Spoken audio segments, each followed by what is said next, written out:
Someone make it make sense. Probably a couple.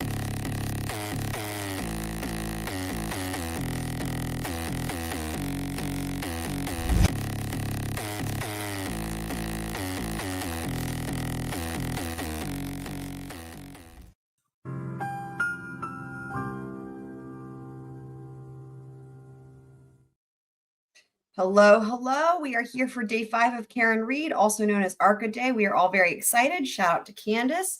So what we are going to do is watch this morning's testimony at a quicker speed. Of course, we can fast forward through the breaks. Right now, the court is on another break. And yeah, so let's go.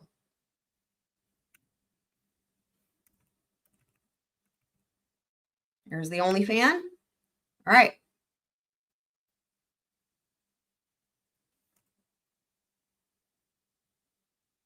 Before the Honorable Beverly Kenobi, Justice. Hear ye. All persons having business before the Honorable Beverly Kenobi, Justice of the Norfolk Superior Court, before the County of Norfolk. Draw near, give your attendance, and shall be heard. Let's see the Commonwealth of Massachusetts. Court is now open. You may be seated. God save the Commonwealth of Massachusetts, guys. All right. Good morning, counsel. Good morning, Ms. Reed. Good morning, jurors. Good morning. I do have to ask you those same 3 questions. Were you were you all able to follow the instructions and refrain from discussing this case with anyone since we were last here on Friday? Yes. Everyone said yes and nodded affirmatively. Were you also able to follow the instructions and refrain from doing any independent research or investigation into this case? Yes. Everyone said yes and nodded affirmatively. Did anyone happen to see, hear, or read anything about this case since we left on Friday? No. And were you all careful? Everyone said no. I'll be here again today. With your social media this weekend. Yes. Thank you very much. All right, Mr. Brennan. Good morning, Your Honor. Good morning. Commonwealth will call Ian Whiffen. Okay. All right. Ian Whiffen. So interesting thing here. So mute it while they bring him in. So, and they're approaching anyway. So here's the thing. Last time, right, in the first trial, Jen McCabe testified first before Ian Whiffen. This is very interesting to me. I wonder why they're already approaching sidebar, but I would imagine it is strategic. And here's why. Because Jen McCabe is a terrible witness for the Commonwealth, and her credibility is at issue. Now, I wonder if the reason they wanted him to go first is because the jury has no context for Jen McCabe. They've heard about her, right, but they haven't seen her testify. So anything that comes out during Ian Whiffen's testimony about the Haas Long, right, is probably not going to be as impactful. It'll be interesting too as we go through his testimony. Will they even be paying attention? Imagine, if Jen McCabe testifies first, right? Then when they get to Ian Whiffen, like in the first trial, they're going to be paying really close attention to this, right? But if they haven't met Jen McCabe yet, and they don't know about this search yet, and they don't have any context for her as a person and how she's going to testify and is she credible or not, this is probably not going to matter as much, especially if they separate it out, they being Commonwealth, between Ian Whiffen and Jen being called, right? Will any of this, you know what I mean? So we'll talk about that more as we go along. I think it's smart, though. I think it's strategic. Please stop working. Raise your right hand. Okay. May I, Your Honor? Yes, please. Good morning, sir. Good morning. Would you kindly introduce yourself to the jury? Yes, my name is Ian Whiffen. I'm a digital forensics examiner and decoding product manager for Cellbrite. Jesus Christ. You just mentioned Cellbrite. Is that where you work? It is, yes. And you're a forensic examiner? I am. Can you tell us a little bit about Cellbrite, where you work? Yes, Cellbrite provides digital forensic solutions to customers globally for access and decoding of digital artifacts from devices. Where would you find a digital system? Is that resigned to a phone, or is it all systems? Typically, Cellbrite focuses on phones or iPads, but we do have some additional devices that we can also integrate: computers, vehicles, things like that. So simply, what is Cellbrite? Cellbrite is a digital intelligence company. Do they use a certain type of software? Do they brand a certain type of software? Yeah, we create our own software to access devices and to decode the data that we pull from devices. So essentially, does that software help you look into the data on the phone and analyze it? It does, yes. What is the role of a digital forensic analyst?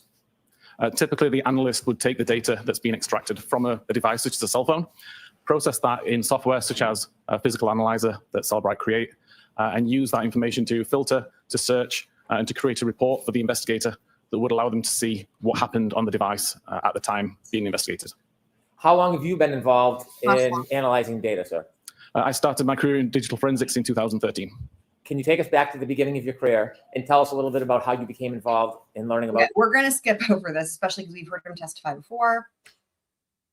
The basics of digital forensics. And then from there, other courses are available that would. Yes, took courses, all the things. You have to re-understand what has changed, make sure you understand what is now happening on that device, and provide that information to the users. As you've progressed through the field, do you continue to take classes? I've not taken a class now since I actually joined Cellbrite and did the basic foundational courses that Cellbrite offer. But prior to that, I was doing courses across the industry. You don't Do you require teach like courses? I do teach webinars. I don't teach any actual courses, No, although some of my research and some of my tools are taught to examiners in many of the industry doing education. standard qualifications which users seek. Do you ever write papers about the subject that are published? I do. So I have a blog where I publish my research. A blog? Sometimes some of those become papers which get peer reviewed That's and not the same. distributed in more academic channels. So when one of your papers is peer reviewed, can you tell us what that means? Essentially, other forensics examiners would read over the paper that I've written, do their own testing, compare their testing and research to what I've conducted, and make sure that what I've said is consistent with their findings. And presuming that what they find is the same as what I found, then they would agree that it's a valid document and it gets shared. Take us now to Cellbrite. When you began working at Cellbrite, what did you do? When I started there, I was considered the senior digital intelligence analyst. My role was to help the developers of the software understand the role of a digital forensics examiner, what an examiner needs from the tool, what an examiner wants to do with the tool. Great question from Candace. So in criminal trials, the experts for the prosecution here, the Commonwealth, are required to submit reports. In a criminal trial from the defense, it is not required, which is why it's actually really annoying, because oftentimes you'll hear the prosecution ask defense expert witnesses, did you write a report? And they say no. And then they say, why not? And they say, I wasn't asked to. And it's supposed to make them sound bad. And the jury, unfortunately, never learns it's because they don't have to. And the reason why is because it's really expensive, right? They have to submit basically a disclosure of their opinions. It's kind of similar, but it's less time intensive. And the reason, again, is because it's so expensive.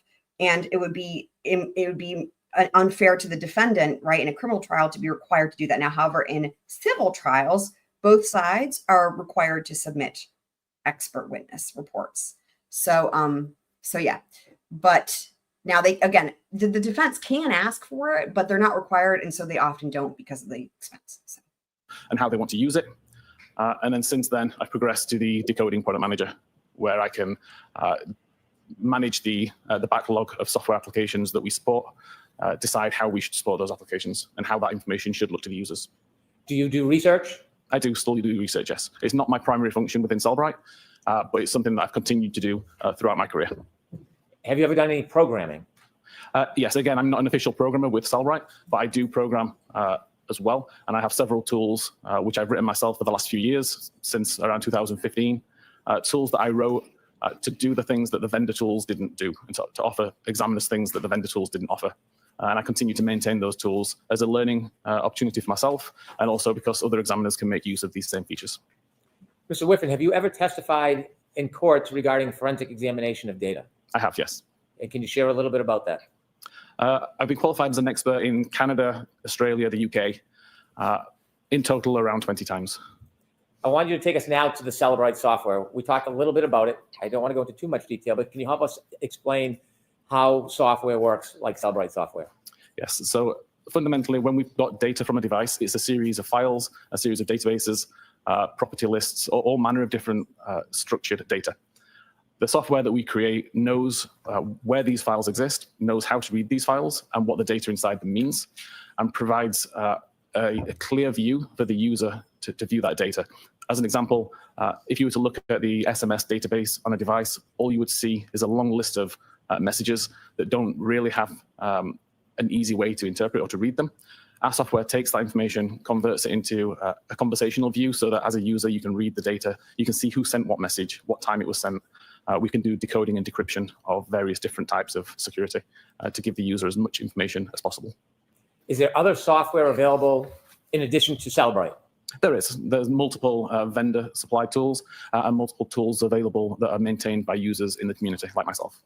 Does a forensic examiner, should they rely simply on the software program, or is there more to do other than the program itself?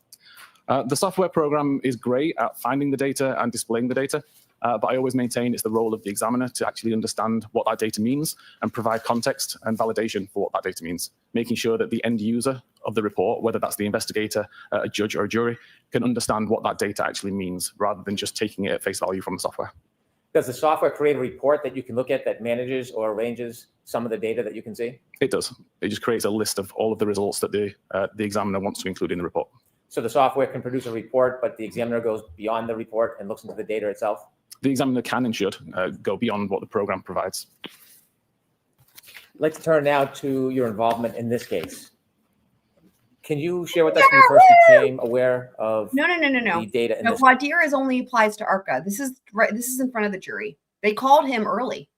Again, I think that was strategic. They called him before Jen McCabe. So opposite of last time, I'm sure you guys remember. So yeah, no, this is in front of the jury. Jury's here in the morning, and then my understanding is after lunch they'll have ARCCA. So we're going to get through this testimony and then watch it through the lunch break, so that we should be kind of right up to speed by the time ARCCA, assuming ARCCA comes right after lunch. So. This case and how that came about. Yes, it was actually one of the public relations managers at Cellbrite who reached out to me or to my team because he'd heard about this case and about the confusion regarding a timestamp and requested if we could look into it and find out what the confusion was and how we could respond to it. The jury has no contact. At that point, I contacted the investigators to get more details. Smart. Did you learn that a consumer had called about? So smart. Because imagine, again, if they had heard from Jen McCabe first, the jury, like in the first trial, the jury would be listening with bated breath for this. They would already be really primed about this timestamp. They know what the search is. They know the issues surrounding it, and they've already seen her testify, and they've already made an assessment as to her credibility. And they would be really, but without that context, right? The jury is probably not going to be paying as close attention. And again, if the Commonwealth really spaces it out between him and calling Jen McCabe, you can see how that I think that's a strategic choice, right? They don't know about the search. They don't know anything about this. And they're probably, again, will the jury be really paying as close attention? Probably not. But even if they are, they may not be going into it thinking Jen McCabe looks sus, right? All they've got is what they've heard from Kerry Roberts so far. Question relative to a report produced by the software? Yes, there was both the troopers who had requested information about this particular artifact and also a private forensics examiner, Richard Green. When Richard Green reached out to your company, what specifically was the question or issue? He reached out to the tech support team, asking basically, there's a timestamp that doesn't make sense. I need to understand what this timestamp means. What is a timestamp? Essentially, it is the time which is attributed to an artifact. So by the way, Fender, it should intentionally be when something happened on that device, we would show a timestamp associated to it. this is our new Green in command, by the way. Can you tell us what an artifact is? An artifact would be any piece of data that we pull from that device. So it could be a text message, it could be a location point, it could be a photograph. So if I had photographs on my phone, would each photograph be considered an artifact? It would, yes. Would the date and time I took the photograph be considered an artifact? I'd consider that a property of the artifact. And if I had a phone call or a text message, those would be considered artifacts? Yes. When I look at my phone and I see a call log or a name, does that tell me all the information about that call? When you look on the phone itself? Yeah. No, there's usually a lot more information in the background of the phone that's available to the forensics examiner, which the user wouldn't necessarily see on the device. And so when you're looking at an artifact, a phone call, a text message, whatever it may be, and you see it on a report, if you want to know more detail, where it came from, when it was developed, when it started, is that what a forensic examiner would do to look into the data to try to identify that other information? Yes, you can see what other information is available. You can see if there's any information that's been deleted that can be recovered. And you can validate the information that's there and make sure that the timestamps are being interpreted correctly and that they mean what you think they mean. You told us you got a call from a consumer or a forensic examiner, Richard Green, about a timestamp. What type of timestamp? For what type of artifact was this timestamp? Now, I It was don't related to an internet think query. the defense actually mentioned Richard Green in their opening, so the jury wouldn't even know who he is, and we know who he is, but they didn't mention him in their opening. The defense didn't. And so there was an internet query on a phone that had a timestamp, and this gentleman, Mr. Green, had a question about it. He did. He wanted to know how accurate the timestamp was in relation to when the internet query was made. Did you look into the question, the query that was made? Oh boy. In response to Richard Green at that time, I didn't. I wasn't aware that Richard Green had made this request until several months later. But it was an almost identical question that had been asked by the troopers here. And that's the question that I was able to look into and to answer. And can you share with us what was the issue? What was the question that you were actually looking into? The question was related to a timestamp of 2:27:40 a.m. And an internet query that appeared to have occurred at that time. There was no other information on the device that suggested. Okay, that again, in the first trial, the jury would have already been prepped to where when they hear 2:27 a.m., they already know what it's taught. They know it's Jen McCabe and they know it's Hosslong, right? In this case, the jury, all they've heard so far is 2:27 a.m. They don't know who it pertains to. He's not said whose phone, and he's not said what it's for. So all they have is the time, but they don't have any context as to why that's important. So our internet query had occurred at that time.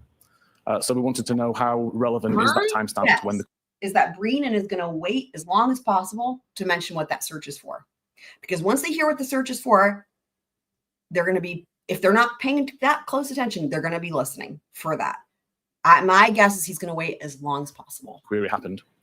So I was able to take test devices, recreate test data to find out exactly what this timestamp meant, and discovered that it was actually the timestamp that the tab within the browser was brought into focus and had no relevance to when the actual web query had been made. So after you looked into the issue and came to a determination or opinion, did you reach back out to Mr. Green? Eventually, yes, I did. After I provided information to the troopers, I wrote a blog that covered this information because there was another examiner in Europe who had a very similar question, and I realized that this is a relatively common point of confusion. And then eventually I reached out to Richard Green, offering to speak to him about this issue and clear up any confusion, but never received a response. So to summarize, there was an inquiry about a phone that made a Google or a internet search. And the question is, what time was that search made? Correct. And relative to that inquiry, there was a timestamp on some of the data that said 2:27 a.m. Correct. Sustained. So at some point, did you have an opportunity to forensically examine a telephone that was attributed to a person by the name of Jennifer McCabe? Okay. I did have the opportunity to Now look we at the know. data that was extracted from that device. I never saw the device itself. And putting that aside for a second. Secondly, were you asked to look at any other phone to examine data in this case, aside from the phone attributed to Jennifer McCabe? Yes, I was also sent the extraction of data from John O'Keefe's phone. Okay. Did you look through the data and analyze some of the data in John O'Keefe's phone? I did, yes. So I want to walk through both I your. feel like last time, is that new? I feel like last time in the first trial, he only looked at Jen's phone. I'm pretty sure.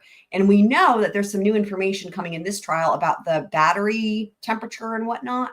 I wonder if they had him look at John's phone for this trial to get that information. I think that might be the case.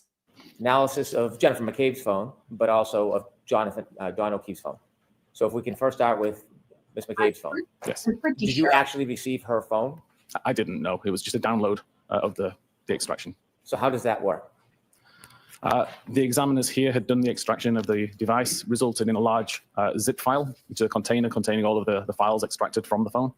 They uploaded it to Cellbright's secure portal, where I was able to download it and verify what the data was in the extraction. I'm just thinking if he did do John's phone, he would have been looking at, I think, like the location and step data and whatnot. That might have been the case, but definitely the whole battery thing is new. And we know they had him look again and write another report, right? We knew that from the filings, but we didn't know until the opening statements that, you know, Brennan put a lot of focus on that temperature of the battery. So that's definitely new, regardless. When you received the download of the extraction for Jennifer McCabe's phone, was it similar process for John O'Keefe's phone? With John O'Keefe's phone, I actually received the data on a USB thumb drive through the mail. And before we begin, can you summarize briefly the issue, what you were looking for, and what the scope was as far as Jennifer McCabe's phone? For Jennifer McCabe's phone, it was related to the internet search that occurred, or that allegedly occurred at 2:27:40. And as part of your effort and Interesting. analysis, did you put together You a said occurred and then changed it to a budget list. Interesting. The internet search that occurred, or that allegedly occurred at 2:27:40.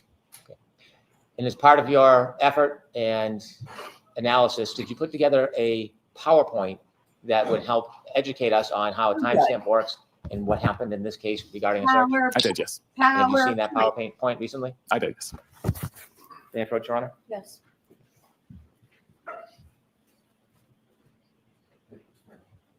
Candace, great question. I'm handing you a binder that you take a look in. Do you know or do you recognize within that binder? Yes, this is the PowerPoint presentation I created related to Jen's phone. And with that presentation, do you have it downloaded on your computer? I do, yes. I'd like to introduce this as the next. Okay, they're just going to get this into evidence, so I'm going to mute it real. So I answers. Candace, they would send him what they think is useful, and that's why on cross, one of the first things they're going to ask, or well, they will ask, and they'll ask with all the experts, what were you sent? And then they're going to be like, so you weren't sent this and that and this and da da da, right? That'll definitely come out on cross. So yeah, good question. Thank you for that. Okay, we begin, Your Honor. Yes. Mr. Whiffen, if you would walk us through and explain the PowerPoint and explain this issue to the jury, what the question was and how you resolved it. Of course. Interesting that he said issue and then question. Okay. The query revolved around a database called browserstate.db. Browserstate stores information about Safari internet browser and about the tabs that the user has either had open or has open. Fundamentally, in this presentation, I wanted to include information from iOS 14 and earlier.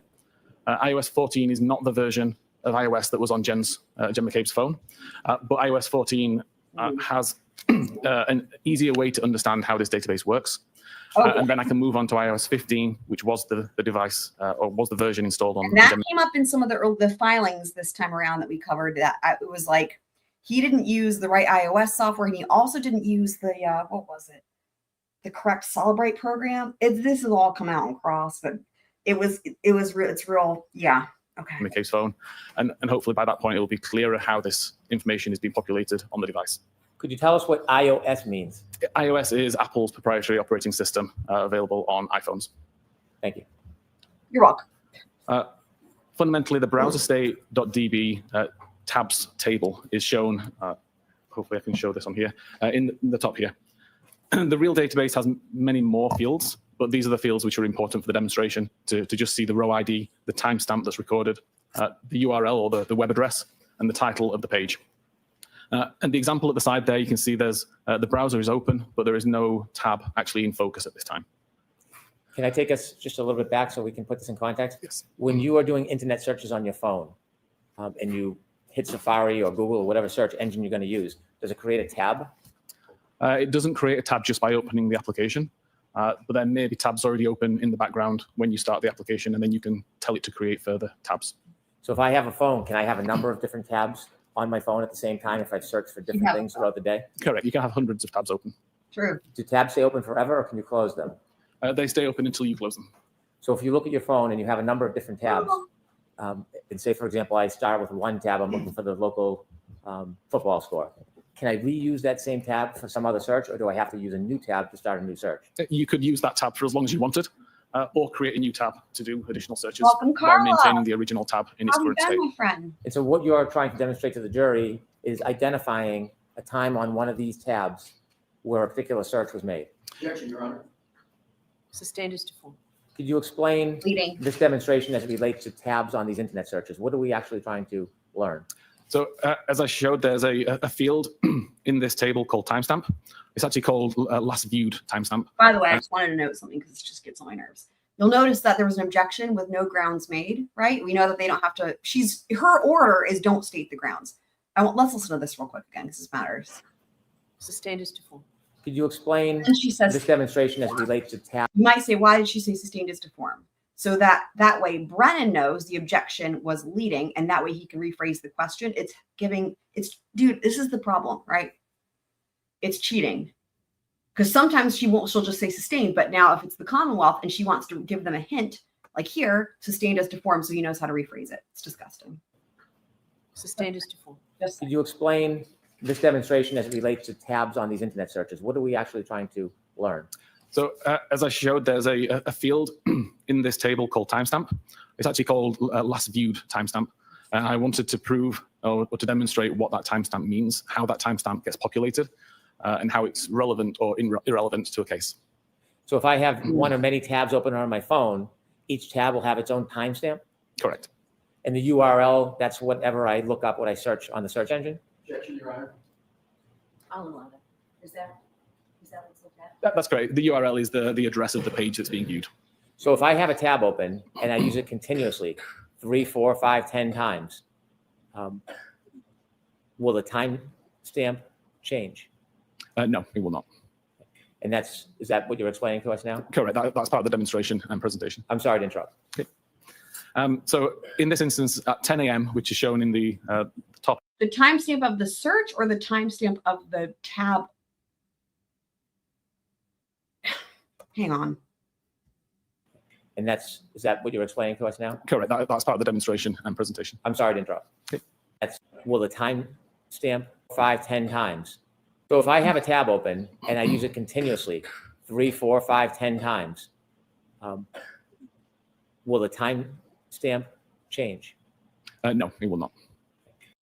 I guess he's referencing the timestamp on the tab being opened, but he didn't make that clear because it sounds like it could be the tab being opened, or he's saying use it different times. Those are different searches. I mean, I guess that's really what he's going to try to demonstrate, right? I mean,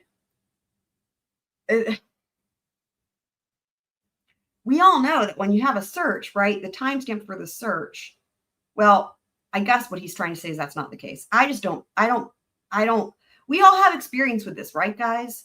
I mean, come on. I use the same tabs over and over again. I keep a tab open and I constantly use it. And the timestamp for the search is always accurate.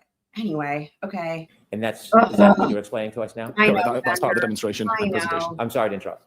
I know. So in this instance, at 10 a.m., which is shown in the top of the device there, we can see I visit firstpage.com as an example website. At that time, a row is created in the database that shows row ID 1 with the timestamp 10 a.m. when the page was opened. The URL and the title are relevant to the page that was visited, so firstpage.com. A minute later, excuse me, I now use the same tab to visit secondpage.com. What actually happens in the database at this point in time is the first record is updated with new information. So we continue to see row ID 1. We continue to see the timestamp that the tab was opened at 10 a.m. And we now see the URL and the title that are related to the secondpage.com website. So I've shown it here. The first one is red to show that's no longer a live record. It's been replaced by the new record that's underneath it in black. A minute later again, I can visit thirdpage.com. And at that point, the record's updated a further time. So we still see that it's row ID 1 because no new rows are being created. We're just simply updating the existing rows. So we still have row ID 1. We still have 10 a.m. as the timestamp. And we have the URL and the title that show thirdpage.com. I just don't feel like this is my experience. Do you guys? He's saying the same tab, right? But you're making these different searches, or you're going to different addresses, right? Different websites, and the timestamps are identical. I just don't feel like this is what it's like. I will say this is being presented, in my opinion, more clearly than the first trial. But I wonder if that's, in a way, could be even more of a, like, for me, this is even more problematic because the easier it is to understand, I feel like people in the jury are probably thinking what I'm thinking, which is like, this is not my real world experience, right? What about you guys? Oh, man. Welcome, Iowa. Oh, windy and dark. That's awful. It was really cold here this morning, but it's warming up a little bit. Yeah, I'm just yeah, I mean, this was what he was saying last time, but this is making it abundantly clear with this example. This is new. This is a new presentation. We did not have this last time. Ugh. So in the URL column, and it even says it down there. Again, when the timestamp is used to visit a new page, the existing URL and title fields are updated. The timestamp is not. I just don't think that's what happens, there man. are 3 different searches. I don't like this at all. Yes, I this is feel 3 like I'm different being gaslit to understand something that's like, this is just not my experience. Y'all. pages that have been visited within the same tab. And in the data, it has 3 timestamps, but they're all the same. Correct. Okay, thank you. This database is not monitoring web navigation events. It's purely monitoring the tab events. So when the tab's brought into focus or when the tab's created is the only timestamp that's relevant here. That's what happens. From a non-forensic point of view, if I was looking at this database in a regular database viewing tool, all I would see is the black record at the bottom. I wouldn't see the other 2 records because they've been essentially overwritten by the third record. If I was to use a forensic tool, though, then I would see all of these records because the forensic tool is designed to find the older versions of these records that have been replaced. So again, from a forensic point of view, I would see all of these records, I would see all the different URLs, and I would see the same timestamp and the same row ID for all of them. This fundamentally changed in iOS 15, and I've tested this on multiple versions of iOS 15, 16, 17, and 18, including iOS 15.2.1, which is the same version of iOS installed on Jen McCabe's phone. In this case, the data is not written to the database immediately. So I've tried to show here that we have some in-memory variables, so essentially a short-term memory that the device knows exist, but aren't written to the database yet. So they're not written long-term. Nice, Thunder, nice. So in this Well case, done. if at 10 a.m. I go to Nice. firstpage.com, we see that the in-memory variable for timestamp URL and title are updated to show a 10 a.m. timestamp and the firstpage.com information. But you can see at the bottom, I still have the browser state tabs table, and nothing has been written to that database at this time. So can I ask you a question about this browser state DB? What does that mean? What does that tell us? The browser state.db is just the name of the database that Apple are using to monitor the tab activity on the device. Will a cell phone have a number of different databases it will send information to, or is it all one database? There are hundreds or thousands of databases, depending on what Knowledge. applications are installed on the Knowledge device. seek. Each database Knowledge typically seek. targets a different application or a different feature. That's what I'm saying. Can information like information from a URL or a Google search or a Safari search, can it leave data on different databases, or does it always go to one database? It can live on different databases, for sure. Thank you.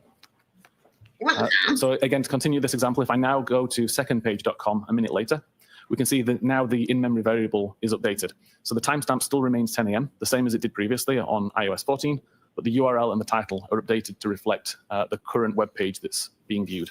Again, nothing has been written to the browser state database. I can go to thirdpage.com. Again, we see the in-memory variables for the URL and the title are updated, but the timestamp still remains the time that this tab was brought into focus or created, not the time that the navigational event occurred. Still, nothing's been written to the browser state database. And it's not until you actually close the tab that the information gets removed from the in-memory variables and written into the database. And at that point, the information written to the database is whatever was in the in-memory variable. So right now, all we have is a single record in the database that shows the 10 a.m. timestamp. That's when the tab was opened. And we have the thirdpage.com URL and title information, which is the most recent web page visited in that tab. It wouldn't matter whether I was looking at this data using a regular database tool or a forensic database tool. The only record that I will see is this particular record. There may be multiple versions of this record, but still would only show me this timestamp and this URL information because this is the only information that was ever committed to the database. Okay. Moving on from that, there was multiple databases or multiple data sources on Jen McCabe's phone that could be used to see what actually happened on the device at this time of day that was of interest. So the analysis I did looked at the browser state database that we've just described, the history database, which is what is tracking the navigational events. So every time you visit a website and the website fully loads, it gets written to the history database to say this URL was visited at this time. And that's the information that as a user you can see. When you look at the internet history in your device, it will list all of the web pages that have been visited. com.applemobilesafari.plist is a property list file, so essentially a list of values and information, keys and values that would describe various settings on the device typically, but it also stores information such as the last searches that were conducted using the Safari search feature. And then finally here we've got knowledgec.db, which is a massive database at the heart of iOS that stores lots of types of information. It can tell you what web page was actually on the screen at any given time.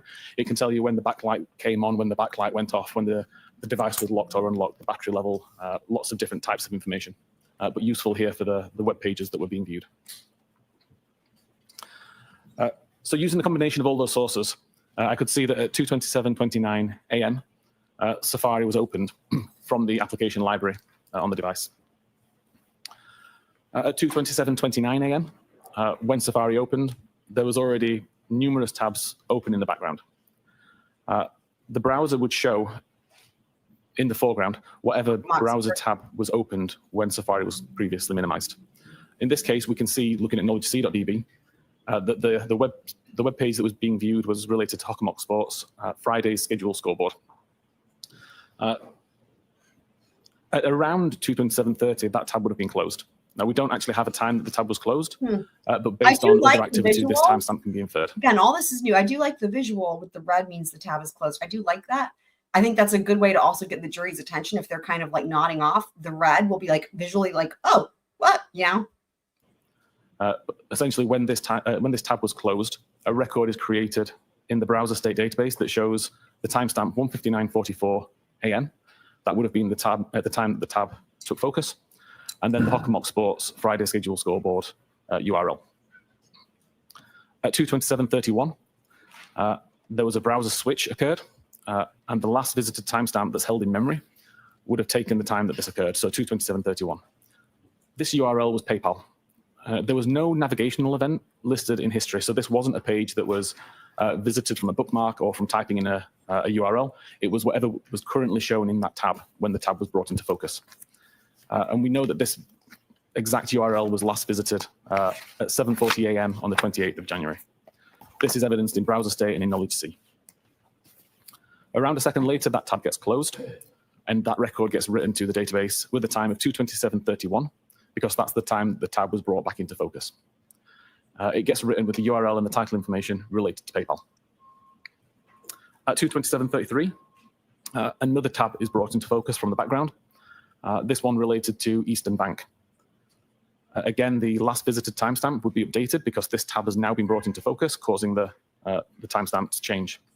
We know that this particular website was visited at 8:02 on the 27th of January, and there's no new navigational events at this time. So we know it's just brought into focus and visible on screen according to knowledge C and browser state databases. That tab gets closed and it gets written to the database. This again is going to show, and I've just noticed there's a typo on here and the timestamp at the top is showing incorrectly. But essentially it's closed around this time. And the Eastern Bank URL is... Hang on, what? Type? This again is going to show, and I've just noticed there's a typo on here and the timestamp at the top is showing incorrectly.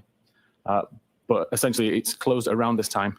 What? And the Eastern Bank URL is... What's the typo? This again is going to show, and I've just noticed there's a typo on here and the timestamp at the top is showing incorrectly. But essentially it's closed around this time. And the Eastern Bank URL is written to the browser state database with the 2:27:33 timestamp. Doesn't say what the typo is. At 2:27:35, Just meant the squiggly thing. We see that there's a YouTube video shown on screen related to It's Raining Men. Why are this shows in knowledge C. There's no new navigational event for it, but there's also no timestamp in the browser state database at this point. This is because this page is actually, or this tab is brought back into focus a second time. And when it gets brought into focus the second time, the timestamp that's attributed to it overwrites the timestamp that would have been written at this point. What? There's no timestamp. Look, it says timestamp question. Sounds convoluted, but essentially, if you imagine that the in-memory timestamp here would have said 2:27:35, but then there's another tab that's brought into focus related to Hockomock Sports at 2:27:36. This is dumb. Swift, can I ask you a couple questions? Yes. This timestamp 2:27:36, does that indicate the time when this tab was actually opened? Yes. The time that the tab was brought into focus or opened. What does it mean brought into focus? If you imagine you could have 5 or 6 or however many tabs in the background, you select one of those tabs to view, it makes it full screen, that would be considered in focus, and that would cause the timestamp to be updated. So if someone had an open tab that had a timestamp, and then they put it in the background to look at a different tab, but then went back to an earlier tab and opened it, would it create a new timestamp? It would update the timestamp. If somebody had an open tab and they didn't put it in the background, but they used other functions or shut off the phone, and when they came back, that tab was still open, would that create a new timestamp? As long as Safari doesn't close, then the timestamp will remain the same. So if I just minimize Safari, put it into the background and start to do other things on my phone, the timestamp won't get updated. If I completely close Safari or turn the phone off, when Safari reloads, then that tab does get a new timestamp when it opens up again. Thank you. Okay. So at 2:27:36, we've got Hockomock Sports, Gallery Shoots, Canton Girls, Basketball to important win at Mansfield is the page that is visible on screen. Oh, the stupid Again, we know that there's no navigational event at this time, so the page is not being loaded as a result of a bookmark or typing the URL in. It's just showing what was on screen previously, and we know that this page was previously viewed at 22:55 on the 27th of January. This tab gets closed and gets written to the database as well. And we see it's written with the timestamp 22736 when the tab was brought into focus. And then we go back to the YouTube video tab. So at this point, the timestamp that had been written there gets overwritten again with 22738. And it shows the YouTube video is the active page that's on the screen. At around 22739, that tab gets closed and the record is written to the database showing a timestamp of 22738 when the tab took focus and the YouTube video URL. Then we move to 22740, which was the time of interest. And we see that a browser switch occurs, causing the last visited timestamp to take on the time of 22740. This is the tab that was ultimately used to search Hoss long to die in cold, which is the query that started all of the confusion. At this point in time, there is no navigational events recorded anywhere. All we see is that the web page that was brought into view is ozonebasketball.com/teams. This web page was last visited at 14 minutes after midnight on the 26th of January. We know that this is on screen because it tells us that in Knowledge C, and we know that the time is 22740 based on Knowledge C timestamps and based on the browser state database timestamp. At 22742, there is a web navigation event. Whether this is loaded from a bookmark or whether it's typed in, I can't say, but a web navigation event occurs using the same tab that's just been loaded, and now the user is loading the web page hockomocksports.com/standings. This is logged in the history database that shows what web page is visited when, and it also shows in the Knowledge C database to show what web page is on screen at this time. Mr. Whiffen, in the slide before 22740, you mentioned that was the tab in question. Yes. Do the following pages that you show us in the PowerPoint follow that one specific tab? Yes. Thank you. So at 22747, there's another web navigation event as the web page hockomocksports.com/schedules is loaded. Again, this is evidenced in the history database to show that a navigation event occurred and completed, and in Knowledge C to show that this is the web page that was viewable on screen. At 22753, there's a further web navigation event where when now loading the page hockomocksports.com/schedules/girls hockey. Again, this is evidenced in the history database and the Knowledge C database to show what page loaded and what page was visible on screen. At 22758, there's a further navigation event for girls hockey Franklin 21-22. Remember, they still don't know what the search was. He said the time in question, so they still don't know. Again, if they even had the context of they being the jury of what the search was for Hoss long dying cold, they would be paying really close attention to this. Same as if they'd heard Jen, but they've not heard Jen testify. They still don't know what the search is for. If I was the jury, I'd probably be kind of zoning out, right? Again, this is logged as a navigational event in the history database and shown on screen according to the Knowledge C database. Very So I understand these are gentlemanly. all subsequent searches on the same open tab. Correct. Are these Sustained is to fall. all subsequent searches on the same single open tab? There is no tab switch event listed. We see the tab switch event occur at 22740, and then we see lots of navigational events occur. Thank you. At 22806, Safari is minimized, so it's removed from focus so that something else could be viewed, or the phone is locked. Is removed from focus different than closing? Correct. If you remove it from focus, it's essentially going into the background, but it's still open. It's in its current state, just in the background, versus if you close it completely and have to reload it later on. So in this particular state, the timestamp doesn't get changed. The timestamp remains 22740 as it was earlier. Safari is then not used again until 62337, when it's opened from the background using the icon in the app library. At this point, when it loads up, the same page that was open when Safari was minimized is shown. So we still see hockomocksports.com/schedules/girls hockey/Franklin/2021-2022. There's no navigational event at this point, so we know that it wasn't completely reloaded. It's just showing what was on screen previously, and it's evidenced in the Knowledge C database. At 62349, there's a cache file created. The cache file is related to how long to digest food. Okay. Now, these particular cache files show up as suggestions in Safari.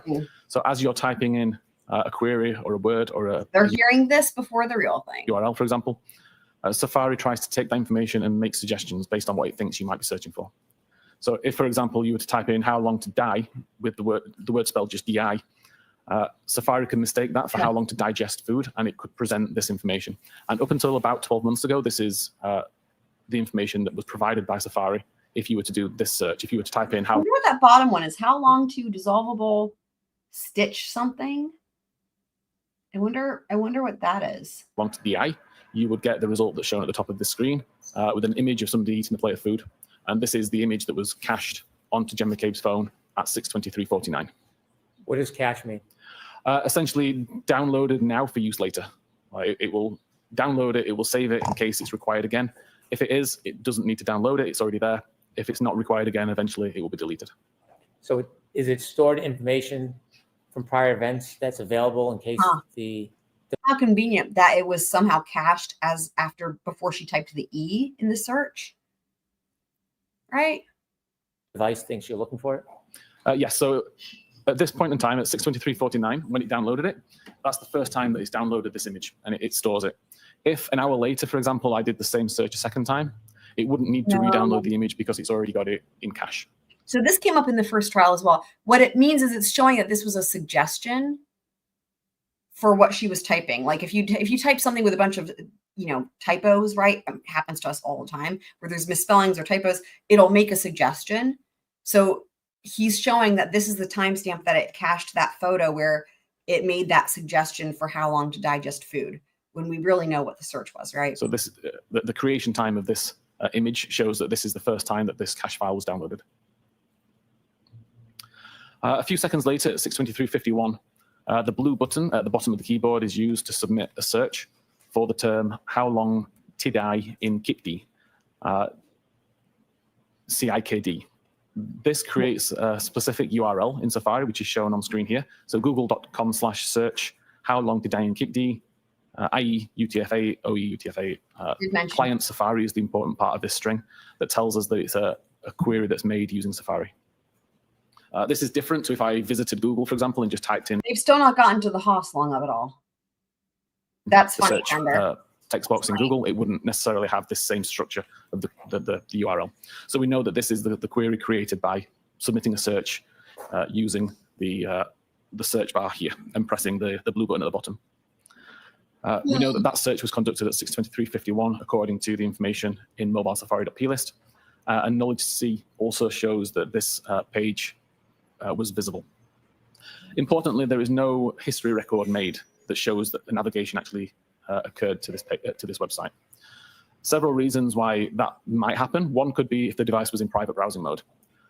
However, it can't have been in private browsing mode because if it was, we wouldn't have the search recorded in the mobile Safari plist either. So we know it wasn't in private browsing. It could have been deleted at some point after the fact. That would leave a gap in the numbering. Every time a record is written, it would be consistent numbers 1, 2, 3, 4, 5, 6. And to delete a number would leave a gap there. So you would see 1, 2, 4, 5, and that number will pretty much never be reused. So if you don't see a gap, then you can be confident that nothing was deleted, and there are no gaps on this device. The third reason, and the one that I believe is the reason why it wasn't recorded in the database, is that the page never completely loaded. If I go to a web page and cancel the navigation prior to it completing the load, it will never get written to the history database. At 6:24:18, there's a second search submitted using the same method, so still using the Safari search bar, this time searching for Haas long to die in cold. This is evidenced in the mobile Safari.plist. Again, there is no record made in the history database that to me suggests that the page never successfully loaded. At 6:24:24, Safari is minimized again. It gets reopened at 10:33:33 a.m., again loaded from the app library and brought into focus. And at that point, the previous page is shown to the user. That previous page is related to the search Haas long to die in cold. This is evidence in Knowledge C to show that this is the page that's visible on screen, but there is still no history event that shows that the page completely loaded. And at around that time, so around 10:33:34, that tab would have been closed, resulting in the record being written to the browser state database. With the timestamp 2:27:40, when that tab was originally brought into focus several hours earlier, but it shows the most recent URL information, which is the Google search for Haas long to die in the cold. It doesn't have any of the other URL information that was visited during that time period. It doesn't have the previous Google search for how long to die in the Kikti, because all it records is the most recent URL that's visited alongside the original time that the tab took focus. Importantly here, there is no title information. The title information is included within the page itself. So if you do a Google search, the title of the page that showed up would show Google search, and then it would show the query that you typed in to search for. The fact that this doesn't have a title also suggests that the page never loaded. So again, it kind of ties back to the fact that it's not written in the history database. We have no title. It's both indicative that the page never successfully loaded. Mr. Whiffen, when a tab is ultimately closed, does the URL always have the last search, or could it show an earlier search? It will always be whatever URL is visible in the tab at the time. Thank you. To overview again the data sources used here, com.apple mobile safari.plist is known to be a reliable location to get search timestamps from. We know that it's good to show the time that a search was conducted and what search was conducted. It doesn't record if the device is in private browsing mode. The only time it shows how long to die in the Kikti is at 6:23:51, and the only time it shows how long to die in the cold is at 6:24:18. There's no other mentions of either of these searches anywhere else in this file. The history database, again, is known to be a good source of data for visited web pages and timestamps for the pages that completely loaded. Again, in this case, neither of these searches or neither of these URLs was in the history database, but there are no missing records, which indicates that nothing was deleted. And again, the only reason that I can come up with for why that is the case is that the page didn't load. There must be an entry within this database to allow the user to delete it. Obviously, if the page doesn't load, it doesn't get written to the history. As a user, you can't see that item in your internet history list. Again, my read on this is the jury's probably tuning some of this out. Again, that's what the Commonwealth probably wants, because this is not good. So you can't delete it. And then knowledge C, which shows the page that's on the screen when the browser is in use. Again, we know that this is a good timestamp. And we see the only times that web pages related to these web searches were open is at 6:23 and at 10:33. He's not reading what they say, right? He's got this boring slide up here with no colors. It's small font. The jury would have to be reading this, and they might be, in order to see what these searches are for. Just notice this is intentional.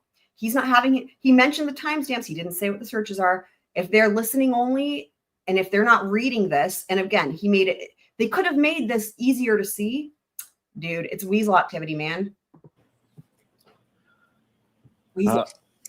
There were multiple deleted records in the browser state database. It wasn't just I can't type. the record for Hostline to Die in the Cold. When you say there's multiple deleted records, can you go into a database and see what URL searches have been deleted from the actual item? Yeah, so from a forensic examiner point of view and using forensic software, I can look at the database and see the records that have been deleted and recovered. There does become a time when you're unable to recover any more records and they're now just purely deleted and unable to get back. But at this point, I was able to recover a good number of records. And these were the 5 that I thought it was important to focus on for here. You can see that 3 of them occur at 2:27. So at 2:27:36, 2:27:38, 2:27:40. And these are the web pages that we've just seen in the presentation. So Hockomock Sports, the YouTube video, Hostel to Die in the Cold. And then 2 additional pages, the cantonma.org and Ozone Basketball. The way that we're able to recover these records forensically is because of how databases work. What I've tried to display here is that when you first create a record, in this case, creating record 4025, a new page is created in the database. A page is simply a block of binary data that's organized in the way that can be understood by the database as a page of data, much like it would be a ledger with a list of records. So it creates frame 181 with page 2752 and the record 4025. What is a little bit different from if you were doing this manually is when you want to add a new record, or when you want to delete a record, or when you want to update a record, it has to create an entirely new page or an entirely new version of that page. So in this case, we see that frame 194 is also page 2752. It duplicates the record 4025 and adds the record 4026. From the database's point of view at this time, frame 181 is now dead. Like, it won't be used for It's anything. dead, guys. And a regular database tool would only refer to the most recent version of that page, so frame 194. Forensically, I can look back at all of these different versions of the page and I can start to see differences. Not so important in this case when all that's happening is that you're adding information, but when you start to delete or edit records, being able to go backwards and see these previous pages, you can see the records that have been changed or deleted. So as we're moving along all of these pages, each of these refer to a time when a new record was added. Every time a new record is added, a new frame is created, it duplicates the page from before, and it adds the new record. I've highlighted record 4028 in green across these 3 frames because this is the Hoss long denying cold record that is of interest. Moving forward again, we continue to see records being added, but particularly here at frame 430, record 4029 is deleted. 4029, if I go back a few slides, we can see 4029 is the cantonma.org families index webpage. As far as I know, no relevance to anything related to this case. It just so happens this is the first record deleted from the browser state database. We don't have information that tells us at what time the record's deleted, but we're able to infer what time that record was deleted based on other records in this frame. So for example, we know that at the time that record 4029 was deleted, record 4031 already existed. Record 4031 has a timestamp of 6:29 on the 31st of January. Therefore, we can summarize that record 4029 had to be deleted at some point after 6:29 on the 31st of January. We see again, record 4030 is deleted on frame 468. Again, we can look at what record was the most recently created on that frame. I was going to make some hot chocolate. I'm going to read what it says at the bottom here. By the time record 4030 was deleted, record 4032 was already existed. Therefore, record 4032 has a timestamp of 8:35 on January 31st, 2022. Therefore, record 4030 was deleted at some time after then. Maybe I'm dumb. I don't understand that. The therefore part, also it's missing a comma. But that doesn't make sense to me. I don't understand. I'm trying to pay attention and listen, but I'm just not. And, you know, obviously, they really wanted to make it clear they could, right? Also, just saying this is while we're paused. I just double checked. You know, normally Bev has a very strict 12 o'clock lunch, right? I just looked at the live court feed and they have not gone to lunch yet. And it's 12:30 and they are still on this witness. So, yeah. At the point that that record was deleted. And that gives us information that suggests record 4030 had to have been deleted at some point after 8:35 on the 31st of January. We can continue to go along and continue to see that records being added, edited, and deleted. Yeah. But the record of interest, 4028, still exists, even on frame 650. And in fact, it doesn't get deleted until frame 732. By the time the record related to Hoss long denying the cold is deleted, record 4037 already exists. Record 4037 was created after 2207 on the 31st of January. Therefore, we know that the Hoss long denying the cold record was deleted at some point after 10 p.m. on the 31st of January. Taking all of those deleted records, those 5 deleted records, and the earliest time that they could have possibly been deleted, we see a spread throughout the 31st of January. Like a few quite early on at 6:29, 8:35, a couple at 9:20, 9:40, and then finally the one that we're interested in at 22:07. For the user to cause these to be deleted, if you wanted to do it selectively and delete one at a time, the record has to be available in the history database. As I said earlier, it wasn't ever in the history database because there'd be a gap. So this record could not have been deleted by the user selectively. That leaves options of deleting everything from the history. But if everything was deleted, we would have none of this information, and we do. And it also leaves the option of deleting everything from what's considered today and everything that's considered today and yesterday. And again, if either of those options were the case, we'd have much less information than what we have. And we wouldn't see this staggering of timestamps that we see here where the information was deleted. Ultimately, I wasn't able to say what caused these deletions at these particular times, but I'm confident that it wasn't as a result of user interaction. That's something that was brought on purpose. Interesting. Mr. Whiffen, I have a couple of questions about your analysis and your opinions. Oh, he just called him Mr. Whiffen. Dude, Brennan. Yes. Whiffen. You showed us a tab that was open at 2:27:40, and it had something to do with Hockomock Sports. That's what she said. In your opinion, to a reasonable degree of scientific certainty, was that the same tab, that 2:27:40 tab open for Hockomock Sports, was that the same tab that later was used for searches or attempted searches at 6:23:51 and at 6:24 relative to how long to die in cold? I believe it was, yes. Is your opinion, is it based on your analysis of reports generated by software like Celebrite? Yes, Your Honor. Sustained as to full. Was your opinion limited to analysis of reports generated by companies like Celebrite or Axiom? It wasn't, no. I went into the data, looked at the various different databases, different files that were in use, tested it across many different devices to make sure that my understanding and analysis of it was correct. In addition to your opinion that the two searches at 623 and 624 occurred at that time, as opposed to 22740, did you also, when analyzing the data, come to an opinion whether or not either of those searches actually connected and produced results? If either of those searches had connected, the information would have been written into the history database. The fact that it wasn't in the history database strongly suggests it never completely loaded. And the fact that there is no title information on the browser state tab as well also suggests it never loaded. And finally, those attempted searches at 623, 624, you mentioned that information at some point was deleted from the phone? The only records that were deleted were the browser state database records. Yeah, they were deleted from the device. Do you have an opinion to a reasonable degree of scientific certainty whether or not that information was removed as a natural application of the phone, or was it because somebody took the phone and actually deleted it by hand?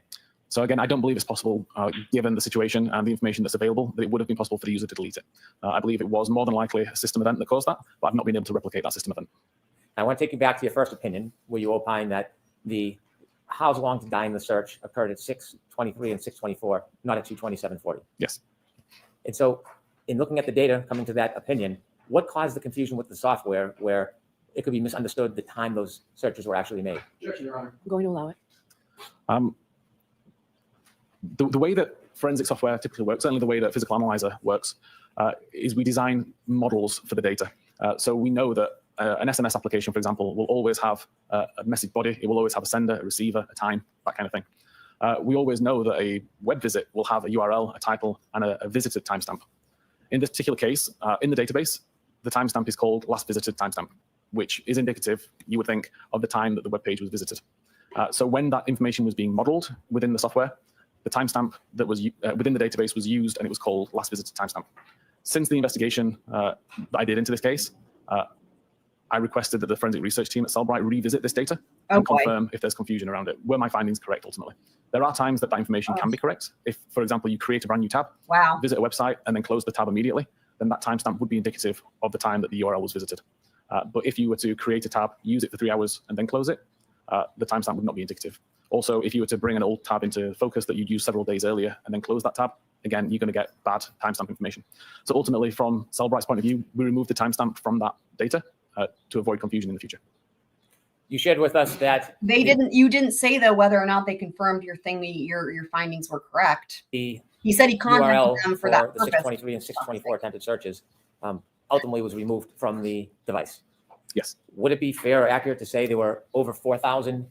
So in other words, he said he contacted them for that purpose to find out if he was wrong or correct, basically, and he didn't say what they said. Deleted files from the phone? He's all Or there was 4,000 deletions from the phone? There were many. Sustained. Okay. As to form. Would it be accurate to say that Again, the only deletion from that phone? again sustained as to form. So if she sustains it, she says why. So that dude, it's disgusting. So he can change his question. Was that 623, 624 search? No, there were thousands of records deleted ultimately for various reasons that I can follow. That would be an inaccurate assertion? To say that that's the only record that was deleted is inaccurate, yes. Okay, thank you. I'm now going to turn to a second phone that you looked at. Okay. You told us that you looked at two phones. The second one was a phone that was, or is attributed to John O'Keefe. Correct. When Okay, you look at the phone, John O'Keefe, John's phone. were you looking at things different than we looked at on the phone attributed to Jen McCabe? I wasn't as interested in internet data. I was more interested in location and health and anything else that could be useful. Oh boy, the health data. Before we show any presentation, I want to get a little understanding of what you looked for and what you found. Were you looking for what's called location data? I was, yes. Was there a period of time that was important that you were looking for relative to location data? Typically after midnight and before 6 a.m. Is that on January 29, 2022? It is, yes, sorry. How does a phone, like an iPhone, store location data? Multiple ways that it can be stored. Primarily, there's a database called cache.sqlite. Yeah. And every time an application requests location data from a device, a feature called location services on iOS tries to calculate the device's location using a combination of technologies, GPS, Wi-Fi, cell tower, and Bluetooth. And also it does crowdsourcing too. The device's location and stores that into the crowd database sharing. as a latitude, longitude, altitude, timestamp, accuracy, radius, information like that. Are there different types of location data that are captured and stored on a device like an iPhone? Can you define different types, please? I'm sorry? If you could define what you mean by different types. The different sources of data that are generated that then captured on an iPhone. Yeah, so the application can specify how accurate it wants the data to be. So for example, if you're using a navigational application, you'd want high accuracy data. So the application would request high accuracy data from location services. Location services would then try to use GPS primarily to get location information. Versus if you were using a weather app, for example, where you don't really need to know precise information, you just need to know the approximate town maybe that the user's at. So a weather application would ask for low accuracy information, and the device may be able to calculate the location based on cell tower information, for example. Both can be stored in the database with the accuracy information that's available. Would a application that is devoted to navigation in your programming experience typically have stronger location data information than a more general application like a weather app? Yes, for sure. And Apple actually specify in their documentation, when they specify the various different accuracy levels, they have one for navigational purposes for map applications. How do you define accuracy level from the different data that's being stored in the phone? How do you mean, sorry? Is there high level, middle, low? Yes, the information is typically provided with a range of meters. So you'll have a latitude, longitude coordinate and a number of meters that you have to draw around that locational point. And the device is somewhere within that circle. It could be as accurate as 2 or 5 meters. It could be as inaccurate as several miles, depending on the technology that was used to get the data. Are you familiar with an application called Waze? I am, yes. Tell us what Waze is. I've never Waze heard is of a navigational tool, so you can plot a route and it will try to direct you the best way, avoiding toll roads, avoiding accidents, that kind of thing. What is the level of accuracy in location information that is generated by using Waze? Wow. That would be the highest level of. By the way, they're still not at lunch. What is she doing to this jury? Is she gonna have them go to, or is she gonna have them just leave for the day at 1? Accuracy. So it would aim to get GPS quality information of around 5 meter accurate. So why doesn't a programmer in every application just use the highest level location data for every application? Getting GPS data is not always possible. If you're in a building, in a basement, for example, you may not get that. But also, it can be expensive to the device in terms of processing power, in terms of battery requirements. So if it can find location information cheaper by using Wi-Fi networks, for example, then it would prefer to do that. So just a lot less resource intensive than using GPS all the time. In order to capture the highest level of location data, the most accurate in an application such as Waze, if somebody's using Waze and then turns it off, does it still continue to capture that highest level of accuracy? Typically not. It may do for a short time as it's still kind of working through a backlog. But fundamentally, if there's no application open that's trying to use location services, then the location information that's being requested and recorded is far more sporadic. It's typically background applications that may be requiring location data. When you analyzed John O'Keefe's phone, in addition to the location data, did you also look into data known as health care data? Yes. And could you tell the jury how that works? Yeah, so pretty much all iPhones for the last 10 years or so have Apple Health included. It monitors activity on the device, such as steps taken using various sensors inside the device, looking for motion, which appears to be walking. It monitors altitude, so it knows whether you've gone up a flight of stairs, for example. It uses that information in concert with the steps taken, so it knows the difference between going in an elevator versus walking a flight of stairs. And all that kind of information is available to you as a user to essentially see how far you walk each day and to monitor your own health. When you look at healthcare data, you said it interprets it in different terms. One you used was steps. If I have an iPhone and I'm walking and it registers steps, can it tell what direction I went in? No, it's purely just looking for motion of the gyroscopes, which appears to match the pattern that it expects of somebody who's walking. It doesn't know whether you're in a straight line, walking in zigzag circles, just number of steps. What if I had my iPhone and I was moving the iPhone, but my feet weren't moving? Would it register? It could register some, but typically it's relatively good at picking the difference between actually walking or throwing the phone around or shaking it. The healthcare data, does it store with date and time? So there's 2 locations that health data is stored. Primarily a database called the health_db_secure, and that aggregates the information into periods of time. So you may have a 10-minute period where it says 100 steps were taken. It could be that the 100 steps were taken in the first 2 minutes, and then virtually nothing was done for 8 minutes there. But there's another database called Cache Encrypted C, which is more granular. It's where the information is written originally prior to it being aggregated and moved into the bigger health database. You also mentioned that the healthcare data has a term known as steps. Yeah. If the movement registers as steps, would that necessarily mean that a person was walking up or down steps? Sorry, we're talking about steps taken or flights climbed? I'm sorry, flights climbed. A flight climbed, according to Apple, is essentially an incline of 3 meters over 16 steps taken. So it wouldn't really matter whether it was walking up a flight of stairs, walking up a steep inclined hill on an escalator, something like that. If there is movement that appears to be walking and an incline of 3 meters, then that would be considered a flight climb event. Is there any other ways that the phone could register flights climbed, but the person's not actually walking up or down stairs? So I did test this a few months ago, driving in my vehicle. I was able to, if I just put a phone on my dock as I'm driving around, nothing was recorded. But I found that if I was actually holding the phone while driving at the same time, then the natural suspension of the vehicle plus the movement of my arm would be considered enough to be steps. And if that motion happened while I was driving up a hill, it would also result in a flight climb event. And the testing that I did consistently resulted in, I think it was 9 flights of stairs climbed while I was driving up the same hill multiple times. In your studies, what elevation change would have to be present if you were in a car with a phone and it would register healthcare data as steps? Is there a certain level of elevation that would trigger that? Again, it's just a 3-meter incline is required. Did you say 3 meter? 3 meter. The healthcare data, in addition to being able to give a range of time of movement and defining generally terms, whether it's steps or stairs, is there any other information about healthcare data that is important in your analysis of this case? Sorry, can you just repeat that, please? I'm Sure. trying to think. The healthcare data you shared tells us there's movement. Yes. And it may come in the term steps. You also shared that the healthcare data can show elevation. That can come in the term flights. Yes. Is there any other information about the healthcare data you looked at? Did you look at it across a wide range in this case? No, it was just the steps and the flight climb that I was interested in. What is the time period you looked at the healthcare data for in this case? Between midnight and 6 a.m. or 6:30 a.m. At midnight on January On 29, 29. 2022 till about 6 a.m.? Yes. And before we get to any presentations, did you see movement on that phone relative to healthcare data at different points through the night? I did, yes. Did you identify those different times in your report? I did. You created a PowerPoint for Mr. O'Keefe's phone. Are those time points and movements, are they indicated in the PowerPoint as well? They are, yes. So you had, with Mr. O'Keefe's phone, you looked at location data, you looked at healthcare data. Is there any other data you found important in your analysis to try to track the movements or non-movements of the phone of John O'Keefe on January 29, 2022? Yes, I've also looked at battery temperature information and at a feature called Doppler, which is monitoring for Face ID. Tell us a little bit about the battery temperature. Is it the battery temperature of the phone or part of the phone? There's a battery temperature sensor built inside the phone within the battery. Hey, here we and go, it's battery. Essentially always checking for battery overheats or battery cooldowns to the point where performance will be affected and the device needs to power off to save itself being damaged. So that temperature information isn't recording ambient temperature. It's not interested in the temperature in the room, for example. It's purely interested in the battery temperature. But it is affected by ambient temperature. And I, again, did lots of testing by putting the phone into controlled temperature environments, so inside a freezer for a set amount of time, to monitor how the battery temperature would decrease over time, given the environment it was in.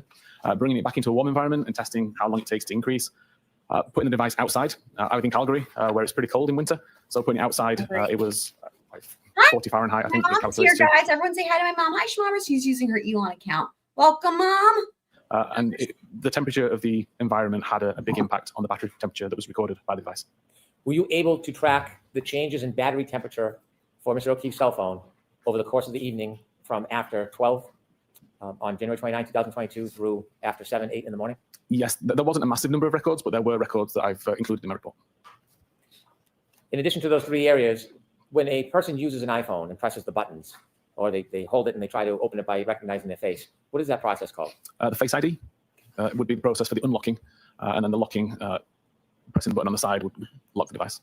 When an iPhone is being used, does it act or operate differently when it's out in the open or if it's in your pocket or under something? Yes, so this is the Doppler function that I found within a feature called Unified Logs. Essentially, whenever the device receives a phone call or when you pick up the device, an iPhone X or above is trying to find a face to use to unlock the device. If the camera is blocked, a record is made to say that it's within a pocket state. So if my phone's in my pocket, when somebody calls me, it tries to look for a face, it immediately recognizes that the camera's blocked and it records pocket state. As soon as I take the phone out of my pocket or unblock the camera, it records a pocket state cleared event. So we know when the camera was covered up versus when it was uncovered, if at the time it was receiving a phone call. Pocket state? I've not heard of this in any of these other cases. Have you guys? Always being picked up.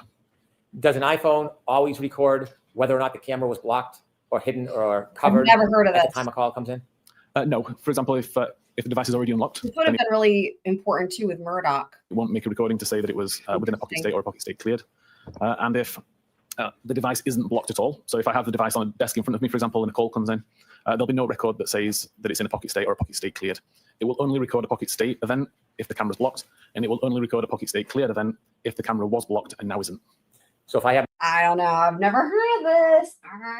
my iPhone I don't know. and I about put it inside this, my jacket guys. in the darkness, and I get 30 calls. And the Would dog. all of those calls result in a reading of pocket state? They'd all result in multiple readings of pocket state. The pocket state check is conducted more than once a second. I can't remember the exact number, but it's very frequent. And an average phone call from the start of the ring to when the device essentially hangs up, somewhere in the region of 500 checks. So if you had 10 phone calls, then you'll have 5,000 checks made that would all report pocket state. Did you analyze John O'Keefe's phone on the evening, early morning hours through the next morning on January 29, 2022, in an attempt to identify where he was, what he was doing, and whether his phone was inside or outside? That was my goal, yes. And did you engage in that analysis, sir? I did. And in your efforts, did you write a report? I did. Did you write multiple reports on these separate issues? I did. And those reports are provided to everybody? Yes. There's in the addition to the reports. reports that you generated from your There study, you go, Candace. There's his reports. did you present or did you prepare a PowerPoint? I did. Does the PowerPoint outline some of those points? It does. At the end of the PowerPoint, do you go through a timeline accumulating many of these pieces of evidence together that show them in a chronological sequence? I do. Does that help capture the movement or non-movement Okay. of John O'Keefe's phone through that night? I believe it does. Or may I approach? Yes. Approach, approach. I'm showing no binder, sir. Those of you guys who were there for my mom's concert, feel free to let her know what you guys thought. Since if she's still here, she might still be here.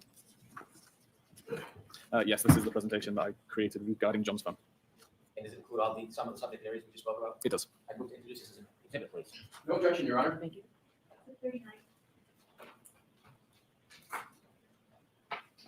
Thank you.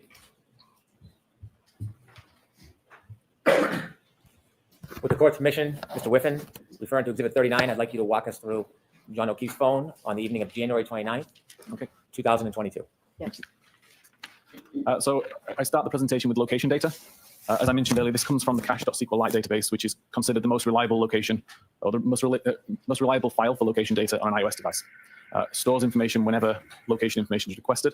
That could be through user interaction with the device using something like Waze.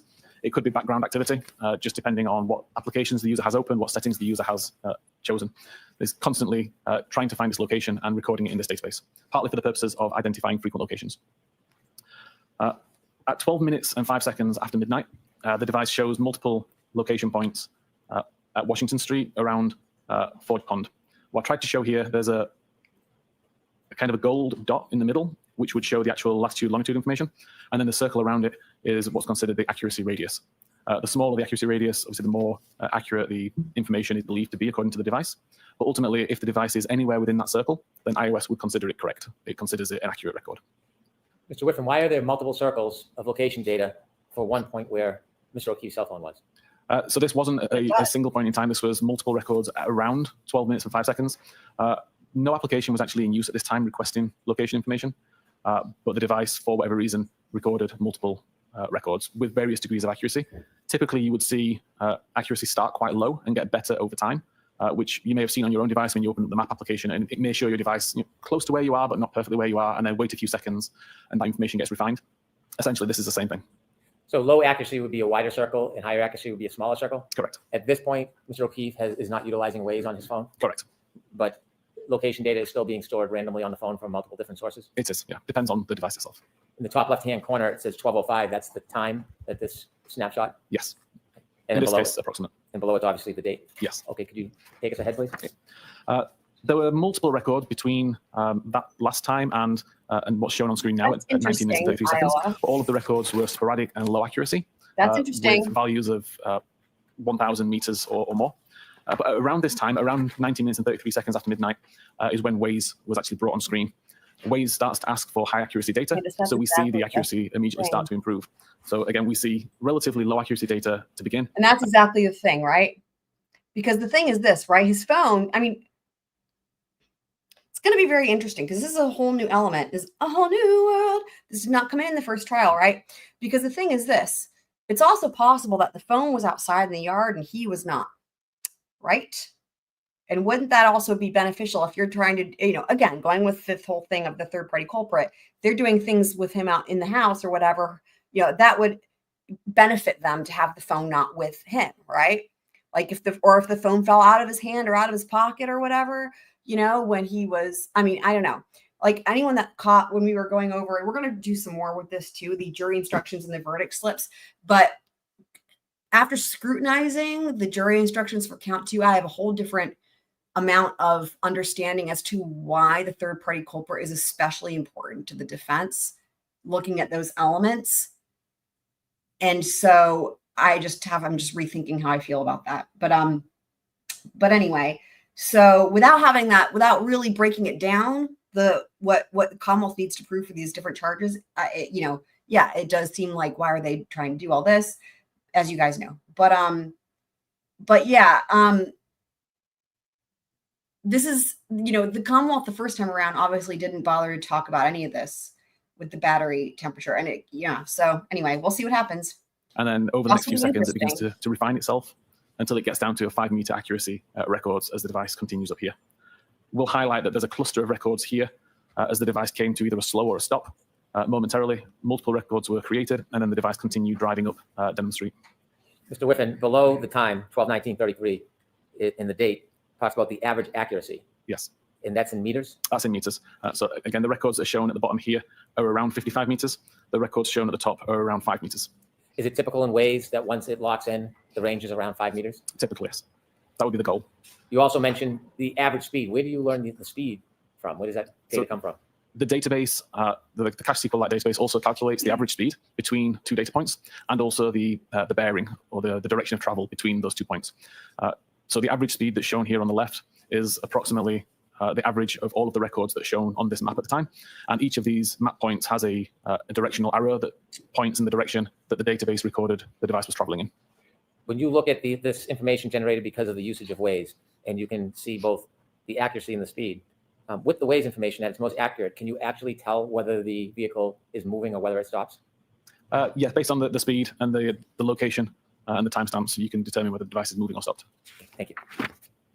Also important to, I think, point out here, in terms of knowing how reliable this location information is, I typically look at something along the lines of, does the location think it's accurate? In this case, 5 meters. So yes. Does it make sense? Like, it's on the road, it's on the correct side of the road. So again, it kind of makes sense. It fits the pattern of the road. The cadence and the speed are what you would expect for this road, like traveling at 20, 30 miles an hour up here seems quite reasonable. So all of these factors taken together increase my confidence that this would be reliable location data. Moving to the next slide, between 20 minutes and 19 seconds and 21 minutes and 58 seconds after midnight, the device starts on the on the right side at Dedham Street, drives up and turns left onto Maplecroft Road. Again, we see that all of these location points match the pattern of the road layout. They all have a consistent cadence, a consistent speed, traveling at between 10 and 20 miles an hour. And we see a cluster of records here, which is around a stop sign. So again, it indicates how reliable the data is because the location data that's recorded recognize the vehicle slow, come to a stop, and then continue after the stop sign. Is Maplecroft Road in Canton? Yes. At the end of Maplecroft Road, the device turned left onto Oakdale Road and continued heading down there. Between the hours of 21 minutes and 59 seconds and 22 minutes and 53 seconds, the device continues down Oakdale Road. Again, all of these location points show with 5-meter accuracy. They show consistent cadence, consistent pattern to the road. And again, we see a cluster where we see the device come to a slow or a stop for a stop sign. The device ultimately turns right onto Cedar Crest Avenue, I believe, and continue down there between 22 minutes and 54 seconds and 23 minutes and 57 seconds. Again, as I've said before, all of these points 5-meter accurate. They all conform to the road. The cadence is good. And again, we see a cluster on approach to a stop sign.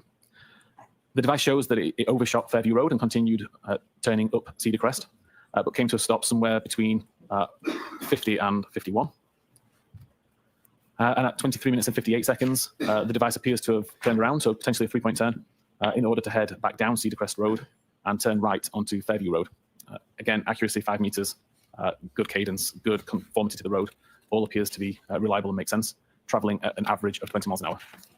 And that road coming down at the bottom of the screen where John O'Keefe's phone travels, that's Fairview Road? This is Fairview Road here, yes. The next few slides replay that same data, but instead of showing multiple points on one graph or on one map, it's going to show one location point per slide. So at 24 minutes and 20 seconds, we see the device is already on Fairview Road, accuracy of 5 meters, traveling at 14.8 meters and heading south. 24 minutes and 21 seconds is now at 16.2 meters, but it's still highly accurate information. 24 minutes and 22 seconds, traveling at 18.3 miles an hour. 24 minutes and 23 seconds, traveling at 16.9. 24 minutes and 24 seconds after midnight, traveling at 16.9. 24 minutes and 25 seconds, traveling at 16.6. At 24 minutes, 26 seconds, traveling at 17. 24 minutes, 27 seconds, traveling at 15.9 miles an hour. And at 24 minutes, 28 seconds, traveling at 14.5 miles an hour, at which point it's approximately outside number 34, around the driveway area. 24 minutes and 29 seconds, traveling at 12.1 miles an hour. 24 minutes and 30 seconds, traveling at 11.5. 24 minutes and 31 seconds, traveling at 10.4. 24 minutes and 32 seconds, traveling at 8.9. 24 minutes and 33 seconds, traveling at 7. 24 minutes and 34 seconds, traveling at 5.2. We've still not taken 24 lunch minutes and yet, by 35 the way, seconds, guys. traveling at 3.5. 24 minutes and 36 seconds, traveling at 3.2 You know, miles an hour. that's a good question. They might, because you know what? They did in the opening, they did mention, Hank Brennan did mention using the Waze data and did mention that with the speed. What's interesting is that was not how it was presented in the first trial. They relied on Trooper Paul with the dumb key cycles, right? So probably when it gets to that, we'll slow it down a little bit. But yeah, so I do think that they're going to be, now again, it is interesting because I don't know why, and it looks like they maybe just went to lunch. I don't know why they wouldn't have done this in the first trial, right? Because this is way more like phone location data and whatnot using these maps is going to be way better for the jury versus the disaster that was Trooper Paul with his key cycle stuff, which made no sense and was just a mess. I don't know why they wouldn't have done this before, but again, it looks like they did have him. We know that they had him do additional things with John's phone, including the battery. Maybe this wasn't asked of him before. I don't know. I'm sure we will learn on cross. If we get to cross today, I don't know if it's just going to be, I think they do start cross, but anyway, they just went to lunch. So we've got probably an hour or so until the ARCCA dudes. And we'll probably, that's the goal, is to be able to finish with this testimony just in the nick of time for that. So Candace, if his phone was in his pocket and he flew through the air and pirouetted, wouldn't that register a pretty fast movement? Yeah. I would think so. And at 24 minutes and 37 seconds, traveling at 1.4 miles an hour. Finally, the device comes to a complete stop at 24 minutes and 38 seconds. I'll say from the testing that I've done related to the speed, it may not be 100% accurate, but it's a very good indicator of the speed in general. So if it says it was traveling at 10 miles an hour, it would have been traveling at somewhere. Remember how the Commonwealth wanted to chip on Karen's Lexus for the telemetry data? They did that, but it looks like they didn't get anything from it. I'm wondering if this is a backup plan, because I think that maybe what happened was Brennan realized the key cycle thing was useless, and he wanted to have, like, imagine if this had been Alex Murdoch, right?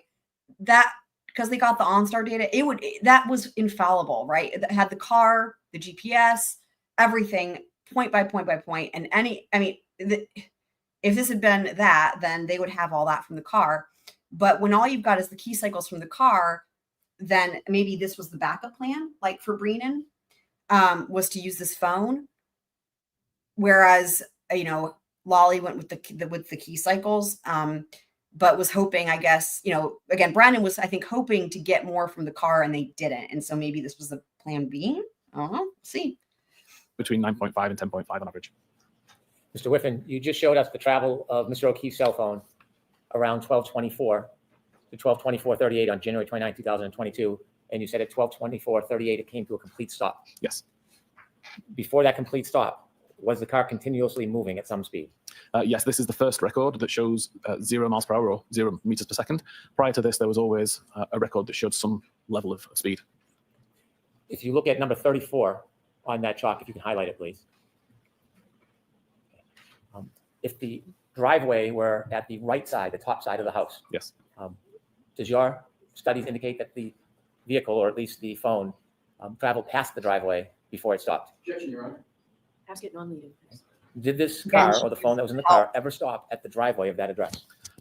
No, according to the location and the speed data from the device, by the time it was approximately the driveway, the phone reports it was still traveling at around 15.9 miles an hour. Have you ever seen a photograph of that address? I have. You have or have not? I have. And in that address, do you see on the far left corner of that address, the yard, there's a flagpole? Yes. Where this car stopped, so this phone stopped at 12:24:33. How close is the phone to that flagpole? I believe very close. And do you ever see the car or the phone stop anywhere near that driveway? No. Please continue. Between 24 minutes and 39 seconds and 25 minutes and 8 seconds, there were a cluster of more records, all showing 5 meter accuracy, but no movement.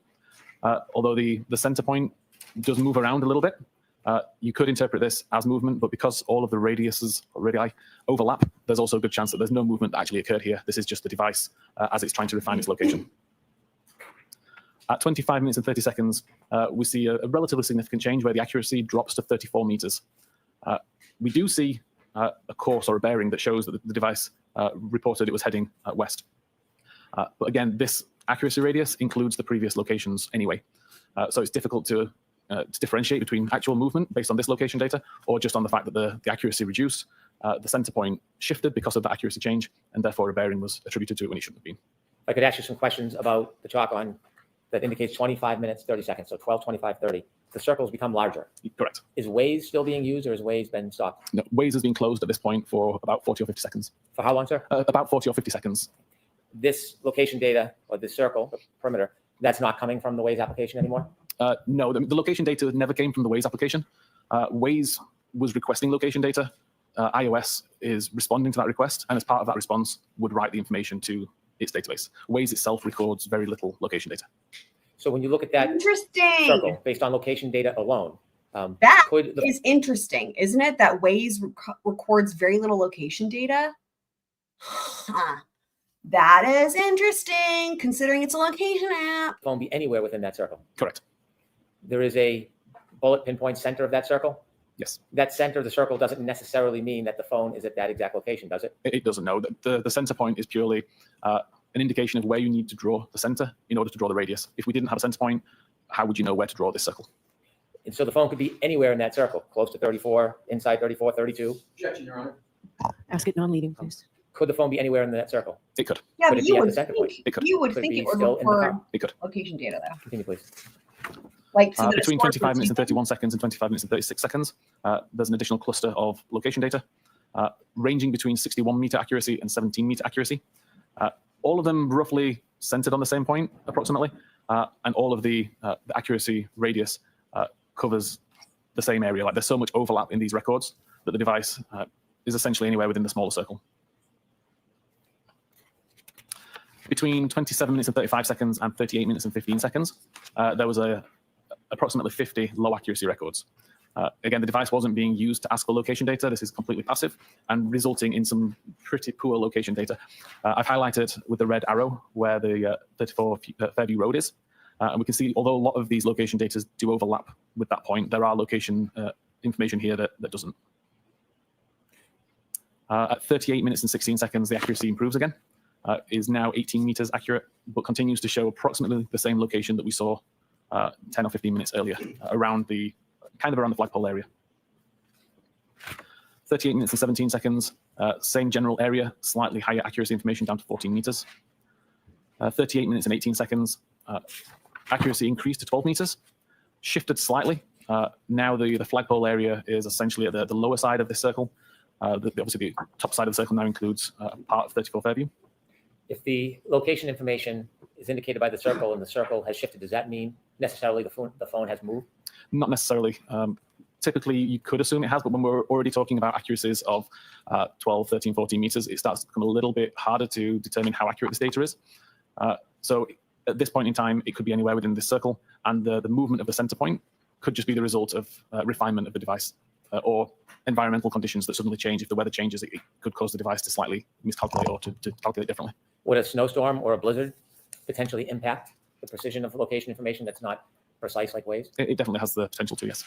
How about a phone being covered? Could that affect it? That could also affect it, yes. If somebody was lying on a phone, could that affect it? That could affect it. Could being in a building affect it? It could. Thank you. Done that one at 38 minutes and 20 seconds. Again, refining information more. We've got an 8 meter accurate radius, still focusing primarily on the front yard towards the left side. And then accuracy of 7 meters at 38 minutes and 21 seconds, again, showing that same general area. Between 40 minutes and 22 seconds and 59 minutes and 29 seconds, accuracy fairly drops off again, and we see some fairly wild records that don't cover the area at all. but we also see some more accurate records showing, again, where the red arrow points at Fairview Road. Those records are highlighted here, just between 40 minutes and 22 seconds and 59 minutes, 29 seconds, only showing records of 25-meter accuracy or better. And again, it's kind of focusing on that flagpole area. Between 1 a.m. and 2 a.m., only looking at location information, which is 25 meters accurate or better. Again, it kind of focuses around the front yard area, although some of these accuracies are still rather large and could put the device inside 30. So I'm actually going to put this down to 1.25. So here's the other thing too. You know, the Commonwealth, Brennan, never actually offered a theory of how John got his injury, right? Like he never said what he thinks happened. It's hard to know, right? In terms of the spinning and flying, all that was from the first trial. That may not be what happens this trial. We don't know yet.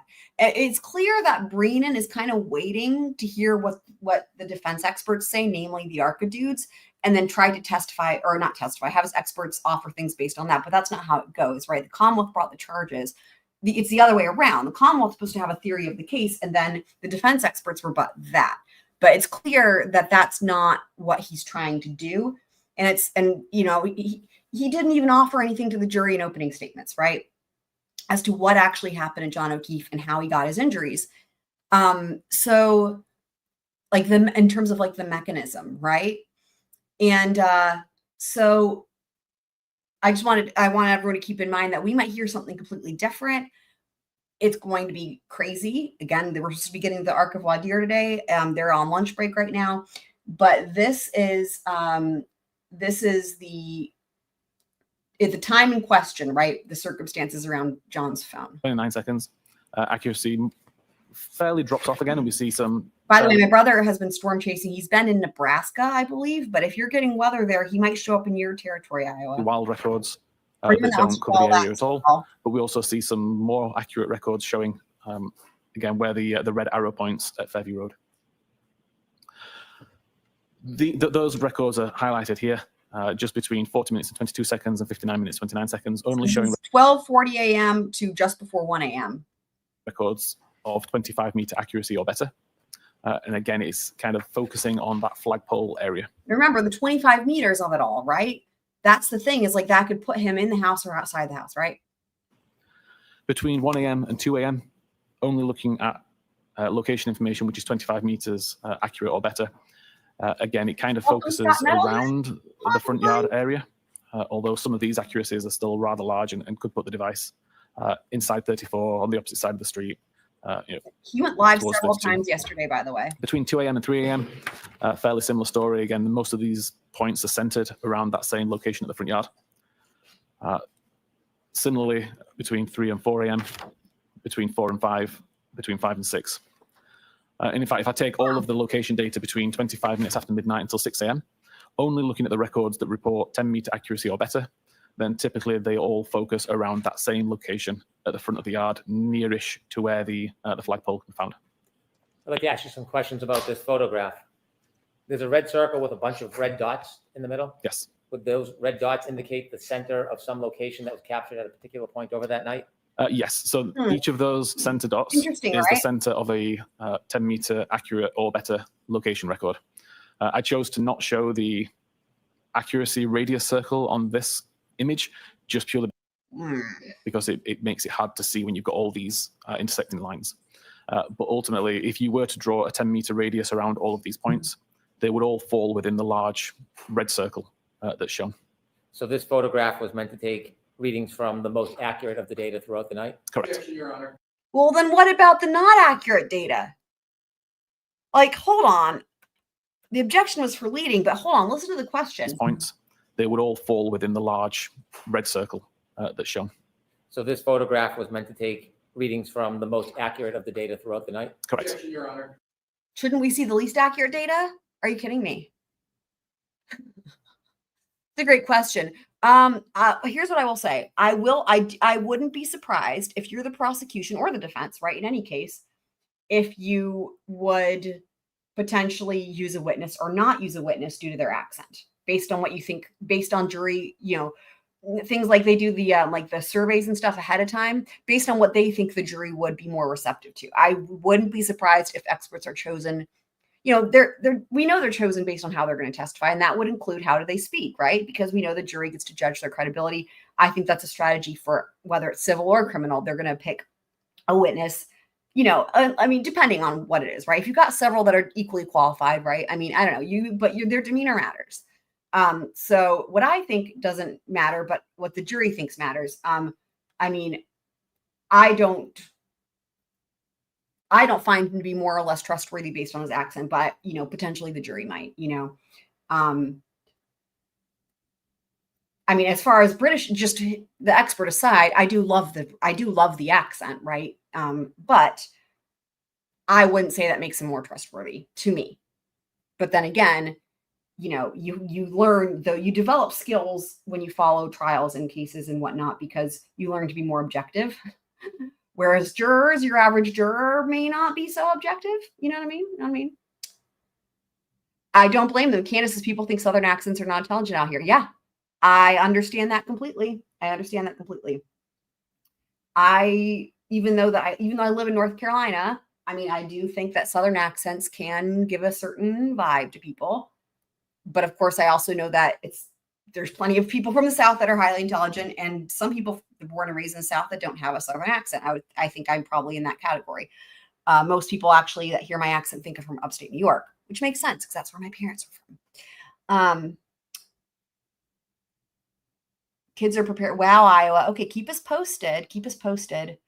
Wow. So the bless your heart, right? They do say that. And of course, in Murdoch, we get really strong Southern accents. And it's delightful, though. And it's delightful. That's interesting. You guys are going to have a lot to talk about because Candace lived in England for a long time. I'm speaking of Scott and Candace. That is really cool. That's really super cool. And Ian Whiffen is from North England. He actually was just saying, where was it? Calgary? Is that what was it? What did he say? Calgary. Is that it? No. I'm getting my wires crossed, I think, probably. But although having said that, I do think he lives in Canada now. So maybe he did. Anyway, there's a point in time in which he mentioned where he was from in England. Maybe in the first trial. I don't think he mentioned it this time. Anywho, okay. Okay, thank you. I'm not crazy after all. Was this circle, did it include low frequency data?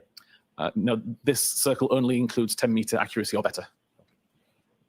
The fact that the center dots are in different spots, is that inconsistent with a phone being in the same place? Right, that's the thing, right? Because like Mark from Behavior Panel, he also is a Brit that lives in Canada.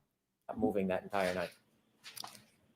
It could indicate movement. It could indicate refinement. Is it impossible to tell? It's impossible to tell at this level of detail anyway. Are all of these dots, given the range, 10 meters or under, are all these dots and all these readings of the high frequency data that you compiled for that night, are they all consistent with Mr. O'Keefe's phone being near the flagpole and not moving that night? Objection, Your Honor.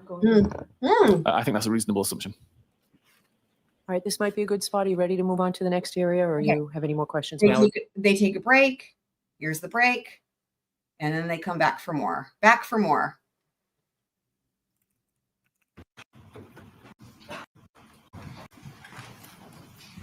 Mr. Whiffen, before we go into the next subject area, I'd like to ask you about the location data.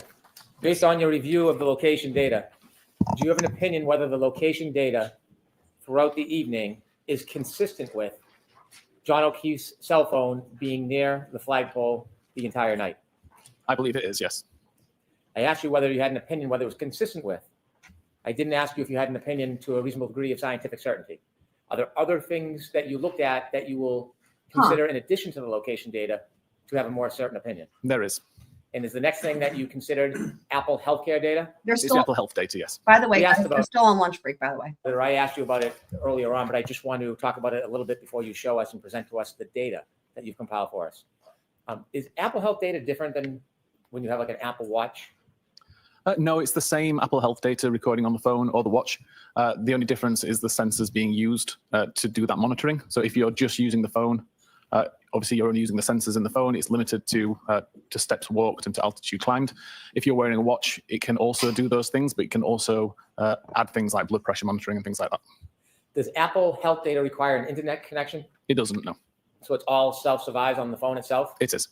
So without having an internet connection, it will still store the data? Correct. If I have an iPhone, is it storing health data even if I didn't ask for it to do so? Yes. Unless you actively turn the feature off, it will by default try to track movement. Is it something that is hidden that I wouldn't see unless I look for it? No, there's an application for Apple Health, and then the settings are quite obvious in the settings screen. Apple Health data tracks movement of the phone? Correct. When you were considering the Apple Health data in this case, did you begin looking for the Apple Health data before Mr. O'Keefe's phone began approaching Fairview Road? Yeah, I started again at around midnight and looked at the health data up until 6:30 a.m. on the 29th. The different points when you track Apple Health data, is that helpful even if you're only trying to isolate a certain point in time? It can be, yes. Does it help determine whether or not it was working properly? If it was... It can determine whether it's working properly. It can determine an average kind of walking speed, for example, of a person, the average gait that the person may walk with, if that was important. If a person has an iPhone and they're moving and it registers Apple Health data, Very likely. and then they stop moving and the healthcare data doesn't register because there's no movement, would the Apple Health data resume movement even if somebody else picks up the phone? It would. The phone itself doesn't care who's carrying it. It just looks for movement. I mean, the phone being underneath him is very interesting, right? Because if something like that happened, like what Iowa, I mean, that 100% is possible, 100%. Because, and then they dropped him on top of his phone. Yep, totally could have So it happened. doesn't identify the owner in order to register movement? Correct. Objection, Your Honor. Does it identify the owner in order to register Better movement? question. It doesn't, no. Could you turn to the next part of the data analysis that you did, Yes. please? So the two sources that I got the Apple Health data from were a database called healthdb_secure.sqlite. This, as I said earlier, is the typical database that's used to store long-term information about the health activity that's been recorded. So this database can have years worth of steps taken, flights climbed, and any other kind of health data that's been recorded. The downside to that is that the information is aggregated. So you see chunks of time and multiple activities can happen within those chunks of time. The cache encrypted C.SQLite database is much more temporary, but is much more granular. So we can see exact times that flights were climbed, for example, or at least you can see the exact time that the flight climb was recorded to the device. And then that information is aggregated into the larger chunk of time. So again, we might see within a cache encrypted C, individual flight climb events that occurred, for example, 30 seconds apart. But by the time that information is written to the Health DB Secure, you're now looking at a 10-minute time period with 3 flight climb events, as opposed to 3 individual flight climb events with individual timestamps. Typically, that source is not used because the data is not stored there for very long. The information I found on John's phone was essentially these 5 records. James, So between your lucky day, rained out for work. You get to hang out with us. We love it. 11 minutes and 9 seconds By the and way, 21 James, minutes dude, and my 5 mom was here earlier, and it's too bad you missed her because I know you would really have a lot to tell her. seconds. There were 170 steps recorded by the device. Steps. Mr. Whiffen, I'm going to stop at each one and ask you some questions. At the time period between 12/11/09, 12/21/05, you don't have any independent information where John O'Keefe or his cell phone were, do you? The location data that I showed to begin with on Washington Street was around 12 minutes after midnight. So the presumption is that's where the location was at that time. And then 21 minutes and 5 seconds, the device had already started using Waze.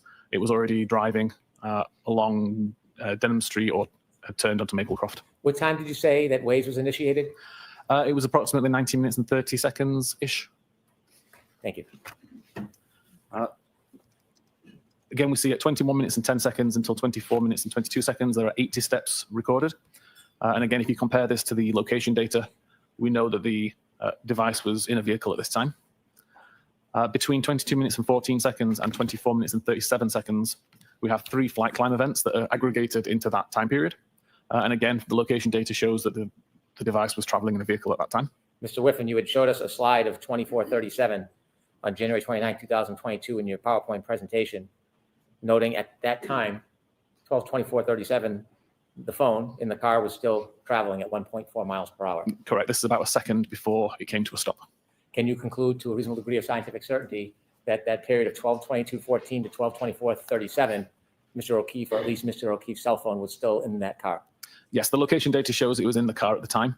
And my next few slides will demonstrate why that was still recording a flight climb event while it was in a vehicle. Thank you. At 31 minutes and 56 seconds until 32 minutes and 16 seconds, there were 36 steps recorded. And then there was no further health activity recorded on the device for several hours until 4 minutes after 6 a.m. When 432 steps were recorded between the time of 6:04 and 6:11. Let me ask you about that 12:31:56 to 12:32:16 time period. We can see larger ranges in the time period range. That is a smaller range comparatively. Yes. At 12:31:56, is that the beginning of the 36 steps? Essentially, yeah, it takes the timestamps from the cache encrypted C, looks at when the first step occurred, looks at when the last step occurred, and aggregates the times based on that. So 12:32:16 would be the last steps taken for that cell phone. Correct. And in between that time period, there's 36 steps. You shared earlier that it doesn't indicate the direction of the steps. Other than the movement that equates the steps, can it tell anything about what direction, the positioning, how the phone was moving? It can't, no. It's just Okay, so I'm going to bump this up a little bit. The cross will be very interesting. purely registered what he thinks are 36 steps. Could it have been a straight line? It could have been straight Could line. it have been somebody pacing? It could have been. Could it have been somebody moving and jumping? Yes. Jumping, if they were jumping forward, essentially. After 12:32:16, Still at when the launch. phone took its last Well, at steps, launch. it never moved again? Objection, Your Honor. Form of the question sustained. After 12:32:16, when this phone took its last steps, did it move again until 6:04:01 a.m.? There were no more steps or flight climb or any other health activity recorded during that time. Do you know what triggered movement at 6:04:01 a.m. of Mr. O'Keefe's cell phone? I presume that the device was moving at that time, but I don't know the details of who. Objection, Your Honor. Move to strike this. I'll strike it. Please continue. Regarding the flight climb events, looking at the cache encrypted C database, I was able to find more granular, accurate timestamps for these records. And I showed those timestamps on this map at the position that the device was, according to the location data at the time. So you're going back to earlier in the evening now, 12:22:14 Correct. to 12:24:37 when the phone stopped near the flagpole. Correct. Okay, thank you. So we have the first record at 22:17, a flight climb event was recorded. I've highlighted that was a red line, and that equates to the red line that shows underneath the timestamp He's where the talking location faster was, again. where the device was at that time. The second record is 22 minutes and 32 seconds, showed with a green line, which shows over here. And then finally, 24 minutes and 37 seconds after midnight, shows with an orange line down here outside 34 Fairview. I'd like to point out that health activity events are recorded upon the event completion. The device doesn't know that you're about to walk up some stairs. It doesn't know that you're halfway up some stairs. It has to wait until you've reached the top in order to detect that an altitude change has occurred. So that change. Okay, let's hear that again. Device doesn't know that you're about to walk up some stairs. Well, it doesn't yeah. know that you're halfway up some stairs. It has to wait until you've reached the top in order to detect that an altitude change has occurred. How does it know when you've reached the top, though?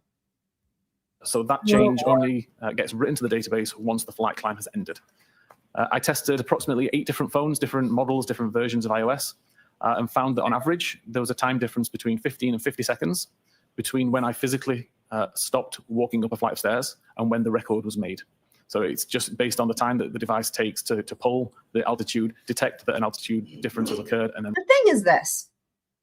I guess they're calling it flight of stairs. The phone does not, I guarantee you, does not record it as a flight of stairs, right? It would be an altitude change.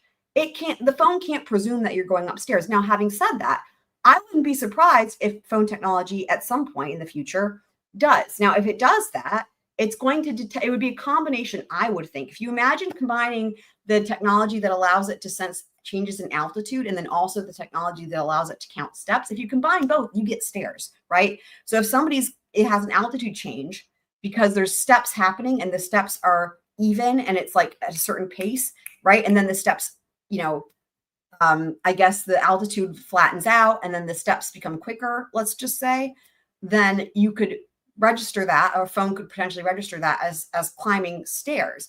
But if all it is a change in the altitude, you can't presume that they're on stairs. They could be whatever, it could be different things. The phone can't make that assumption, right? So I just wanted to note that. Yeah, I was calling site Oklahoma. The case is a mess. Indeed, that is an understatement. And write the data to the database. So then I took that average data between 15 and 50 seconds and plotted it onto this graph, which also plots the altitude of the device over time. So the red line here shows the time according to the cache encrypted C database where the first flight climb event was recorded. Now the thing is this, right? It says flight climb. Now I know that the Commonwealth actually would rather say it's not flight of stairs. So I'm just really confused right now. Are they wanting to say it's a flight of stairs? I mean, because didn't they try to say last time it was like the car? I don't know. We'll see. 2 minutes and 17 seconds. Oh, it's amazing. Working back 15 seconds from that to say that with the gap that I know exists between the flight climb ending and when the record Well, is recorded. I'm saying if it takes an overall altitude change and then it combines that with steps, right? Then it could perceive potentially that it's stairs versus, like, for example, I guess what I'm thinking is, for example, if they were in a flying device, right? Again, this isn't, I don't know if somebody, I mean, what if they went on an airplane, right? I know that you're supposed to have your phone on airplane mode, but have you guys ever tried that? Like, if it's not on airplane mode, it still could be doing, though, altitude, right? So I'm just thinking if you compare it to something like that, where there's no steps being taken and there's an altitude change versus if there's an altitude change and there are steps, if that makes sense. Because then you could say, oh yeah, well, they're definitely on stairs and not plane, maybe. I don't know. Flight climb event is presumed to have occurred within this red gradient area. The altitude information on the device shows that between those times, the altitude increased from around 41 meters to around 45 meters. You may recall earlier I said that it's a 3-meter incline that Apple considers a flight climb event. Therefore, the incline that occurred within this red gradient is sufficient to trip a flight climb event. Okay, so let me back that up. So 3-meter incline is how it calls it a flight climb event? I don't know. I said that it's a 3-meter incline that Apple considers a flight climb event. Therefore, the incline that occurred within this red gradient is sufficient to trip a flight climb event. When we look at the second record at 22 minutes and 32 seconds, this is shown on this chart as a green line. And again, working back 15 seconds and beyond to allow for the tolerance, we see the green gradient area. This shows an altitude change of around 45 meters to 48 meters. Again, that would be sufficient for a flight climb event to be recorded because we have 3-meter incline change. We then don't see an incline change for a while. All we see is the device going downhill. I just checked, until we get the record right at the end there, 24 minutes and 37 seconds. And again, working back around 15 seconds to the orange gradient, we see an increase from around 25 to 28, 29 meters. Again, that would be sufficient to cause a flight climb event to be recorded. I'd like to ask you. Sorry, go ahead. Continue, and then I'll ask you, please. Okay. I then compared that information to a topology website from the area, according to I love the colors. Topology website data, and plotted that out here. We see the red circle now is related to the first flight climb, the green circle to the second flight climb, and the orange circle to the third flight climb. The gradients that we see here are the same gradients that were shown on the previous graph. So the presumption is that within this red gradient is where the flight climb event occurred. Within the green... Runkle was telling a story the other day about how he had I don't remember if he said it was for him or a colleague or somebody, but they were somebody in the law firm and they they were trying to get their steps in or whatever. And there was one day where they left their phone just on the shelf or whatever for the whole day. And went to go check it, oh dang, I forgot to have my phone. And then I'm not going to get my steps in. And it looked, and it had said that they had traveled some number of miles and had done some number of flights of stairs. And it was literally on the shelf the whole time or whatever. Interesting. Gradient here is where the second flight climb event occurred, and within the orange gradient here is where the third flight climb event occurred. The white circles show the altitude of that particular location according to the topology website. So again, we see that for the red gradient, there's an increase from 43 to 47 meters. Between the green gradient and the green number 2, again, we're going from around 47 to 50 meters. And then with the orange gradient at the bottom, we've gone from around 26 to 28 meters. So fairly consistent with the data that was recorded on the device in terms of altitude information. And I would suggest is the reason that these flight climb events occurred. Mr. Whiffen, there's 3 different times. The first is 12/22/17. At that time, was the Waze data app initiated? It was. And did that indicate whether or not Mr. O'Keefe or his phone were traveling in a car at that time? Appeared to still be traveling in a car. At 12/22/32, was the Waze data initiated and active? It was, yes. And at that time, does the data indicate that Mr. O'Keefe's phone was in a vehicle and moving? It does. And you showed us a slide finally from 12/24/37 that the vehicle was still moving 1.4 miles per hour. Correct. And 1.4. was the Waze data initiated and active at that time, 12/24/37? If I remember correctly, Waze had closed about 5 or 10 seconds earlier. Now, based on your study of the Waze information, the location information, the topography, and the healthcare data, do you have an opinion to a reasonable degree of scientific certainty Oh, whether the finish it up. indication on the healthcare data reflecting flights of stairs, do you have an opinion whether or not that was registered as a result of a person holding a phone, walking upstairs, or for some other reason? Based on the location data, the health data, and the research that I did in the testing, I believe it is more likely that the device was in a vehicle traveling on a road going up an incline. Oh, there it is, guys. There it is. Interesting. Okay, so that's the same as what they said last time. Interesting. Reason. Let's hear that again. Based on the location Wow. data, the health data, and the research that I did in the testing, I believe it is more likely that the device was in a vehicle traveling on a road going up an incline versus the location data being incorrect and the person being walking up physical stairs. Thank you. All right, we are on to cross, and this is our first time hearing Mr. Leslie do cross, so that's exciting. Let's go. Get him. Get him. You Woo! can continue, please. Okay. Oh, just So kidding. I'll address the idea of 3 That clocks, sounded like he was done. Just kidding. which I believe was brought up Let previously. me interrupt. Sorry. Why don't we just explain to the jury how clocks work in an iPhone? That's not a question. Ugh. That is kind of covered in the next slide anyway. Okay. Maybe worth just jumping ahead to that slide. Explain the idea of 3 clocks. Sorry, Yes. guys. I got y'all all excited. It sounded like he was done, but he wasn't done. Essentially, there is 1 clock I on bet an the iPhone. three got It's the clock excited that you too. see. It's shown in the top corner, Sorry, and y'all. all activity is related to that particular time. So when you receive a text message, the time that's shown in the database is related to the time that you can see on the phone. When you do health activity, it's related to the time that you see in the top corner of the phone. Everything is related to that time. The difference is within the current power log databases. It's a subset of files stored on iOS devices. They use what's called a monotonic clock, but it's not Sorry, a clock Thunder. that can actually I'm be sorry. trusted I'm to see when events occurred. sorry. It's the way that the device records time. It's essentially a counter that's just counting seconds since the device was reset, basically. And I'm sure most people can recall a time where you would set a clock on a Edge digital my- device, I edged come myself. back to it 3 or 4 Thunder. months later, and the clock's now not quite as accurate as it was when you left it. Yeah, Time starts to edge. drift. It might drift forward and be faster. It might drift slower and be further behind. That essentially happens with the monotonic clock as well. So you have to take the values that the monotonic clock provides and add or subtract different values, which are essentially offsets, in order to get the accurate time. And that's what I'll be displaying in this slide here. The confusion with the idea of 3 clocks, I believe, comes from the way that Magnet Axiom product displays power log data. They show a monotonic date and time, a baseband date and time, and a display date and time within the power log records. As an examiner, it's really good to see this data and understand how the tool is determining these values. As an examiner, it would be really bad to look at these values and think that they are accurate timestamps at face value, because they aren't. And I'll start to talk through how this information works. So the other thing that Axiom shows, as well as the monotonic baseband and display times, is they show the location where this information came from. In this case, we have 2 tables. One is called PL Springboard Agent Event Forward SBlock. And that is what this table is here. And you can see we've got an ID number, a timestamp, and a value of locked.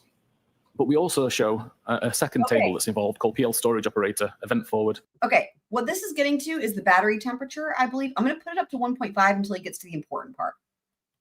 Time offset. And that's this table at the bottom At here. least I So again, believe- we see there's an ID, a timestamp, believe that's what baseband, he's doing. kernel, and system values. These values all need to be read together in order to make sense of the data. So for example, Okay, if I great. take the timestamp that's shown here, the 1643 33687 number, if you treat that as number of seconds since the 1st of January 1970, it's what we call a Unix epoch. That will get you the timestamp of 29th of January 2022 at midnight, 21 minutes and 27 seconds once you account for the UTC -5 offset. And you'll see that that is the same timestamp that Axiom shows here as the monotonic time, 12:21:27.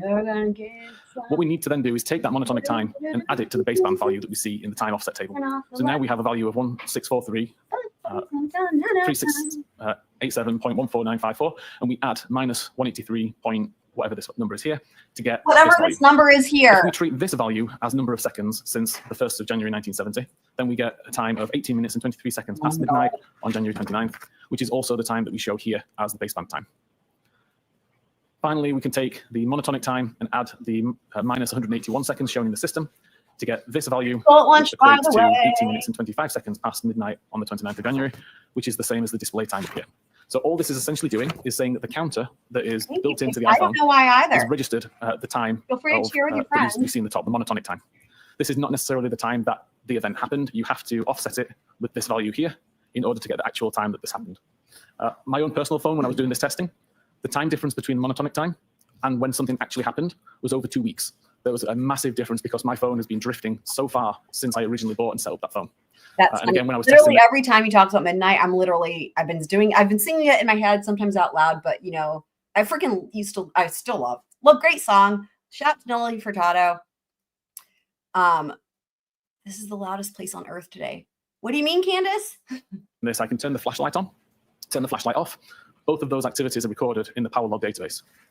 If I just look at the monotonic time, it's off by over 2 weeks. If I do this process to calculate the correct offset, it shows exactly when I turn that flashlight on and when I turn that flashlight off. The calculation is imperative. Without the calculation, these timestamps are irrelevant. And all Axiom is doing here is they're showing you the values that they use in order to calculate the final value. It doesn't mean that you can take the monotonic timestamp and read anything into it. It's completely irrelevant on its own. Is it necessary to understand this process He's really wanting to in order emphasize to that. ensure the integrity of the time that you're offering to the jury so you understand whether it's accurate or not? It would be if we were discussing power log data. Power log data only really encompasses things like battery level, the time and date that it's plugged in, button presses, camera usage, things like that. It doesn't count for location data. It doesn't count for Apple Health data. They both work on the system time. No. They both work on the same system time. So they're always going to be aligned. Do you have an opinion to a reasonable degree of Watch scientific certainty as to the accuracy of the location data times and the accuracy of the health data times that you shared with us? They'd be consistent with each other. That is literally not an answer to that question. Ooh. Opinion to a reasonable degree of scientific certainty as to the accuracy of the location data times and the accuracy of the health data times that you shared with us? They'd be consistent with each other. Huh? Pardon me? Come again? That's what you said. That's not an answer to this is like the question that they ask every expert, right? In every field, in every trial. And he was asked earlier, which is why I thought he was done, with like your final opinion, right? And it's like the reasonable do you have to what degree of certainty of the accuracy? And he did not answer it. I'm like, did he misunderstand the question? But how would he misunderstand the question? It's like you would expect this if you're an expert. So to summarize that, there's only really one clock that's in use on an iPhone for recording. The only difference is the monotonic time, which is how power logs record information, but you need to offset the times to figure out when that activity actually happened. And that you only have to offset those times power log data, not for health, not for location, not for messages or photographs or any other activity like that, purely power log data. Is there another subject that you looked at, that you analyzed Maybe that's in order to reach a conclusion about the time and location of John O'Keefe's cell phone over the night of January 29, 2022? Yes, the next one is battery temperature. Can you explain a little bit of background on this before you start? Yes. Okay. So again, we have a temperature sensor built Here in it within is. the phone. Temperature, monitoring guys. for if the battery temperature increases too high, it becomes a danger, or if the temperature gets too low and becomes an issue. So it constantly monitors the temperature of the battery and records that information in the Knowledge C database. Did you look into the battery temperatures from before midnight and after midnight and do an analysis regarding the temperatures of that cell phone battery? I did, yes. Throughout the evening of the 28th of January and then morning of the 29th. Mr. Whiffen, that's going to be hard to read. Is there any way you can enlarge it? Apparently not like that. That's what she said. There we go. Thank you. So on the evening of the 28th, see an average temperature of around mid 80 degree Fahrenheit. I've got no understanding of where the device was at this time, whether it was in a pocket on a surface, whether it was in use or not. But I just wanted to get an average idea of temperatures of the device. Okay. By Sorry, I'm pausing it so I can take a screenshot of this because we might want to refer to it later. Okay. but I just wanted to get an average idea of temperatures of the device. By 13 minutes after midnight, we're still at 82 Fahrenheit. At 22 minutes after midnight, we know from the location data that the device was currently in a car, and we see the temperature has dropped to 77 Fahrenheit. By 37 minutes after midnight, we now know the device is already at Fairview. It's been at Fairview for approximately 12 minutes. Oh, And the my temperature mom is is back. My mom is back for anyone like James who wanted to say hi. Yay, hi, Mom. Schmars. continued to drop. It's now 72 Fahrenheit. Mr. Whiffen, if I can interrupt you. At 12:37, when the temperature drops to 72 degrees, is that before or after the healthcare data stops for that evening? That's after. Thank you. 45 minutes past, the temperature's dropped to 66 Fahrenheit. At 53 minutes past, it's dropped to 61 Fahrenheit. 7 minutes after 1, it's dropped to 55 Fahrenheit. At 1:36, it's dropped to 50. And then we have a large gap in the data, with the next record being made at 6 minutes after 6 a.m., when the temperature is 43 Fahrenheit. Mr. Whiffen, if a phone has any protection or coverage, well, let me ask it this way. Do you know what, if anything, happened around 6:02? Oh, what if 6:03 anything? triggered What that if anything? 6-degree drop in temperature? I don't know accurately, no. And then you're now at 6:14 and it's 37 degrees? Yeah, you're correct. This is the coldest temperature recorded. Do you know what, if anything, happened to that phone at 6:15:01? Hold on, let's make sure we catch the temperature. And also he said, what if anything? Accurately, no. And then you're now at 6:14 and it's 37 degrees? Yeah, you're correct. This is the coldest temperature recorded. Do you know what, if anything, happened to that phone at 6:15 56 degrees, is that what he said? By the way, for anyone, Elon, my mom is here for anyone that wanted to say hi to her. degrees? Yeah, you're correct. This is really no. Hang on. And then you're now at 6:14 and it's 37 degrees? 37 Yeah, you're correct. This is the coldest temperature recorded. Do you 37 know what, if degrees. anything, happened to that phone at 6:15:01? I don't know. Okay, please 37 continue. degrees. And then as of that point in time, from 6:35, we start to see an increase in temperature to 43 Fahrenheit. At 6:40, it's up to 50 Fahrenheit. At 6:48, up to 55 Fahrenheit. And at 6:56, up to 61 Fahrenheit. And then also plotted this out onto a graph just for visualization. Again, we can see on the evening of the 28th, the temperature is relatively consistent. It starts to drop as we know the phone is traveling in a car. And by the time it arrives at Fairview, we only see it drop until 1:36 a.m. We see a relatively modest drop over the next few hours, but no records recorded. We see the final drop at 6:14, and then we see an increase. But there are no increases occur prior to 6:14 that would suggest that the phone went from a cold environment to a warm environment or had extensive usage. Between 1:36 a.m. and 6:06 a.m., is there any indication at any time that that battery temperature? Iowa, right there. No, there's no records Yep. related to battery temperature Yep, at all. for with that time. anyone. Mhm. Thank you. Is there another area that you looked at for your conclusions in this case? Yes, I was looking at device usage. What is device usage? Information about when the user unlocks the phone, what applications they're using, what they're using the device for, and when they lock the phone again. Would device usage require an actual person to interact with the phone, or can it happen without user interaction? Everything that I was looking at was related to physical interaction and manipulation of the device by a user. Please continue. So the three sources of data that I used for this were Knowledge C, a database I mentioned earlier that logs lots of different activity, They're including still at lunch, device by the way, unlocks, device guys. locks, applications that are on screen. The current power Still at lock, lunch. which I mentioned, which can track button presses. So specifically when the lock button is pressed and the times that I display have been offset appropriately. And unified logs, which is essentially a list of almost everything that's happening on that phone for a short amount of time. But it would be used, for example, if you had a problem with your device, took it back to Apple because it was crashing all the time, let's say, they could look at the unified logs and figure out, well, what's causing these crashes to occur. So really granular. We see that at 12 minutes and 52 seconds after midnight, the device is unlocked using biometric Face ID. The SMS application is on screen for about 5 seconds before it's closed, and then the user presses the lock button at the side of the device to lock the phone. Okay. At 13 minutes and 54 seconds, biometric Face ID is used again, and the SMS application is opened. And at 14 minutes and 29 seconds, the lock button is pressed again, Okay. 12, 13, 54. So Face ID. causing the device to lock. 15 minutes and 46 seconds, the device is unlocked using Face ID. The SMS application is already on screen because that's the application that was on screen when the device was locked. Okay. And the device is locked again at 16:03. At 17 minutes and 59 seconds, the device is unlocked again using Face ID. The SMS application is still on screen from before. And at 18 minutes and 12 seconds, the lock button is pressed, causing the device to lock. Okay, so I don't remember when it's locked for the last time, but I'm sure we will learn. I'll just be honest here. This is factually incorrect. Let's just make sure this is accurate. Where it says here, look guys, where it says lock button pressed by user, they have absolutely no way to know who pressed that lock button. And also, the device can lock, okay, for numerous reasons, right? The device does not log in the Celebrate report or anywhere. It doesn't log when that button is pressed. Same as how it doesn't log if you turn airplane mode on or off. Same as how it doesn't log if you turn location services on or off. Things that you think would be basic that the phone would log, it does not log. So it does not log that the button is pressed at all. So they can't say that the lock button was pressed or who pressed it, who, if anyone, pressed the lock button. They can say it's locked, but that comment is completely inappropriate. And I'm sure that will come out on cross-exam because they cannot say that. But I guarantee you the reason that he's saying this is to try to make, like, I guess I'm answering my own question here. This must be what they're going to say is the last time John O'Keefe, quote unquote, locked the phone, but they don't know that. Nope, nope, nope, nope, nope, nope.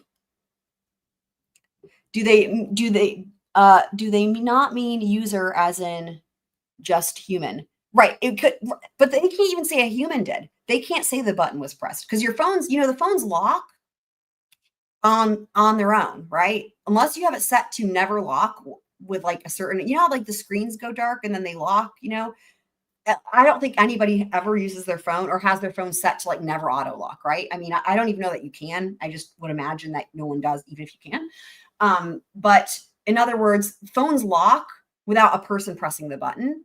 And they can't say that the button was pressed, period, let alone who pressed the button. So yeah. Right. This would be, Apple software, but I think it's true even for Androids. Maybe with Android, it'll say the button was pressed, but there's no way they can say who pressed the button, right? Not at this point. Maybe if technology at some point becomes to where it takes a fingerprint from the button, if they make the lock button wider and they can take a fingerprint and then that would be a whole thing, like who pressed the button. That's what you would need. Otherwise you can't say, right? So he means as opposed to auto lock from a time. So, right. So, but he didn't say that. And I'll back it up, but I don't think he mentions auto lock at all. Let's just double check. When the device was locked, and the device is locked again at 16:03. At 17 minutes and 59 seconds, the device is unlocked again using Face ID. The SMS application is still on screen from before, and at 18 minutes and 12 seconds, the lock button is pressed, causing the device to lock. At 18 minutes and 25 seconds, the device is unlocked using Face ID. The SMS application is already on screen from the previous usage, and at 18:31, the SMS application is closed. At 18:34, the phone application is opened by the user actively pressing. So let me back this up and explain what this is. So the fact that it's unlocked again, you could assume the user has the phone still, but he shouldn't be making assumptions, right? Unlocked again using Face ID. The SMS application is still on screen from before, and at 18 minutes and 12 seconds, the lock button is pressed, causing the device to lock. At 18 minutes and 25 seconds, the device is unlocked using Face ID. The SMS application is already on screen from the previous usage, and at 18:31, the SMS application is closed. Okay, here's one thing. So it's possible that I'm going to test this out. So what I'm thinking is if the phone auto locks versus you pressing the lock button, do you then have to unlock it again? I'm testing it out with my phone. My phone is awake. I'm going to wait for it to auto lock, and then I'm going to see if I have to, because that's an automatic setting. That's not something that you change, right?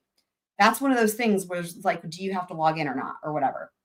So I'm waiting for it to lock or whatever, and then I'll see. But because if indeed the way he's determining whether the button was pressed or not is based on, like, for example, if you have to, okay, what am I saying? What I'm saying is because he has to unlock it again with Face ID, if what he's saying is therefore it means the button had to be pressed to lock, which if it's true, he needs to explain that. But also you still can't imply or assume that it was the user. I mean, or I guess that it was John, right? He's not explaining all this. And you better believe that the questions that we're asking, the jury is going to be asking. Because if the jury doesn't have real life human experience with nothing else, what they will have human real life experience with is using a smartphone and all of this. This is where it's getting into, okay, yeah, now I can actually think this through. Is this realistic? Is this normal? Is this how it normally goes? Because they all have experience with phones. And this is where they're going to be like, wait, when I use my phone, does this or that happen? What time is this? So it's the time there, it's basically military time, I suppose, where it says 0, it's after midnight, basically. So we're at midnight and 24 minutes, 28 seconds. I'm waiting for my phone to lock. How is it not locking yet? Let me try it this way. Okay. Running back home. Excellent. Drive safe. So I'm just waiting for my phone to lock. So I feel like when it's locked, I always have to, log in, right? Or whatever, unlock it. I have it set to Face ID and also doing the code because sometimes depending on the angle, like the Face ID won't work. You know what I mean? So I'm just waiting for it to lock. I'll press this. We'll watch this until my phone locks, and then we'll test it out. 1923, that phone call ends. At 1929, the Waze application is opened by the user pressing on the icon on the home screen. And that's open for approximately 5 minutes, closing at 24 minutes and 26 seconds. 2 seconds later, at 24 minutes and 28 seconds, the device is locked by the user pressing the lock button on the side of the phone. At 24 minutes and 59 seconds, the device is unlocked using Face ID. The SMS application is opened using the icon on the home screen. And at 25 minutes and 9 seconds, the lock button is pressed by the user to lock the device. Okay, my phone is now locked, as in I didn't lock it. It locked.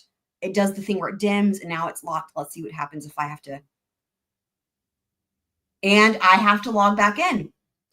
Okay, so that answers the question. Okay, interesting. So I was right. So I have to enter a passcode or use my Face ID. So here, that confirms, okay, if you don't press the button, okay, I was thinking, right, that maybe you have to press the button in order for it to then require you to log back in. But no, and it auto-locked, and I had to log back in. So you still can't say that the button was definitely pressed. The only way you could say that is if you know what his settings were and how long he had it set to auto lock or whatever, or for the screen to stay on and then auto lock. And let's just say that his settings said 1 minute, right? And then, but it was, unlocked again after 20 seconds. Then you could infer that, but still, you can't say that for sure. And that should all be explained to the jury. So hopefully that makes sense the way I'm explaining that. At 27 minutes and 45 seconds, the device is unlocked using Face ID. The SMS application is already on screen. And at 27 minutes and 50 seconds, the device is locked using the lock button. 29 minutes and 52 seconds, device is unlocked using Face ID. SMS application is already on screen from the previous usage. And at 29 minutes and 53 seconds, the lock button is pressed to lock the device. 32 minutes and 4 seconds, the device is unlocked using Face ID. Still at lunch, SMS application is already on screen from the previous use. And at 32 minutes and 9 seconds, the lock button is pressed by the user.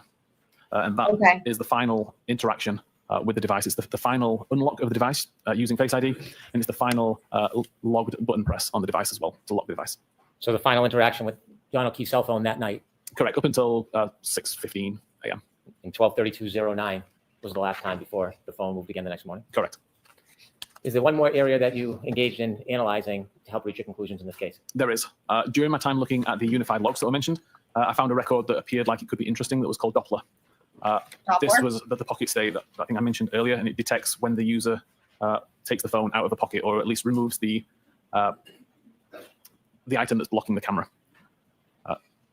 There were hundreds of thousands of records within the unified logs that I was able to filter down to just the Doppler records and to filter and aggregate down into a more digestible number, which is what's shown here. So again, whenever the device receives a phone call, or whenever the device is picked up in a particular way, the camera activates and it actively looks for a face. If it finds that the camera's blocked, it records the fact that it's in a pocket state.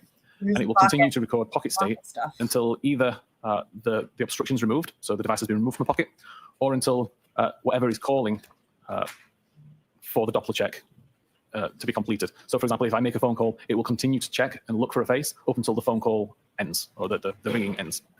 So in this case, at 12 minutes and 37 seconds, see a small amount of time where 4 Doppler checks were conducted. And that ended at 12 minutes 37 seconds with a pocket state cleared event. At 12 minutes and 39 seconds, there was a 7.5 second period where 108 Doppler checks were conducted. Again, that ended with a pocket state cleared event at 12 minutes and 46 seconds. At 25 minutes and 8 seconds, there was a single Doppler check that resulted in a pocket state.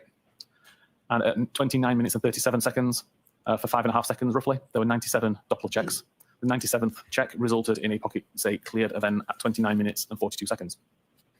At 31 minutes and 52 seconds past midnight, there was an 11-second period where 155 Doppler checks were made. The 155th Doppler check resulted in a pocket cleared event at 32 minutes and 3 seconds. At 33 minutes and 14 seconds was the start of a 5-hour and 20-minute period where 26,500 Doppler checks were conducted. Every one of those checks came back to say that it was in a pocket state. There was never a pocket state cleared event during that time. At 2 minutes after 6 a.m. And 41 seconds, there was a 12-minute period and 20 second where 417 Doppler checks were conducted. The 417th Doppler check showed a pocket state cleared event at 6:15:01. Mr. Whiffen, as a result of your analysis of John O'Keefe's cell phone, considering the location data, including Waze data, and considering the healthcare data, the pocket state information, the battery temperature, did you have an opportunity to create a timeline putting all of these different important pieces of data together so you could show them to the jury in chronological order? I did, yes. Would you share with us now your timeline and explain it for us? Of course. So again, this combines all of the information from the previous slides, just showing it all within a timelined view. So at 18 minutes and 25 seconds, the device is unlocked using Face ID. We see the SMS application is in use. For around 11 seconds, a phone call is made from John to Jennifer McCabe. A phone call lasts 36 seconds, starting at 18 minutes and 47 seconds. That call ends at 19 minutes and 23 seconds, and the mobile phone application is closed at 19 minutes and 24 seconds. At 19 minutes and 29 seconds, the Waze application is loaded on screen. Okay. And at 20 minutes and 49 Back this up just a second so we can see this info about the calls. Hold on. for around 11 seconds, a phone call is made from John to Jennifer McCabe. Okay. A phone call lasts 36 seconds, starting at 18 minutes and 47 seconds. That call ends at 19 minutes and 23 seconds, and the mobile phone application is closed at 19 minutes and 24 seconds. At 19 minutes and 29 seconds, the Waze application is loaded on screen. And at 20 minutes... What I want Murdoch style, a timeline of all this info all in one thing so you can see where it all... I hope they show that, right? Like the phone calls with the text messages, with the battery state, with the location data, with the altitude. I want it all because I want it all or nothing at all. No, I want it all in a timeline thing with it all together because otherwise we have to go back and watch all of these and write it all down and then be like, oh, what was happening at this time? And I just hope they present it that way. Anyway. 49 seconds, which is what this location on the side relates to. We see an incoming message from Brian Higgins saying, you come in here. At 22 minutes and 14 seconds, this is the start of the 3 flight climb events as the device is driving along Oakdale Road, I believe that one is. At 24 minutes and 26 seconds is when the Waze application is closed and the device is locked via the lock button at 24 minutes and 28 seconds. At 24 minutes and 37 seconds, the three flight climb events comes to an end. And at 24 minutes and 38 seconds is the first record that shows a speed of 0 meters per second. At 24 minutes and 59 seconds, the device is unlocked using Face ID, and the message, you coming here, is read at 25 minutes and 8 seconds after midnight. At 25 minutes and 9 seconds after midnight, the device is locked using the lock button. At 27 minutes and 33 seconds after midnight, a text message is received from Jen McCabe saying, here. At 27 minutes and 45 seconds after midnight, the device is unlocked using Face ID, and the here message that was just received is read at 27 minutes and 48 seconds. At 27 minutes and 50 seconds, the lock button is pressed by the user, causing the device to lock. At 29 minutes and 37 seconds, we start to get some Doppler checks, and at 29 minutes and 42 seconds, the pocket state cleared event is written. At 29 minutes and 44 seconds, there's an incoming call from Jen McCabe. This is answered and lasts for 7 seconds, ending at 29 minutes and 51 seconds. At 29 minutes and 52 seconds, the device is unlocked, and a second later, the lock button is pressed, causing the device to lock again. 31 minutes and 47 seconds after midnight, a message is received, again from Jennifer McCabe, saying, pull behind me.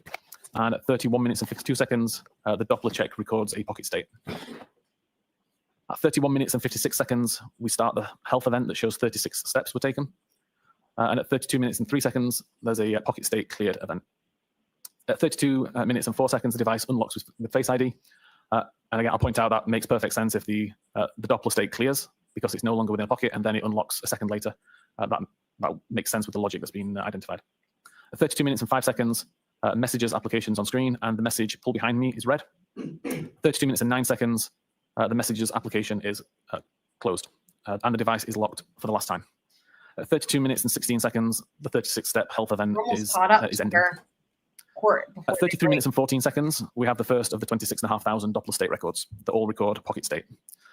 This is followed by several phone calls at 33 minutes and 35 seconds, 34 minutes and 9 seconds, 34 minutes and 38 seconds, 35 minutes and 9 seconds, 35 minutes and 35 seconds, and 36 minutes and 9 seconds. All calls from Karen.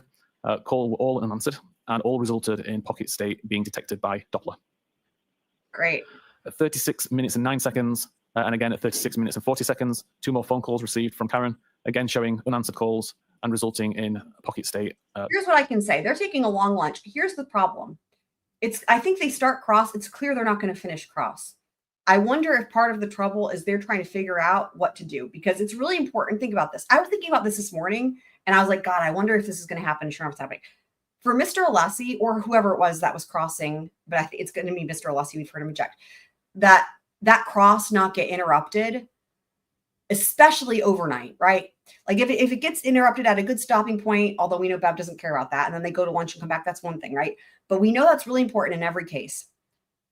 However, we know that they brought in these ARCCA dudes from out of town, right, for this voir dire, and they have to pay them. And I wonder if she's putting the defense in a position where they have to decide whether or not they're going to pay ARCCA to stay through until tomorrow so they can have the voir dire, right? Because at this point, they're still at lunch. It's 2 o'clock, and she stops court at what, 4:30?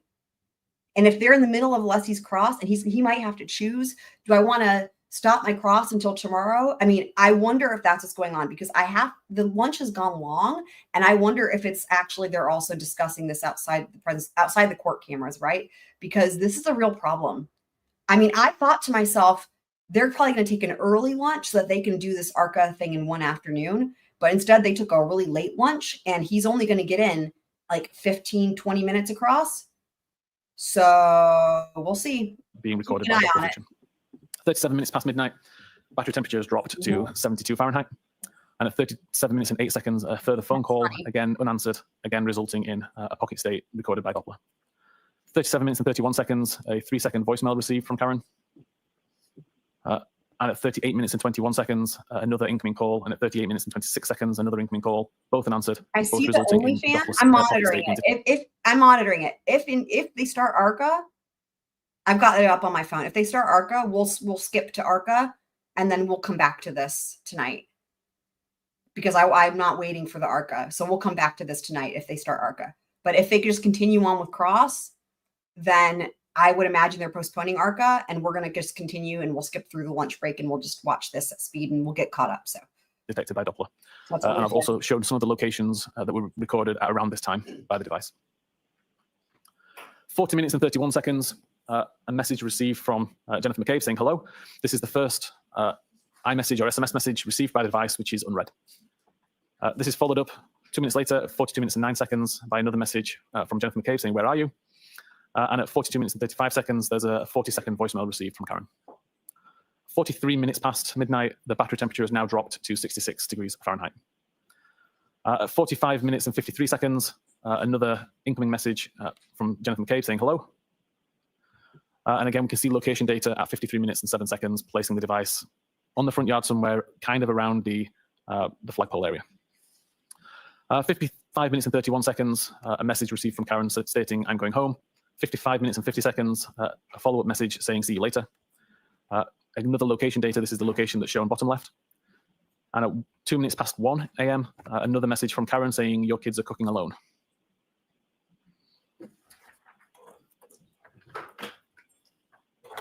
Mr. Whiffen, based on your analysis of John O'Keefe's cell phone, keeping in mind some of the data points you shared with us, that wave was initiated around 12:19. That the car reached the flagpole around 12:24:37. That the only health data during that later time, near 12:30, was from 12:31:56 to 12:32:16. That the last interaction was at 12:32:09. Okay. Hang on. I think they're back. They're back. Okay, we're going to jump to real time. We will finish this like tonight. But now we're going to jump to real time. All right. And of Here we go. the defendant's obligations for reciprocal discovery, and I found that it was deliberate. The Commonwealth filed additional motion, a motion to compel reciprocal discovery of the ARCCA witnesses or to exclude their testimonies. Upon that, I believe I issued an order last week for certain discovery to be provided and to be provided by ARCCA. On the day of opening statements, it was clear to me that there was another violation of the defendant's rules, defendant's obligations under our rules of criminal procedure. And based on that, especially given what the defense has failed to deliver, I would not permit the defense from mentioning ARCCA in their opening. Okay. So here we are, today we're guys. going to have an evidentiary hearing Okay. on your motion, Mr. Brennan. So I expect that we will get through both witnesses by the end of today. If not, we'll have to have them back, but I Okay. expect we can get through All them. right.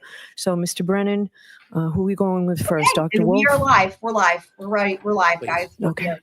Let's do this. Oh my God. ARCCA time. ARCCA time. We'll finish with Ian Whiffen later. All right. Wow. This is intense, guys. Oh my God.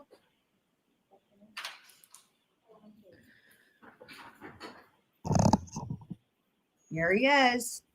Once you're set, you're going to face the clerk and raise your right hand. You solemnly swear that the testimony you shall give to the court in the matter now in hearing shall be the truth, the whole truth, and nothing but the truth, so help you God. Yes. Thank you. Can I-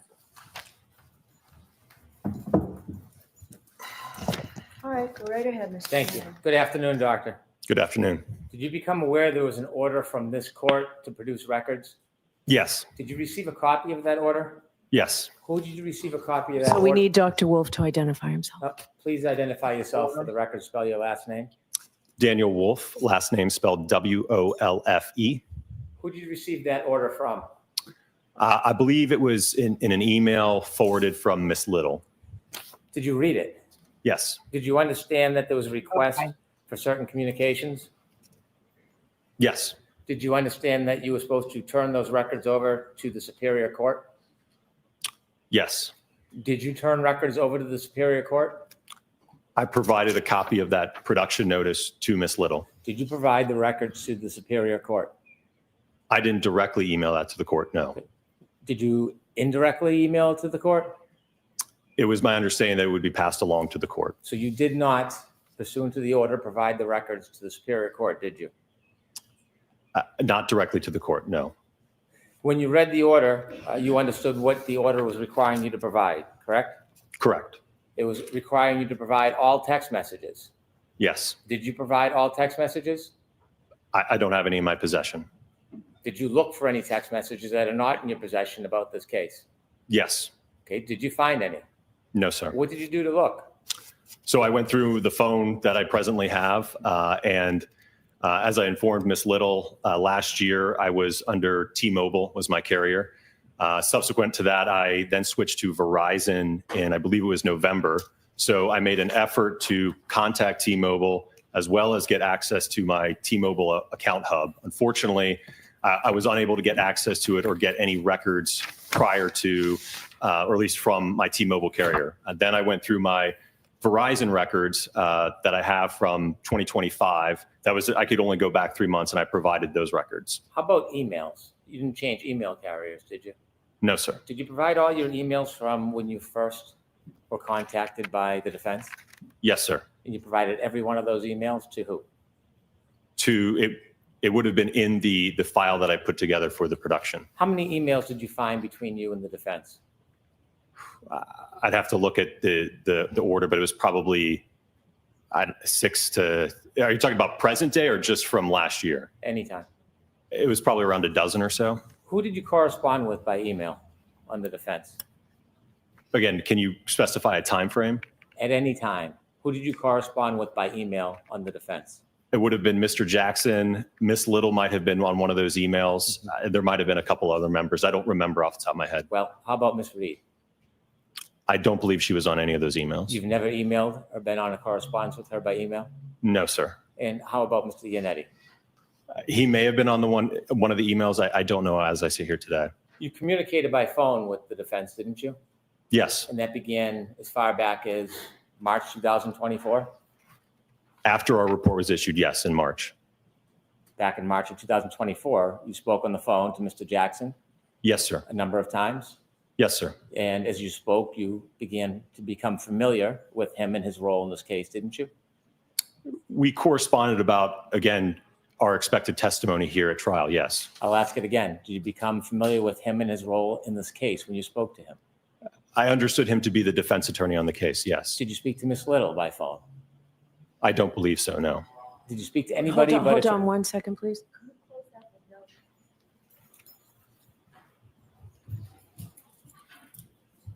Thank you. Did you speak, pardon me, did you speak to anybody other than Mr. Jackson about this case before the first trial? I don't believe so. No. Did you speak to anybody since then on the Yes. defense team? Who? I believe Miss Little and Mr. Alessi. Okay, and how about Miss Reed? No, sir.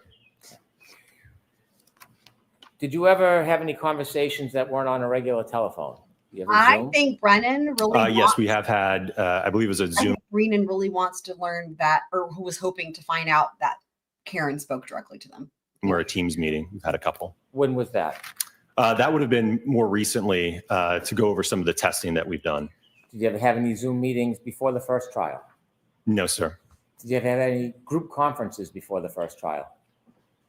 I don't believe so. No. Were you ever on the phone before the first trial in a conversation where you and Dr. Rentschler both were on the call? There may have been an instance of that. I just don't recall. Well, think back. Are I don't recall. there birds in the courtroom? Do you guys? At some point, you were contacted by Mr. Jackson and you decided or you learned that you may be part of this case as far as a witness? Yes, sir. When you learned you were part of this case, did you have contact with Mr. Jackson before you testified at the voir dire? Did I have communications with him? Yes. Yes. And in those communications, you spoke about your role?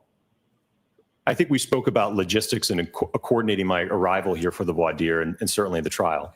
Well, when you spoke on March 20th, 2024, didn't you talk about more than coordination of logistics? I'm sorry, what was the date? March 20th, 2024?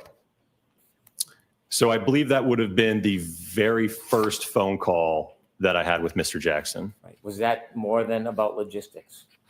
Well, I think we were trying to figure out what should we do. I will note that this was a very abnormal situation for me, being involved in a federal investigation and then ultimately being called as a witness. Well, I'm trying to answer your question. But you're not. Did you talk about more than logistics? So are you finished with your answer, Dr. Wolfe, or are you still answering? I was still trying to answer. Go ahead, finish. Thank you. So as I mentioned, again, the situation was abnormal. I didn't know if we could get involved. I didn't think Mr. Jackson knew we could get involved. In terms of a path forward, would we be able to do more work? Could we review additional material? How could we work together moving forward? There was a lot of unknowns, so there was a lot of uncertainty. You done? Yes, sir. Did you talk about more than Oh just shit, that's rude. Wow. No, sir. Did you talk about fees or structures? I described to him our typical procedure when we intake a criminal defense case, right? There's typically a contract and retainer associated with that. So I described our normal procedure that takes place. Yes. So you talked about fees and scheduling and. I want to say something really quick, and this is important. Remember how, okay, this is the first time Brennan has gotten to question the ARCCA dudes. We've seen this before in other cases where, and actually we saw that Brennan do, remember Brennan questioning Dr. Russell? Think back to that, guys. Do you guys remember the Dr. Russell voir dire and Brennan questioning her? Do you remember that? And do you remember how he treated her? And it was like a really lengthy cross exam. It was not normal at all. And it seems like the strategy for that was literally like along like how you hear about Depo Scarring, right? That then she'll be so rattled and so terrified before trial, and that in trial, he might actually treat her differently because the jury would probably hate that. The jury would hate that cross exam. They would hate him for it, right? Because she's this sweet older lady, and that he could be different with her in front of the jury, nicer maybe, but that she's going to be so Depo scarred is what we call it, But even though it was a voir dire, that she's going to be all rattled. We saw a similar thing in the Murdoch trial with Dr. Reamer when she was called on rebuttal because she was present watching the previous witness, and Poot was being completely crazy with Ronnie Crosby because he knew she was watching. And then she was all terrified and tentative and scared and stuff when she came. So I'm just now remembering that Brennan has not had a chance with these guys yet. And that this attitude that he's getting, there's no jury present. And the reason for it is, my thought is, he's going to try to rattle them and to make them all whatever. Now, is it going to work? Probably not. We'll see. But let's just keep that in mind. Think about Dr. Russell and the voir dire he did of her. And that might be what he's trying to achieve here. And remember, he's been asking for this voir dire for months and months. And he's finally getting his chance. Okay. Cost what you charge. I did talk about, yes, the contract and the retention letter. When you talked about that contract, there was a discussion, wasn't there, about them hiring you, paying you, or retaining you? Potentially. Again, I prescribed our standard procedure. Why was it you were talking about fees and schedules if you didn't think that you were potentially going to get hired? Again, I prescribed our normal operating procedure. I had no idea how it was going to work moving forward, which is why ultimately, immediately after that phone call, I contacted the Department of Justice to get clarification on that. We'll get to that, but I'm asking you specifically, why were you talking about fees and scheduling and being paid at that point? Objection, Your Honor. I'm going to allow it.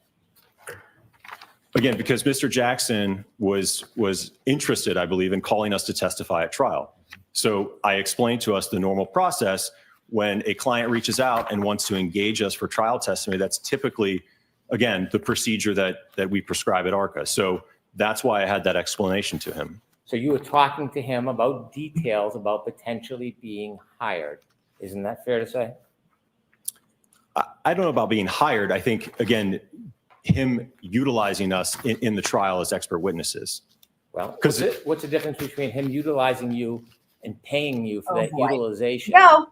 and him actually hiring you? What's the difference in your mind? Well, I think there is a difference because ultimately, after I got clarification from the Department of Justice, they indicated that they could not, the defense that is, sign any type of contract. There could not be any type of agreement or retainer. Okay. I'm not asking what you determined later. I'm talking about the conversation you had on March 20th, 2022, when you were speaking to Attorney Jackson. That's what I'm talking about, okay? Understand? I don't know that I understand your question then. Okay. When you had a conversation on March 20th, 2022 with Attorney Jackson, you discussed potentially being hired, paid, compensated by Attorney Jackson or the defense for this case, didn't you? We did, like I said, I did explain to him our typical operating procedure when a client reaches out for trial testimony. I went over that with him, yes. I'm not talking about a client, I'm talking about this client. Did you talk about them potentially hiring or retaining you for work in this case? That's the question I'm asking you on March 20th, 2022, not the 22nd, not the 24th. March 20th, 2024. Did you speak to Attorney Jackson about them potentially retaining or hiring you for this case?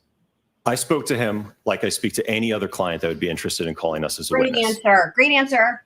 Great answer. Great answer. Yes, sir. And Yes. so after you spoke to them, you spoke to representatives of the United States Attorney's Office, and you wrote an email back saying that you were going to put the conversation on hold. Is that fair to say? Correct, until I got clarification from them. And at some point it was on hold, right? At some point it resumed. On hold? Yes. When was that?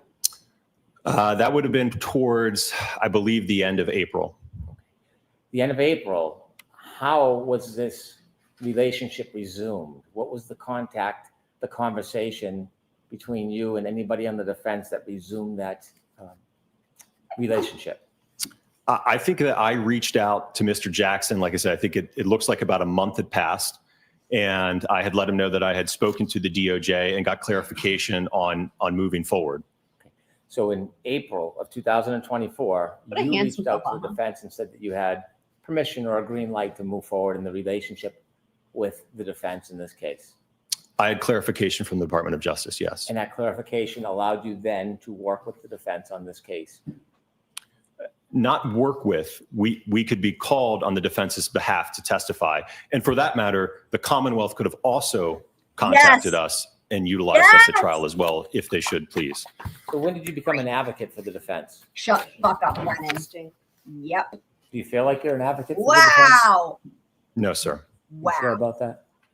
Sir, I'm on the science and the analysis that I've done. That's the side that I'm on. You sure are.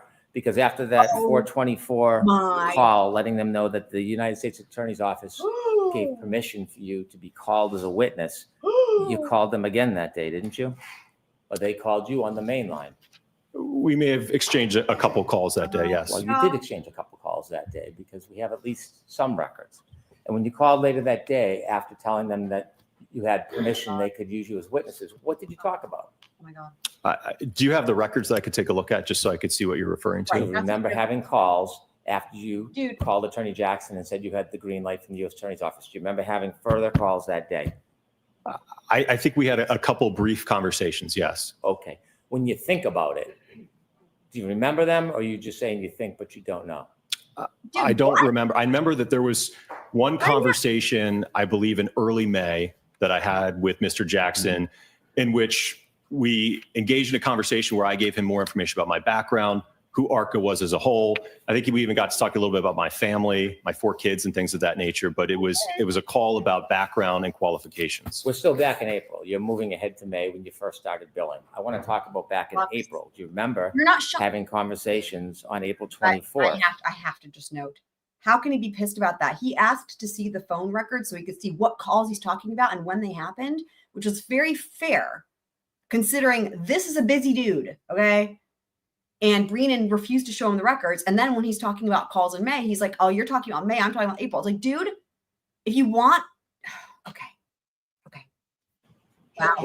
With Mr. Jackson. Thank you. Do you remember that? No, I'm going to allow that.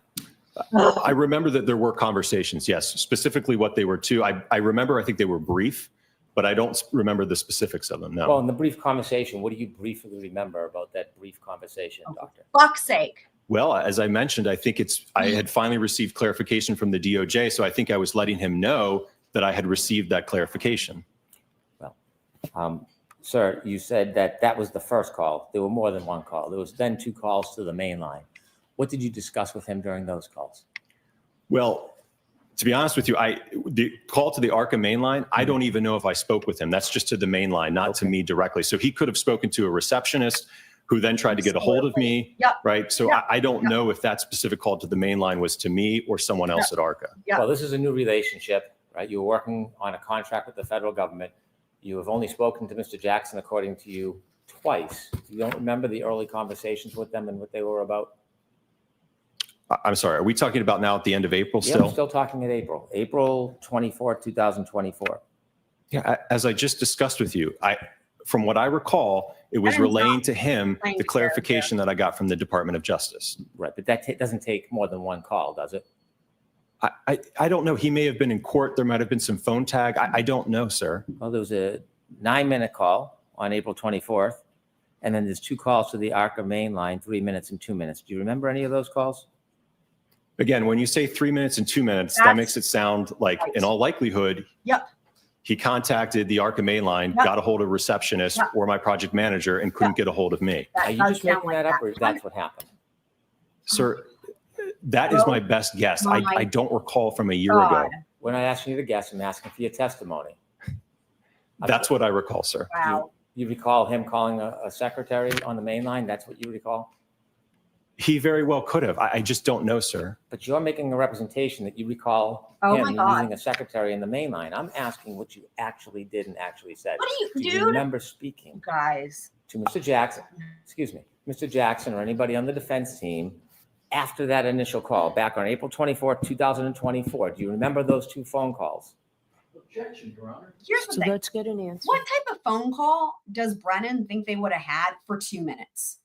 When he's calling the main line, it's going to take time. What he's saying is exact. You know how that goes, guys, right? You get the thing. Please press 1 for data. Like, what type of phone call does he think is going to happen in under 2 minutes? even if he answered it. This is crazy. I don't remember those phone calls specifically. No, sir. Okay, then. Next Do you question. remember the phone call on No, April next 30th, question. 2024? Do you remember that one? I don't remember that call, sir. Okay. Do you remember the call on May 1st, 2024? I don't have the records in front of me, but was that a longer call by any chance? It was 40 minutes long. Okay. Yep. So then, yes, as I just described earlier, that would have been the call in which I went over with Mr. Jackson a little bit more about ARCCA, my background, my education, qualification, the kind of casework that I do, things of that nature. And did you discuss issues regarding this case?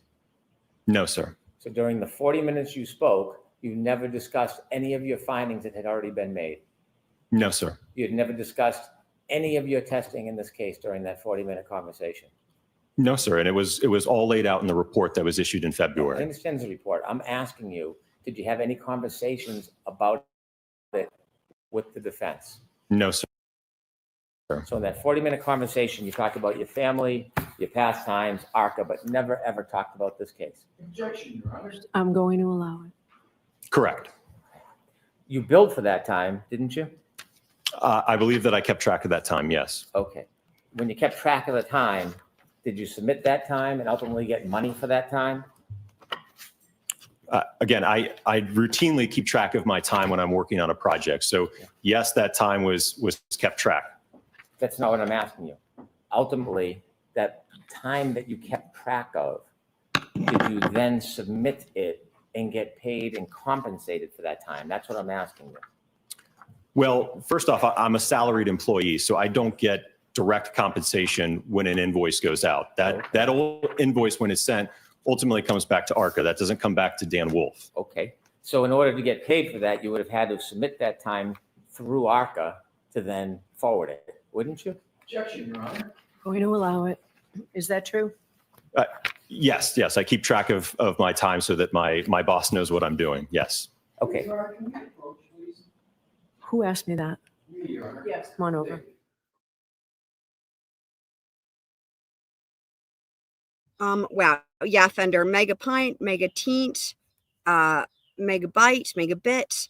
So let's go live here because we were a little bit, oh my God, sorry, not the volume. Conversation was background. Okay. Station you were keeping track. Here we go. Tracked under. You were on May. Okay, perfect. So that was a very short approach.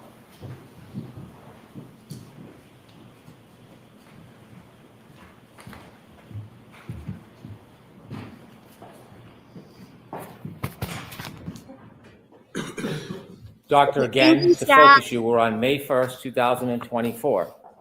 May 1st, 2024, you had a conversation with Attorney Jackson. Correct. And at some point, did you submit the time you spent and forwarded it so that that could be billed? Yes, and I will note that all of that time was actually tracked under the same project number that the work that was done for the Department of Justice was under. So at the time you had that conversation, you were keeping Well, that's an track important of hours, distinction. correct? Something I routinely do, yes. And do you know who ultimately paid that bill for that day, May 1st, 2024? I know now that it was the defense, yes. Okay. Now, when you billed, did you bill for the entire conversation? I don't know. You said most of the conversation was background, talking about ARCCA, talking about your families. Yes. Right. Do you typically bill clients when you're spending time talking about families? Again, that wasn't the entirety of the conversation. I think you just briefly asked me about my family. Oh, now it's brief. Okay. Objection, Your Honor. Oh my God. Do you typically charge when you're talking about non-related work matters? when you're Asked and billing? answered. Sir, I think the majority of that phone call was related to, again, work-related topics. Work-related, it took that much time to talk Oh, about for ARCCA? fuck's sake. And my background, certainly. Yeah, okay. And how much was the majority? Sir, I don't know that I can parse it out in individual segments or minutes for you. Insanity. And so after that May 1st conversation, did you communicate with the defense before June 9, 2024? I don't believe so. I think from what I recall, Next up was, I think, the voir dire. I think Alan contacted me, letting me know that the court wanted to do a voir dire of myself and Dr. Rentschler. And you mean Alan, you mean Attorney Jackson? Yes, sir. Okay, so you became friendly. I guess first name basis, is that what you're referring No, to? I'm saying, did you become friendly? No, I wouldn't say that we were friends. I didn't ask if you were friends. I said, did you become friendly? I talked to him like I talk to all of the attorneys that I work with, sir. What would you call me if you were going to address me? Probably Mr. Brennan. So, do you remember the next time you spoke to Alan? As I mentioned, it probably would have been sometime in early or mid-June. Going into June, you were keeping track of all your communications with Attorney Jackson or anybody from the defense, weren't you? I don't know if you mean, what do you mean by keeping track? Well, do you have a folder where you make notes when you have communications with an attorney and discuss issues? No, sir. You don't make notes? Not for brief phone calls, no. For your billing, do you save phone records or text messages so you have some collateral evidence about the billing? No, not when it's things about, again, logistics and traveling and scheduling. No, sir. And by the way, when you put together your phone records and text messages that you sent to the court in response to the court order, did you have actual records? What do you mean in terms of actual records? Well, I see like a summary chart that was developed. Who developed that summary chart? So that was, again, as I mentioned earlier, I was unfortunately unable to pull anything from T-Mobile. I just could not get access. Then what I did is I logged into my personal Verizon phone records, and I was able to go back for 3 months. I couldn't get back to December, and then I downloaded the spreadsheets, and I extracted those rows and provided that. Did you provide the actual records or just the spreadsheet? Well, I provided the spreadsheet, which was pulled from the records. I would have had to redact a lot of phone numbers if I was to put in the full extraction, if you will. So you didn't provide the full extraction? I provided the full extraction as it relates to all of the contact between myself and Mr. Jackson and Miss Little. Did you ever delete texts? From last year? Yes. Yes. After you had text messages with the defense, did you delete those texts?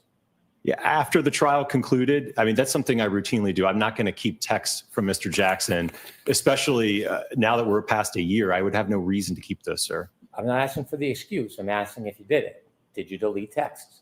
Again, it's something that I typically do. I communicate with attorneys all the time, whether it's for trial or inspections. I don't have a habit of keeping a text chain about scheduling or meeting or, hey, can we meet at this time or show up here? I just don't have a habit of keeping that type of text. So he's not my friend, sir. So you didn't delete texts? I think I just told you that, yes, I did delete the text. Oh, you didn't tell me, but you just did now. Thank you. Objection, Your Honor. So next question, no Okay. comments, Mr. Brennan. How many texts did you delete in communications with the defense?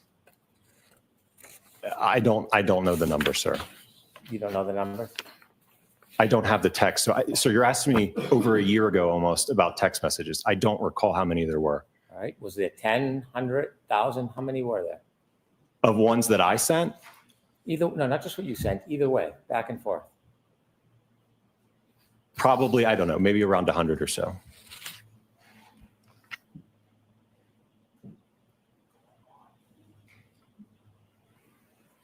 And when did you delete those over 100 texts between you and the defense?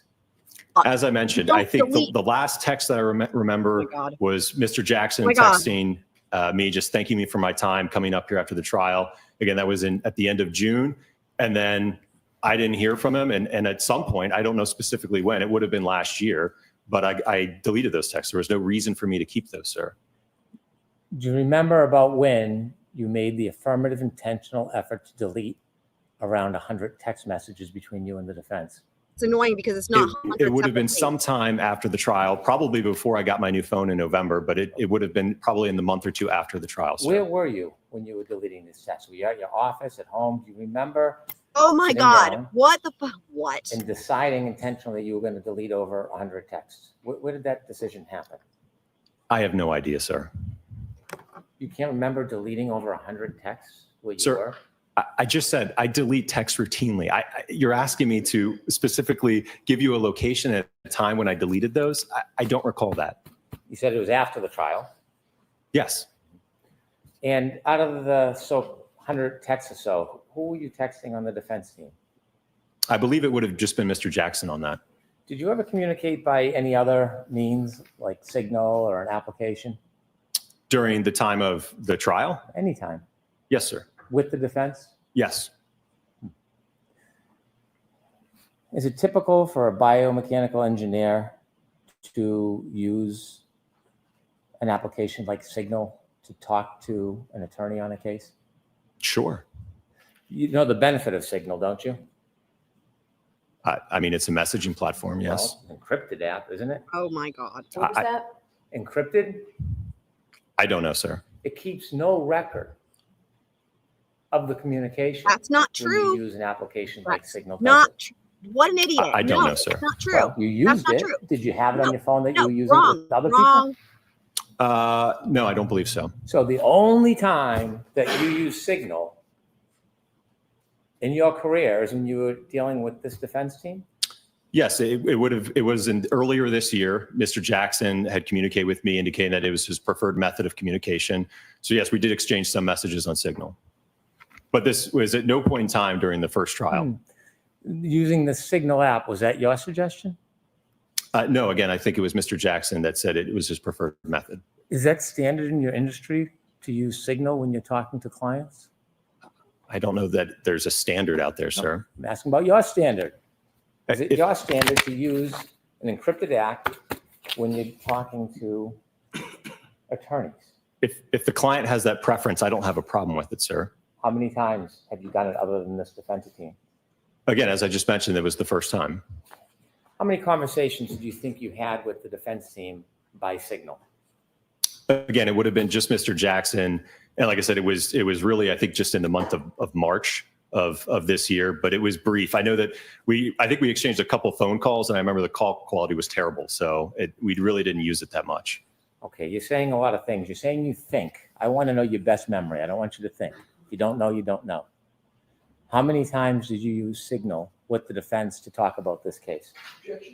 Going to allow it. From what I recall, it was probably a handful of times. When you say if what you recall, are you purposely being vague in case there's records, or do you not remember? I don't remember, sir. As you mentioned, it doesn't keep a log of it, so I just don't recall. Well, you don't have to rely on a log. You can rely on your actual memory. Right. I'm telling you that I didn't keep track of it, so I don't know the specific You just number. How attacked many memory times by do you saying think you talked by Signal? As I just mentioned, I think it was a handful of times. I don't know what a handful means. I don't know Probably what that around, means. probably 4 to 5. Well, was it 4 or was it 5? It was probably 4 to 5. It's the best Oh. estimate I can give you. How long were the conversations on Signal? The 4 to 5 times. I think they were pretty brief. I'd say probably around 5 minutes or so. You think each one was 5 minutes? Probably 5 minutes, Were you yes. putting it on a timer? Each one had to be a maximum of 5 minutes? No, I'm just giving you my best estimate, sir. How certain are you that the Signal calls were 4 to Wow. 5 minutes? Again, I just told you I'm providing my best estimate. How confident are you the times were between 4 and 5 minutes? asked and answered. That's the best answer I can give you, sir. I'm giving you my best estimate. I'm asking you how confident you are. Can you answer that? How confident are you, Dr. Wolfe? I can't answer that anymore. Okay. When Next you were question. required by court order to provide all of the records to your honor, you knew that one of the important things you need to respond to were communications between you and the defense for her honor to consider, right? Yes, And Signal is a communication, isn't it? certainly. You looked at all your records and knew it listed the text messages and the phone calls. You knew that, right? Yes, You knew that was going to be a representation that you were making to the court about your communications with the defense. You understood that, didn't you? yes, sir. And you wouldn't want to mislead the court, would you? No, which is why I told you. I asked. You didn't put anywhere in your response to the court order that there were communications beyond text messages and phone calls. You never, ever alerted the court or anybody to that, did you? Again, because I have no record of it. I That's- have no way of being able to tell when those took place or how many there were. The question I asked you is when you responded to the court order to provide all communications, and you responded by offering text messages and you responded by listing phone calls, You knew that your signal calls were communications, didn't you?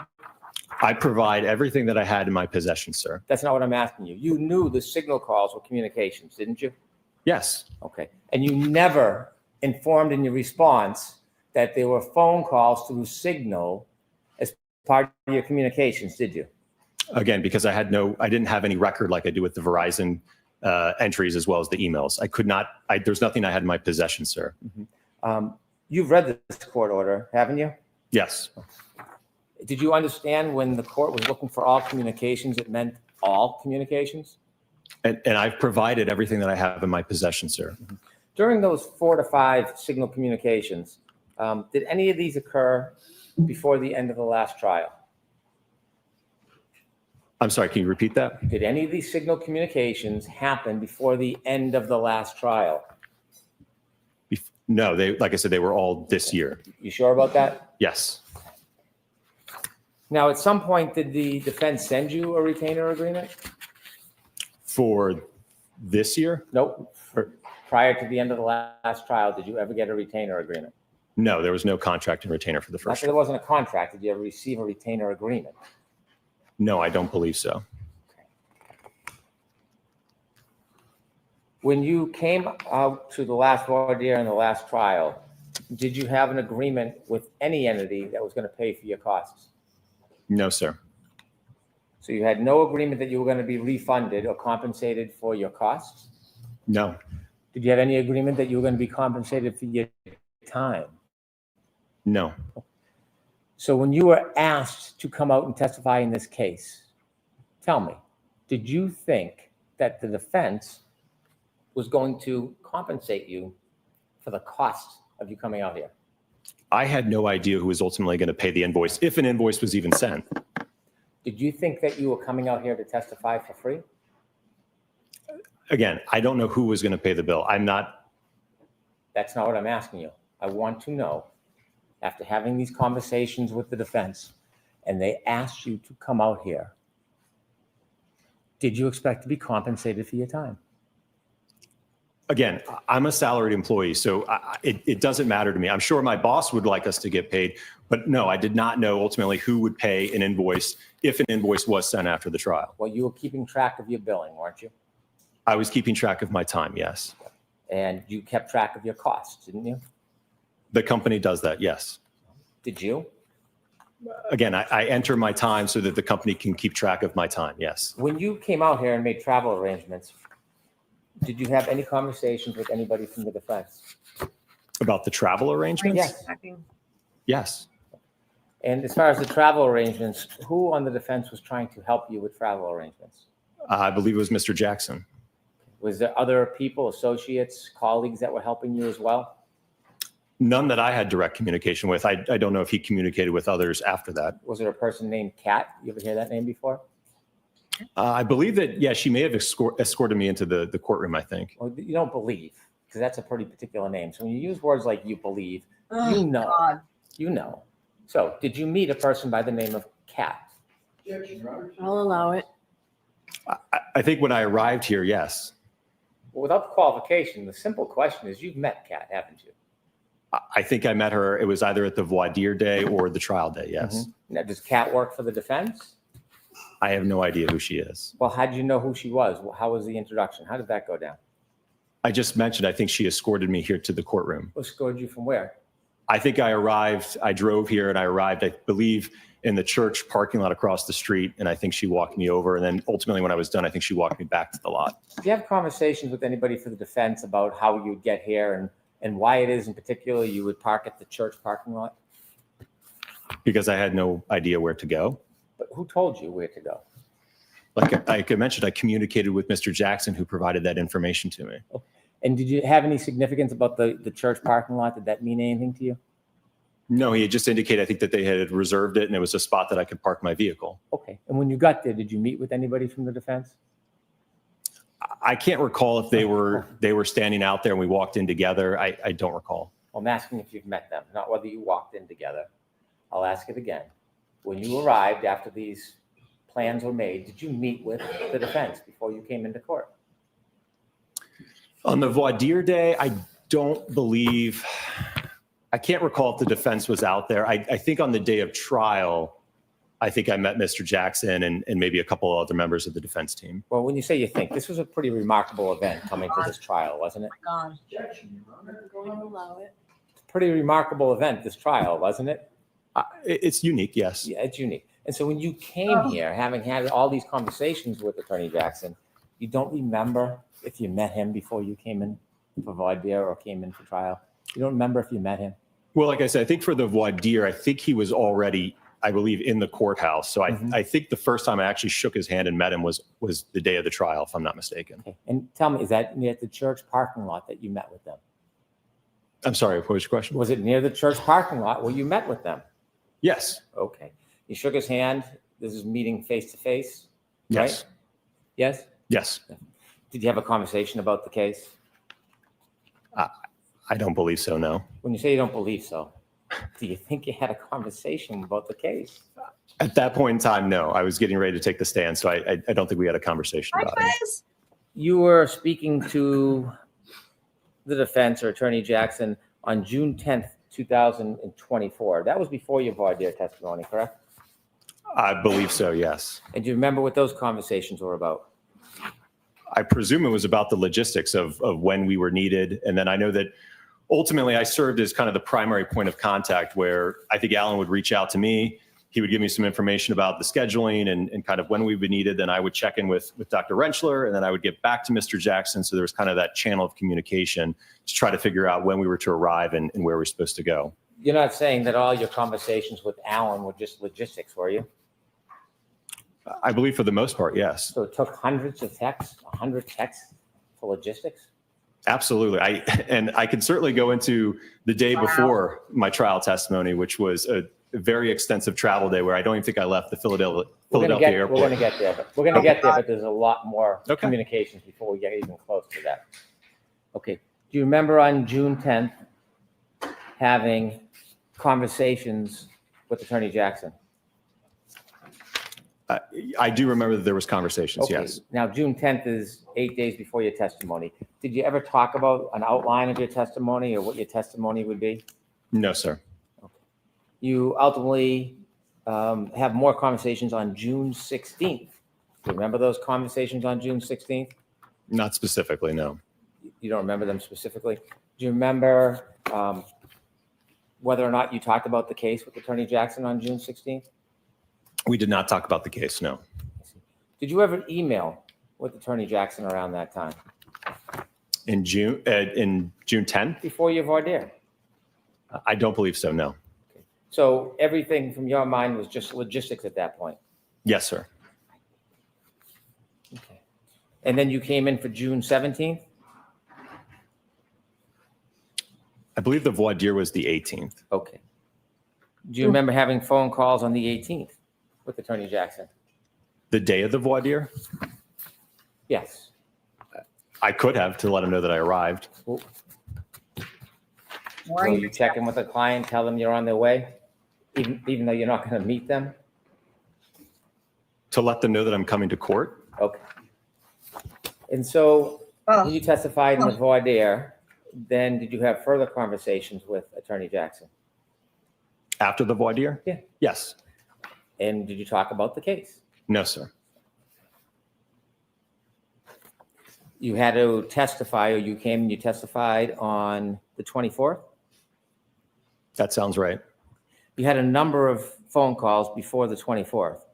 You had a series of phone calls on the 17th, 2 on the 18th, 2 on the 19th. Do you know what any of those were about? I think it was about the logistics of arriving here because I know that I was going to, as opposed to driving, I know I was going to fly in this time.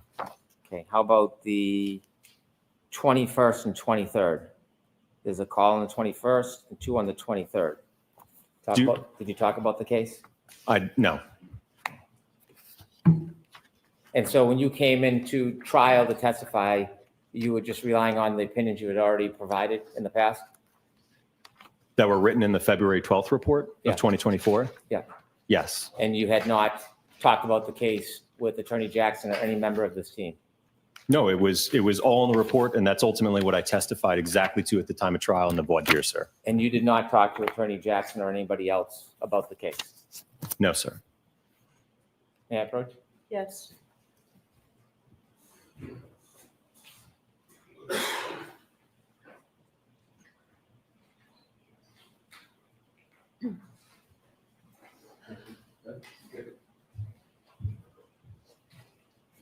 Showing you an email. Do you recognize that? Yes, From you to who? to Mr. Jackson. Okay. And what's it labeled as? Wolfe Direct. And that's before you testified on trials 24. It's at 6 p.m. the night before I testified. Yes. So it's before you testified. Yes. Okay. Let me show you this document. Do you recognize that one? Yes. What's that? That is the attachment to the email. You recognize reading that? Yes. Do you recognize discussing the case before you testified on June 24, 2024? I never discussed this with him. This is something that I sent to him, that I did on my own, and that I sent to him. But he never asked this of me, and we never discussed it. So you sent him what you thought would be the best questions and answers for him to ask you when you testified. So this is something I routinely do when I work with attorneys, okay? I prepare this on my own to prep myself and prepare for trial. That's it, that, please. There's an email with Work product. the document I'd like to attach this as an exhibit. Okay. Exhibit 1. Exhibit 1.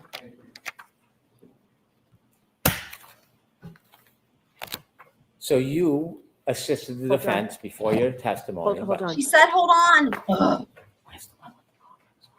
Oh, hot mic.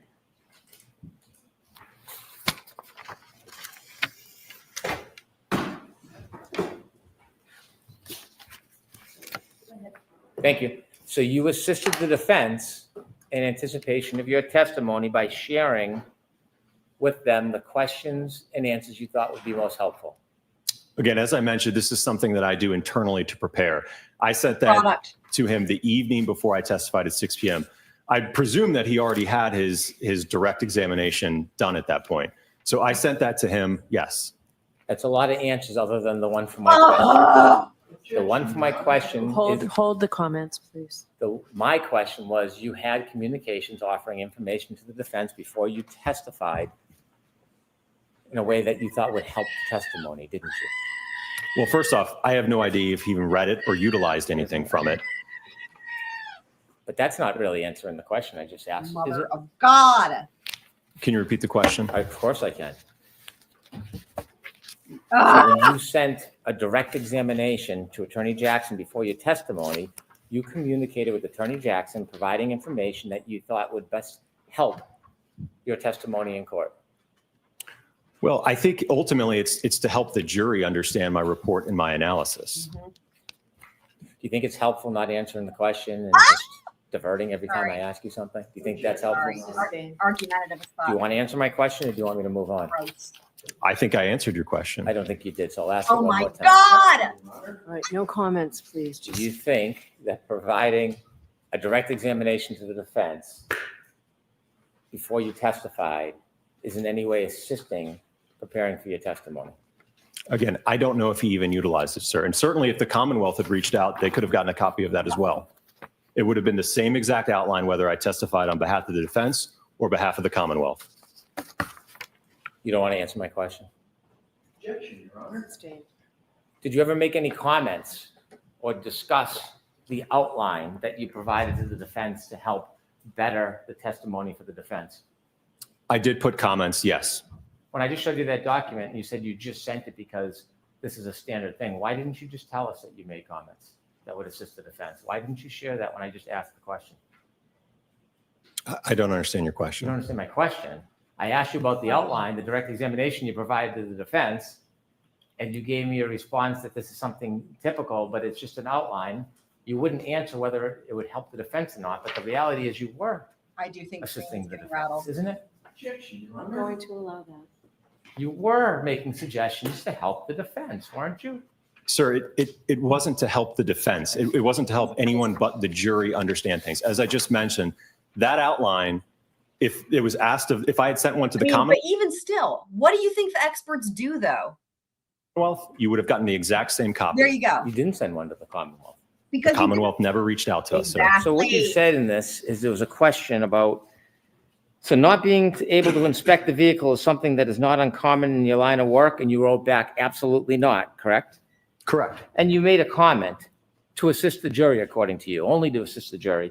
Not sure if you want to put this somewhere in the direct I'm examination. pausing this real quick, so I'm going to answer it. So what AZ is asking, what is the purpose here? Great question. So basically, this voir dire was going to be happening anyway, but it was supposed to happen right up and right before they testified. And initially, it was going to be so that Brennan could ask any questions about the payments and whatever, right?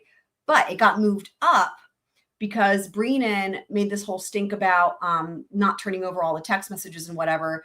And that was discussed here recently. There were filings. We've covered all that.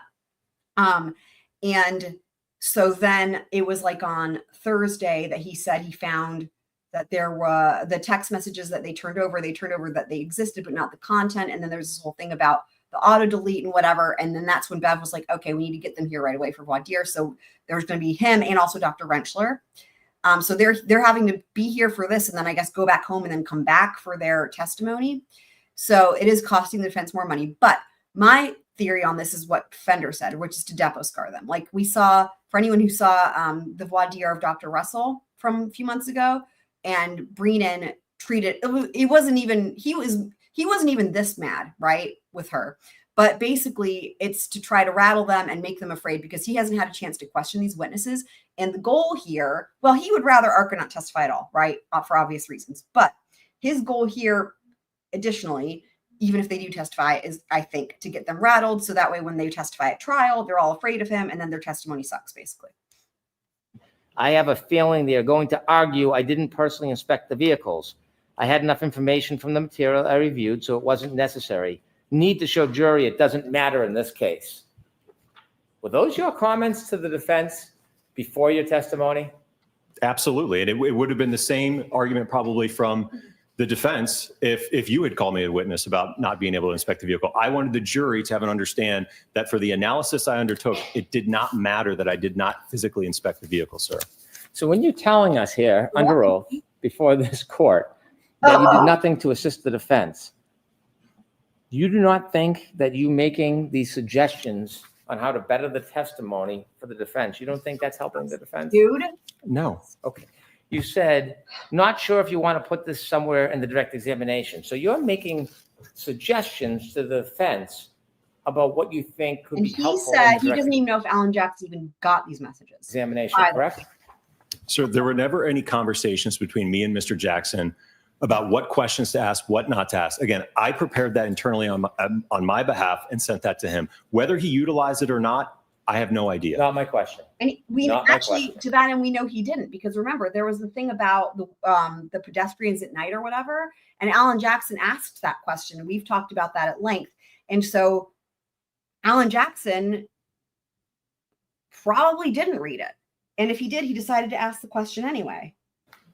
What I'm asking you is when you wrote to the defense and said, not sure if you want to put this somewhere in the direct examination. Yes, slow down. Sorry. When you wrote and offered, unsolicited according to you, to the defense, not sure if you want to put this somewhere in the direct examination, weren't you trying to help, sir? I don't believe so, no, sir.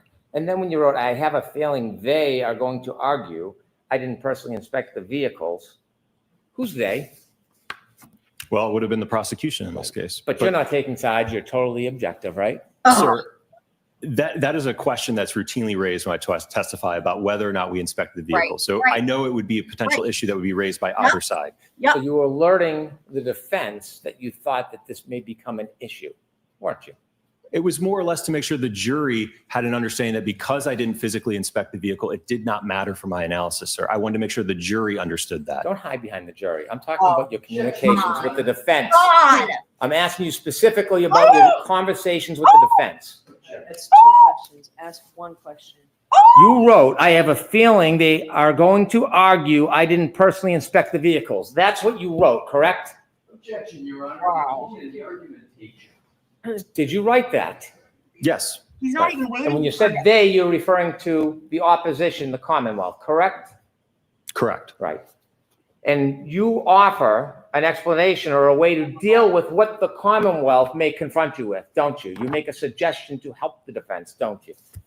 Again, it was to help the jury understand that because I did not physically inspect the vehicle, it did not matter for my analysis. That was the point I was trying to make. I had enough information from the material I reviewed, so it wasn't necessary.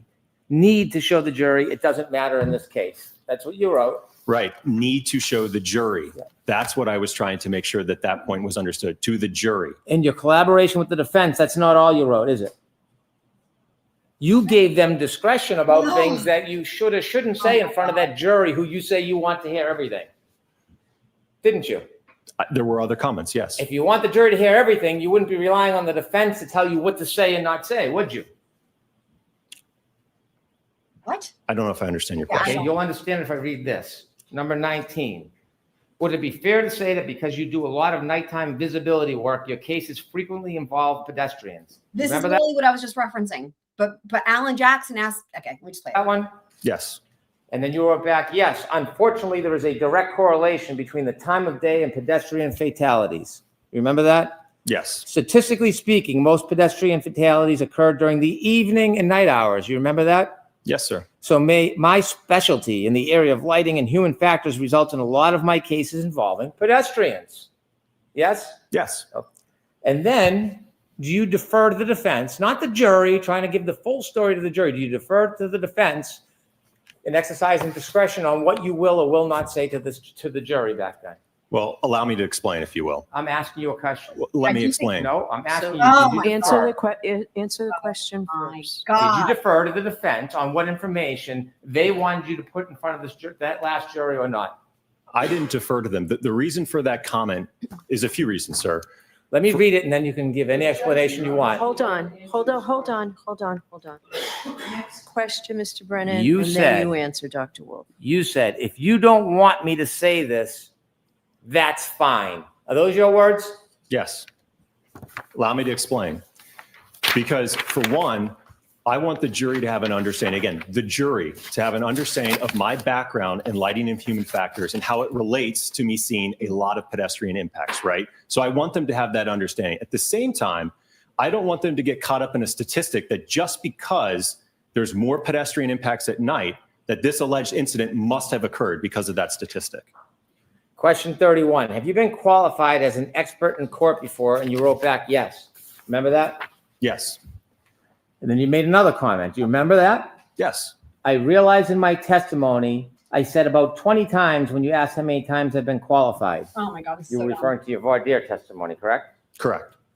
I misinterpreted your questions, which was my fault. But in looking at my D&T lists, it's 11 trials and 7 depositions, 18 testimonies total, correct?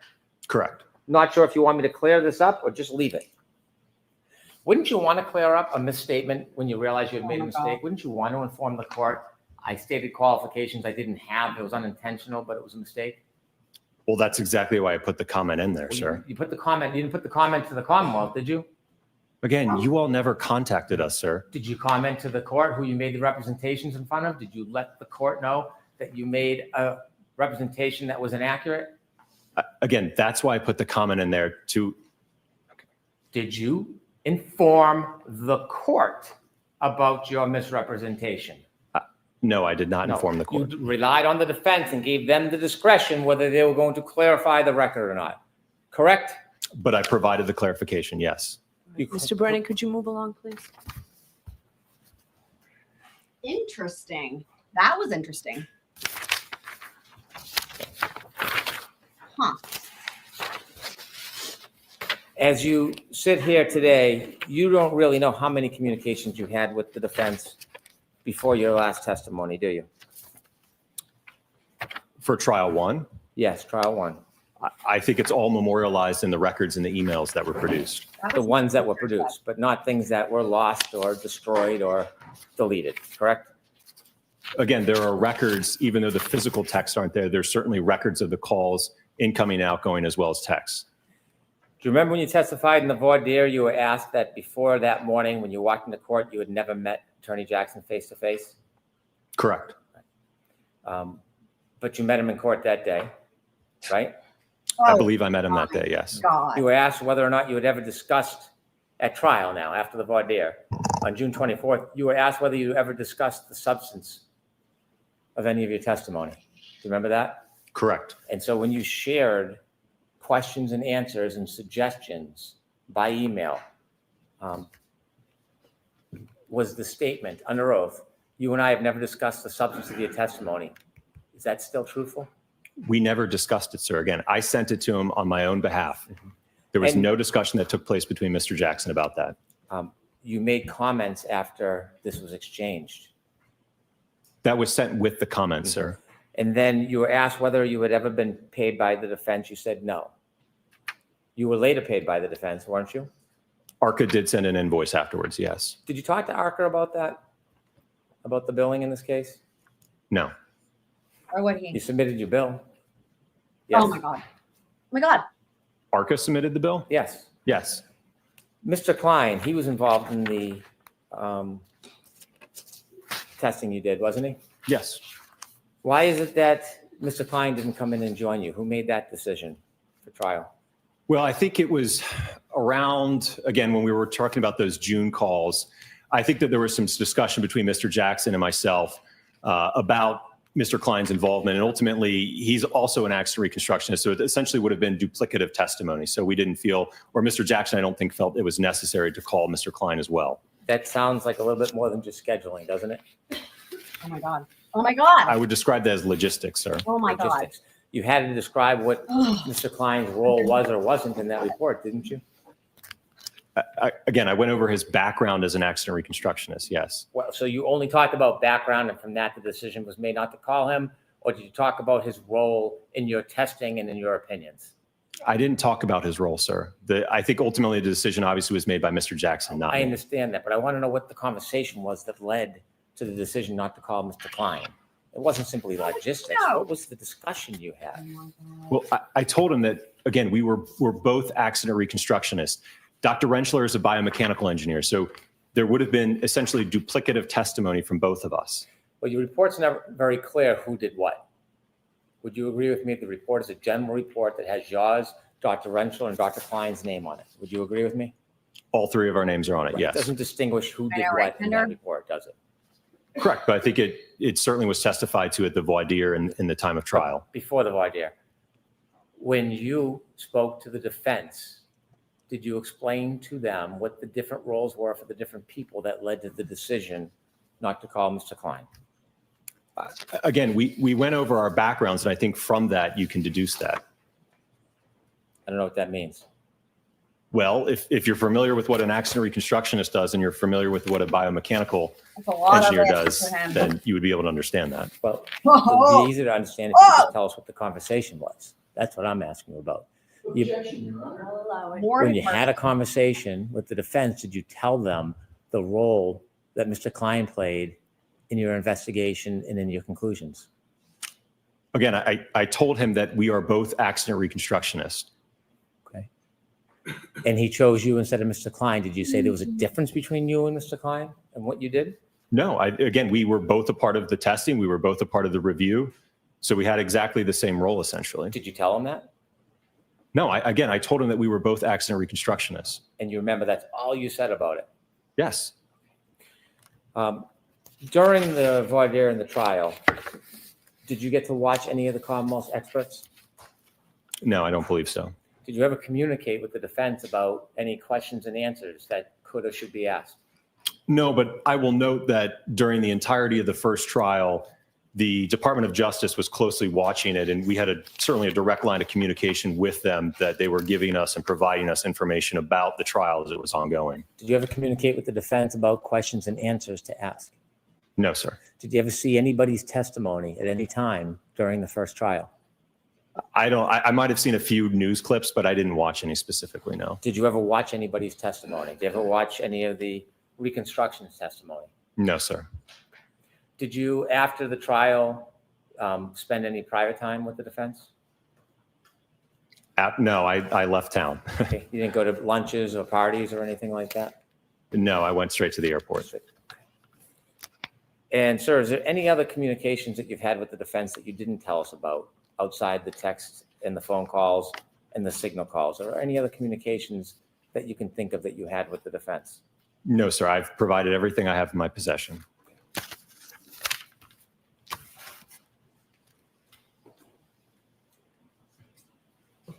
I have no further questions. Thank God. Mr. Lessie, do you have anything? I sure do, Your Honor. Thank you. Are we going to get to Dr. Rentschler today or not? Well, you know how much time Mr. Brennan's. I'm I just hope so. I hope asking so. you. I hope so, Oh, Your Honor. Okay. May I approach the witness? Yes. Fender, you're saying replay what now? I just saw that comment.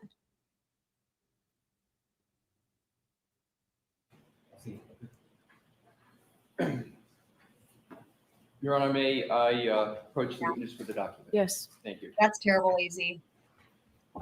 Dr. Wolfe, I am providing you with a document. Do you recognize it? Yes. What is it? It is the order for production of records. And I want to say real quick before they get into this, so Fender, your comment made me think of this about wanting to see Runkle and EDB's reactions. My brother has said that he thinks that people would enjoy seeing me on camera. And I've said, well, I don't see the point because, you know, why does my face matter? Like when we're reading documents or watching a hearing or watching trial or whatever, and it just obscures the screen and makes it harder to see stuff. But having said that, I can understand how at certain times it might be funny to see people's facial reactions and whatnot. So I don't know. I just wanted to say that I'm interested to know y'all's thoughts if you care about that or not. And if not, that's totally fine. I figured no one cares. That's why I've never used my camera. So and is that an order from this court? Yes, sir. And is this Oh, an yeah, order yeah. that you were provided with in response to recent matters with regard to this court and what you should or should not be keeping in terms of records and what you should be producing with regard to records? Yes.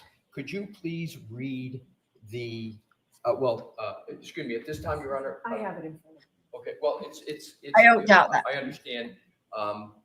So if Your Honor has it, I would like it to be part of the hearing. Right? We can mark it. Yeah, that's exactly. Thank you. Exhibit 2. Thank you. I mean, I don't have any of the fancy stuff that people have. You know what I mean? I'm just using my laptop. Thanks, Candace. I offered it into evidence, Your Honor. Okay. May I allow the witness to have that, Yes. please? Thank you. Take that. Judge.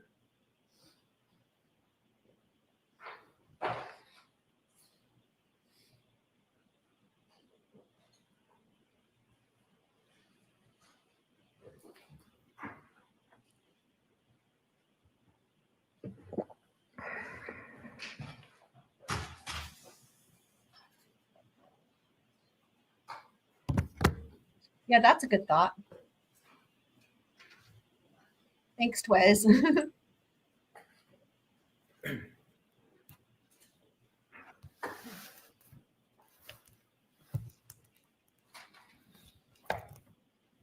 You're with me, Your Honor.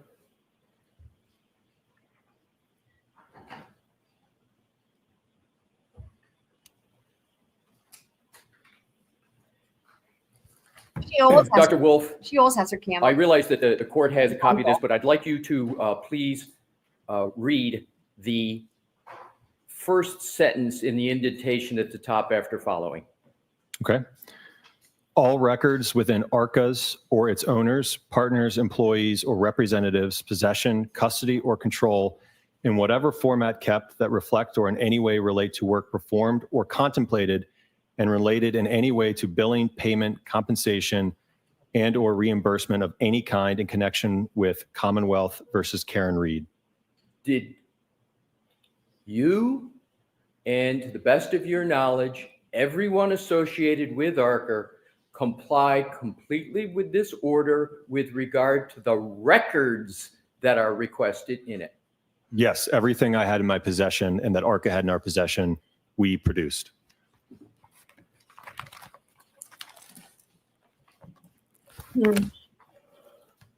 What I'd like to do is to go back in time with regard to your interactions with the United States Department of Justice in February of 2024. Was ARCCA under a contract with the United States Department of Justice? Yes, sir. Was there a contract number assigned to that contract? Yes. Was there an internal number at ARCCA for which all time was billed for your work on that matter in February of 2024? Yes. Did that contract number that began in February of 2024 ever change in ARCCA? Well, let me just clarify something real quick. So the original case, when it came in from the Department of Justice, was in the year of 2023. So when that project was opened with the Department of Justice, we assigned a project number to it. That project number from the original case with the Department of Justice remained the same all the way through the trial. And now let's go in the trial in June of 2024, correct? Correct, yes. From June of 2024 to the end of December of 2024, did that contract number ever change? No. To your knowledge, when you were entering time under that contract number for your work, did you understand that that time was going to be billed to that contract number with the U.S. government? That was my assumption, yes. Did you have, from any time in 2024, any understanding that any of your time that you were entering was to be billed to the defense team in this case? No, sir. Mm-hmm. Let's now go to your first interactions with the defense. As I understand it, well, why don't you tell me what was the first date of your understanding of interactions with the defense? I believe it was sometime in mid to end of March of 2024.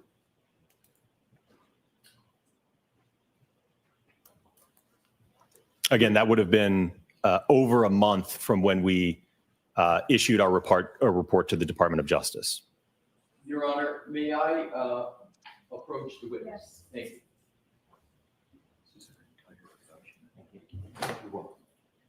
Your Honor, what I have is the entire production that ARCCA made. I think it would ease in terms of Interesting. Sure, you can have it. Thank you.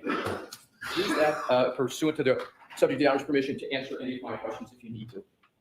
I just want to make a note here. Notice how interesting that with the Commonwealth, with Brennan, that not only did he not provide any of the discovery that was requested to Dr. Wolfe to aid in his testimony, but Dr. Wolfe asked for it, right? And Brennan refused to provide it to him. And now, with the defense, Mr. Lessie's providing it to him. Just wanted to point that out. Mm-hmm. Now, in March of 2024, Thunder. That's funny. had your final report been issued, the final report that you prepared for the U.S. government? Yes, that was issued on February 12th of 2024.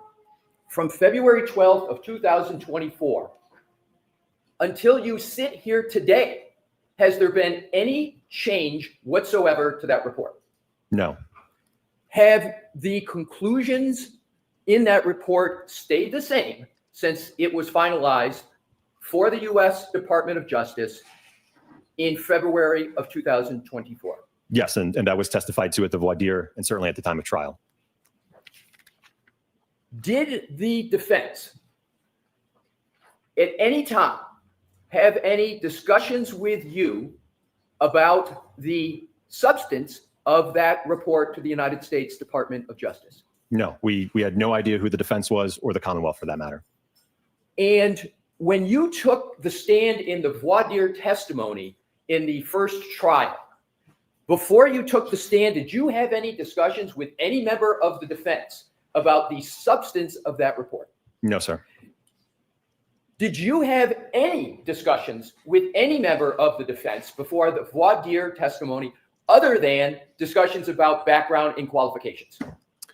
Other than, again, some logistics about how to get up here, where to go, things of that nature. But beyond that, no. Other than logistics, how to get up here, when you were coming, background qualifications, did you have any discussions with any member of the defense of any kind with regard to the report to the U.S. Department of Justice? No, sir. Did the defense ever try to get you to improve or change any aspect of the report you had issued to the Department of Justice? No. At the time that ARCCA was working for the United States Department of Justice, do you know whether ARCCA could have been retained by any other party for any aspect related to the February 2024 report? I'm not sure I understand your question. In 2024, did the federal government prevent ARCCA from entering into any contract with any other party with regard to your report of February of 2024?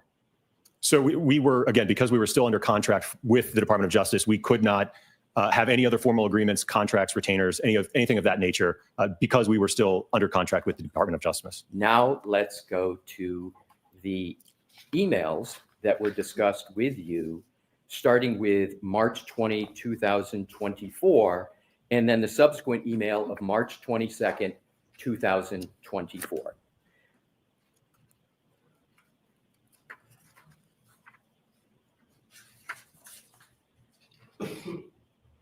Okay. Are you there, sir? Yes, I think so. Okay. Well, let's test to make sure. March 20, Let's make sure. 2024, Just a test. 10:49 a.m. from Alan Jackson to Daniel Wolfe. You have that. Yes. And that email states in substance, thank you so much for taking the time to get on with the phone this morning. Pursuant to our conversation, please feel free to forward an engagement letter to this email address. I will get that countersigned and returned to you forthwith along with your retainer as required. As of March 20th, 2024, was there any understanding that ARCCA would be compensated by the defense for any aspect of current or future work? No. Was there any understanding or discussion that ARCCA would receive any reward or payment or compensation for any contemplated work with the defense? No. The discussions that you had with Mr. Jackson that are the subject of this March 2024 email, were there any inducements to ARCCA from the defense? No, sir. After that email was received by you, did you have any understanding or expectation of any kind that ARCCA would be compensated for any work associated with this case? No, sir. What was briefly the essence of that conversation that's discussed in the March 20, 2024 email? Well, if it correlates to when I'm looking back at this phone record log, there was an incoming call to the ARCCA main line on March 20th, 2024 at 7 a.m. And that's Pacific Standard Time. So that would have been at 10 a.m. Eastern Time. So that call lasted for 39 minutes. And as I mentioned earlier with Mr. Brennan, I think that was a conversation about Alan trying to get in touch with me, letting us know that, hey, we've received your all's report as part of this federal investigation. How can we go about utilizing you guys to come testify at trial? Can you guys come testify at trial? So, and then as I mentioned, I went over him with our typical, protocol for when a case comes in and a client wants to utilize us to testify, which is certainly outlined in that email. But obviously, given the very unique nature of this case, I had no idea if that was something that was okay, if it was allowed, what to do. So subsequent to that email, I then reached out to the Department of Justice to get clarification on what the guidelines would be to move forward. I'm going to come back to these emails, but I want to go right to the July invoice from ARCCA to Workman Jackson firm. So can you locate that? Is that in your production? It's the July invoice.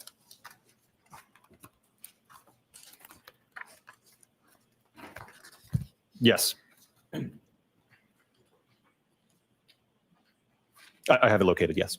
Did you ever have any discussion of any kind with any member of the defense team about that invoice before July 12th of Okay. 2024? No, sir. And I will note, There it is. I am not a part of the invoicing or accounting at ARCCA. When a bill goes out, Yeah. how much it goes out for, who it goes to, I'm not a part of that at all. Do y'all For- think that Brennan is going to say that he wants to? I mean, I made it as a joke earlier, right? That calling the ARCCA accounts payable dude or lady, whoever's in charge. What if he actually wants to do that? I mean, because that could. I mean, he might. I wouldn't put it past him. I could see Judge Bev drawing the line there, and here's why: because it would definitely put a whole monkey wrench in the trial schedule, and we all know she wants to get this done. But just saying. Each and every entry on that invoice, did you have any understanding that the defense team, as you're making each of those entries, any understanding that the defense team was going to be paying for any of that work? No, again, I think my boss wants to know what I'm doing with my time, right? What am I working on? Am I sitting there twiddling my thumbs, or am I working on a case? So that's the purpose of tracking time, sir. So can you please describe how it is you enter time and what your thought process is as you're entering each of those time entries? Not each one, but just collectively. How do you do it? Why do you do it? And how does that work in your firm? So again, there's usually just a spreadsheet. Sometimes I'll write it down. Maybe my project manager will enter it. But ultimately, I keep track. If I've got, an 8-9 hour day, right? I'm working on multiple cases that day, right? So I figure out, all right, did I have a telephone call? Did I work on a report for this long, right? So I keep track of my time in a spreadsheet, so that ultimately, again, my boss and the accounting department knows what was Dr. Wolfe doing on this day, this month. Let's take the first entry on May 1st, 2024. You see that? Yes. Did you have any understanding when you made that entry that the defense was going to be paying for that time? No. 6/9/2024. Did you have any understanding when you made that entry that the defense was going to be paying for that time? No. For any entry on this invoice, did you have any understanding that the defense was going to be paying for this time? No, sir. When you're entering this time, if you had any understanding, was your understanding that this time was under the contract with the U.S. government? Yes, because that's the project number that I put that time towards. So Okay. at the time you're making Okay. each one of these entries on this entire invoice, Okay. what project number are you billing to, and which one do you have in mind at that time? I don't recall it off the top of my head. I know it was the project number for the Department of Justice case, though. Right, I'm sorry, I wasn't asking about the specific number, Right. but the ultimate There you go. client, when you're making each of these Okay. entries, who is it? It's the Department of Justice. Okay. So he's using, okay. So when he's doing the billing, this is important, right? The project number that he had assigned to it was the Department of Justice and not the defense. Excellent. Is it the defense in this case? No, sir. Did you ever have any discussion at all with any member of the defense team that this invoice was going to be sent to the defense? No. For any entry on this invoice, did you ever have any belief that you were retained or engaged by the defense? No, and as I mentioned earlier, again, the Department of Justice forbid that. So we could not be retained or in a contract with the defense. I would like to now go back to the emails we were talking about. Specifically, we left off with the March 20, 2024. I want to now go to the March 22nd, 2024 email. I'm just going to shorthand that, refer to it as the pause email. Pause email. I was literally going to say, is it the pause email? Nope. What had happened No. between March 20th, 2024 and March 22nd, 2024? Do you have the tab for the email that you're looking at? Sorry. Tab 1, please. Tab. You know it's tabbed because Velocity is amazing. Right. So the first email that we were talking about on March 20th, 2024 from Mr. Jackson to myself, it looks like the next email was from me to Mr. Jackson 2 days later, March 22nd, 2024 at 6 a.m. I sent an email saying, "Hi, Alan. Subsequent to our conversation on Wednesday, the U.S. District Attorney's Office has asked that we pause on any further conversation until we receive additional information from their office regarding our involvement moving forward. I will provide you an update when I have it." So what it sounds like, and from what I recall, is that between March 20th, 2024 and March 22nd, 2024, I had reached out to the U.S. Department of Justice and the U.S. Attorney's Office to get clarification on, again, moving forward with potentially testifying in the case. And what did the United States Department of Justice tell you? They said to wait basically until they internally figured it out. So what was your conclusion from that conversation as to whether you could do any work on this case at that point?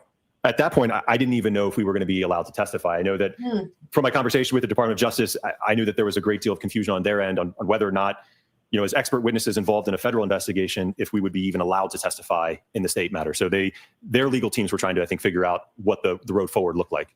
And were you entering time under that U.S. contract matter in March of 2024? Yes. And do you know where that time was being billed to? It would have been the same project number as the Department of Justice one. That time was not, to your knowledge, being billed to the defense, was it? No, again, there was through the entirety from, again, when the case from the Department of Justice came in 2023 till the trial concluded, all of the time was put to that one project number. There you go. In March of 22nd of 2024, was any engagement letter sent to the defense? No. As of March 22nd, was there any retainer sent to the defense?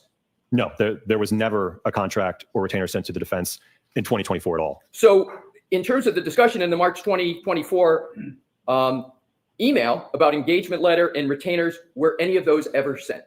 No, we were not allowed. And let's go back to that discussion of March 20th about engagement letter, retainer letter. Was that discussion where you were talking specifically about what you were going to do with the defense in terms of that relationship, or was it a general specific type discussion of the policies and billing procedures of ARCCA? Certainly, as is alluded to in the email, it was I prescribed to him our typical operating procedure for when a case comes in. But again, I remember part of that call, there was a great deal of confusion about what do we even do from here. So as of March 22nd, 2024, can you just briefly describe whether there was any further activity at all by ARCCA with regard to the defense? No, I don't believe so. I don't think that there was no communication, I don't think, until about a month later in April, after I had received that clarification. Now let's go to April. Let's go to the Voir Dire hearing of April. When you sat on the stand under oath for the Voir Dire hearing, had there been any substantive conversations about the topics in the February report to the Department of Justice? No, sir. None at all? None. What briefly were the substance of the conversations you had with the defense team as of the moment you sat for the Voir Dire hearing in April of 2024? Again, they were all scheduling logistics. And when I look at these records here, I see a phone call for 3 minutes, 5 minutes, 6 minutes, 6 minutes. There's a few that are for 1 minute, which I think, again, we were just playing phone tag. But again, these calls are very short in nature. So again, it was just trying to figure out. I mean, obviously, I know that this was a large trial, a lengthy trial, a lot of witnesses, things are fluid. So I know that Alan ultimately, I think, would reach out to me. And then, like I said, he would give me an idea. Hey, can you come this day, right? And then I would relay that to Dr. Rensley, say, yeah, that works for me. So then I would get back to Alan. So that's what those conversations were. Again, coordinating our testimony to appear for the Voir Dire. It might appear to some that there were a number of conversations before and communications with the defense before you sat for the Voir Dire hearing. It might appear to some, like Brennan. Were those conversations about logistics, background and qualifications, or did those conversations entail other topics? No, it's what we've covered. Again, that March 20th, 2024 phone call, the very first one of 39 minutes, again, was us trying to figure out what the heck to do. The May 1st phone call, which was 40 minutes, again, was me going over my background, the work that I do, my qualifications, education. Other than that, there are very short phone calls, like I said, of 6 minutes, 3 minutes, 1 minute, 9 minutes, right? And again, that was in preparation to appear in terms of scheduling, logistics, timing for the Voir Dire. At the Voir Dire hearing, do you recall the Commonwealth asking you any questions at all about whether you were being compensated by the defense? They did not. I don't recall a single question by the Commonwealth on that, no. No, they did. Did the Commonwealth ask you any questions at that Voir Dire hearing about whether you had any substantive discussions with the defense about your February report to the United States Department of Justice? I don't believe they asked, no. Did the Commonwealth at that Voir Dire hearing ask you any questions about whether you had any promises or inducements? This is very smart of him to ask, because we've watched those Voir Dires a bazillion times, and it's true. That was never a concern. And his point here is this, because it was clear to the Commonwealth and to the court that they were hired by the DOJ. And so no one was even concerned about it. That's the point. Great questions. Love it. From the defense, before you sat down for that voir dire hearing? No.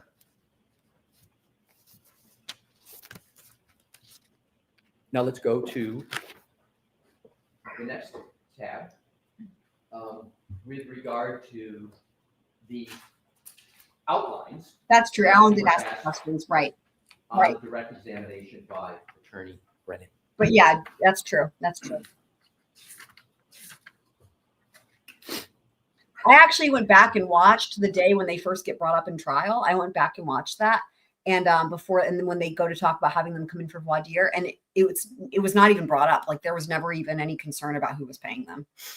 You've described this situation.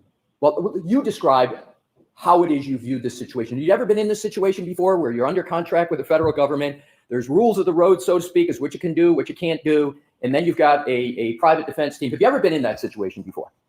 No, I think it's truly one of a kind. And I don't know that that'll ever happen again. And have you ever been in a situation like that since? No, sir. Mm-hmm.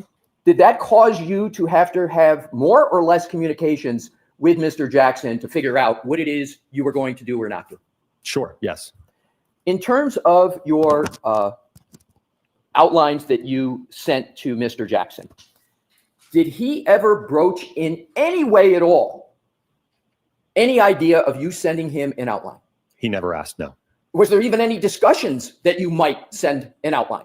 No. As I mentioned, it's something that for me is customary as I'm preparing internally for trial, right? I'm not going to come to trial, not review anything, not look over my notes, right? It's something that I do internally so that I can have an understanding how do I want to try to answer questions that might be posed to me such that I can have the jury understand how did I arrive at my opinions. Was it important to you before you sent that email with those outlines? Was it important to you that the jury got a fair and accurate presentation of the work you had performed in association with your February report?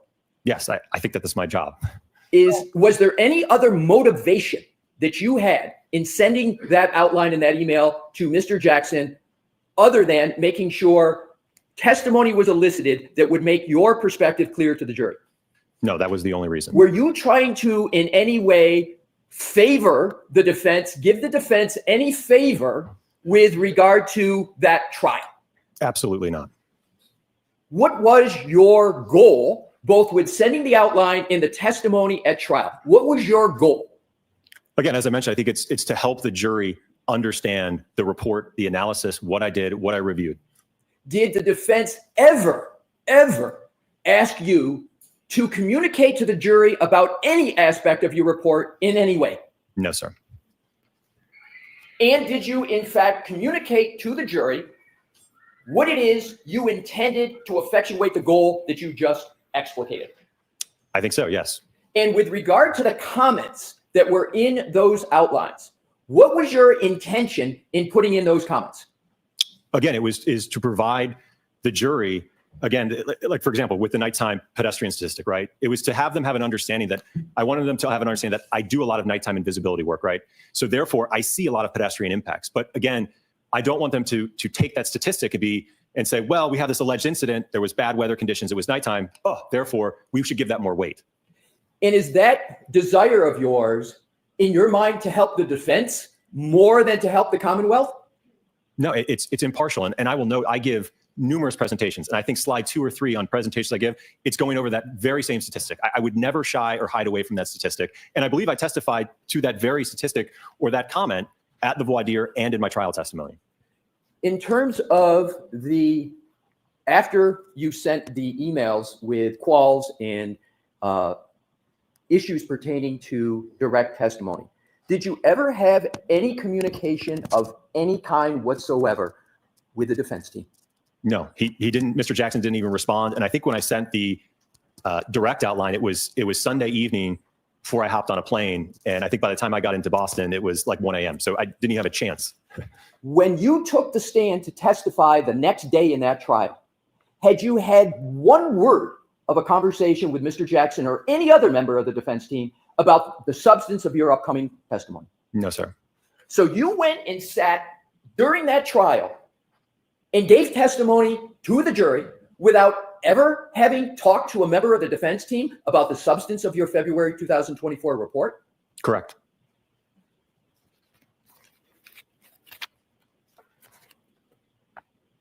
Do you recall any member of the Commonwealth asking any questions at all during your trial testimony about whether you had been compensated by the defense? No. Do you recall the Commonwealth ever asking any questions at all whether you had communicated with any Beautiful. member of the defense with regard to your testimony while during your trial testimony? Yeah. I don't think that was asked. no. Do you recall any questions from the Commonwealth about whether back in March or any other time you had been promised or induced by the defense? You remember any of those questions? No. Do you remember any questions by the Commonwealth at either the voir dire or the direct testimony about whether you had had conversations with the defense? No.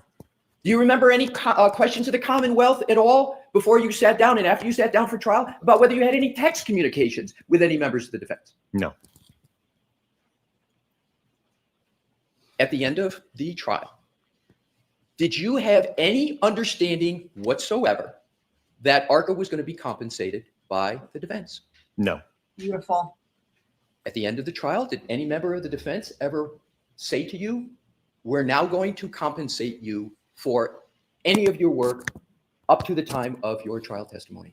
No. And the record certainly reflected I never spoke to Mr. Jackson after the trial in 2024. There was no conversations between us. Wow. Well, let's go beyond Mr. Wow. Jackson. Let's go to I don't even know any if you knew human that being. part. Did you have any discussions with any human being as to whether the defense was going to compensate you Right. for any work, Because it came. travel, expenses, disbursements? I just that- want to clarify something. So remember, we had talked about this where the invoice came in and it was from ARCCA, but it makes sense that these guys had nothing to do with it because they are not, they're salaried, they're employees of ARCCA and the billing came from ARCCA. And so they had no idea.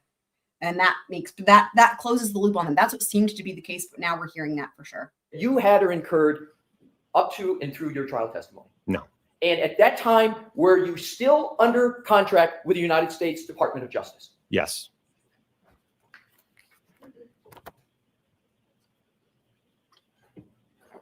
Now let's proceed to December of 2024.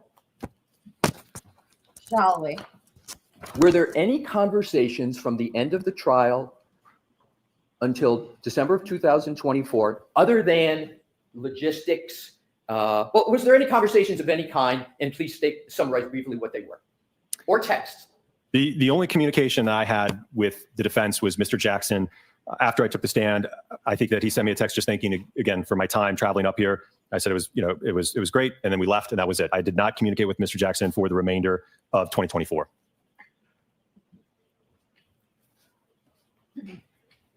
Now let's go to recent communications. In 2025, did you have any communications with any member of the defense with regard to the potential? Well, let me go backwards. Let me go to the invoice. Let me go to the July invoice. Okay. How did you learn that that invoice was paid? If you learned at all, how did you learn that that invoice was paid? I didn't learn. I didn't know that it was paid. I didn't even know it was sent. Wow. What an answer. What an answer. I will just say, dude, Alessi's killing it. He's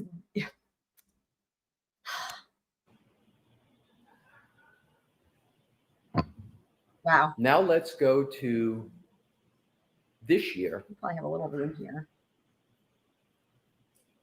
Did the defense approach ARCCA to see if they might be able to testify in this trial that's currently pending? Well, I think that the first communication of 2025 that happened between myself and Mr. Jackson was in February 13th of 2025. There was 2 calls, 25 minutes and 5 minutes, but it looks like just because there was a disconnect. So it was about a 30-minute call with him in February of this year. And what was the substance of that call? Well, I think back to that time frame, I became aware that I think that there was a motion or two regarding ARCCA and potentially excluding our testimony for the upcoming trial. I also know that around that time, unfortunately, I ended up getting a significant amount of harassment through emails, and unfortunately even spread into my personal life where my wife was affected. They were posting pictures of my 4 kids all over the internet. So it was somewhat of a difficult time on my end. And I think what prompted me to reach out to Mr. Jackson was to figure out what's going on. Why is my family all over the internet? Why are they talking about me? Why am I getting all these hate emails? So it was I think a conversation to figure out, hey, there's been several months that have passed. It looks like there's some motions pending against us. I'm getting a bunch of harassment. What's going on? Do you have an understanding of why you were getting Wow. hate mails, hate emails, hate communications, your wife, your children? Wow. What did you conclude was the This is reason great. why you were receiving that? Because I honestly don't know. I presume it was about comments made to me in court or that were represented about ARCCA or myself. So just so I'm clear on that, it was, you believe, regarding comments about ARCCA and whether and what? Can you be a little more specific what your understanding was? Well, if you I had know one? that I received several emails that, insinuated that I perjured myself on the stand. Like I said, and a lot of hateful comments just about me and the work that I do. So I received several emails with respect to that. Sir, do you believe you have ever made an untruthful statement at all with regard to this matter? No, sir. Have you done your best to try to provide accurate and truthful information in this matter? Yes. Now to the last part, which is, did the defense contact you with regard to potential further work? I want to separate out now and move on from the work that you did with regard to the U.S. Department of Justice, your February 2024 report. We went all the way through the trial in that matter. We went to the end of 2024. Now I want to come to 2025 in a different subject matter. 100% which better. is Yep. communications very with the defense strategic. about doing further work for this trial. Here we go. Yes. What was the nature of the communication? And so we can move through this rather quickly, but importantly, I want to get it complete and accurate. Just describe what the communications were on a timeline basis, subject matter, and with regard to your understanding of why you were contacted. So subsequent to that February 13th call, as I mentioned, Mr. Jackson had indicated that he preferred to utilize Signal to communicate. So we exchanged a few messages and phone calls on that. Like I said, they were rather short. I'm going to interrupt you for there a bit. Was there any discussion about the reason for Signal because the prosecution had been subpoenaing the phones of Mrs. and Dr. Reed, subpoenaing and seizing the phone of Miss Reed, that phones of defense attorneys had been requested to be looked at? Was there any understanding in your mind that there was a need to go to Signal to protect the defense and the integrity of the defense?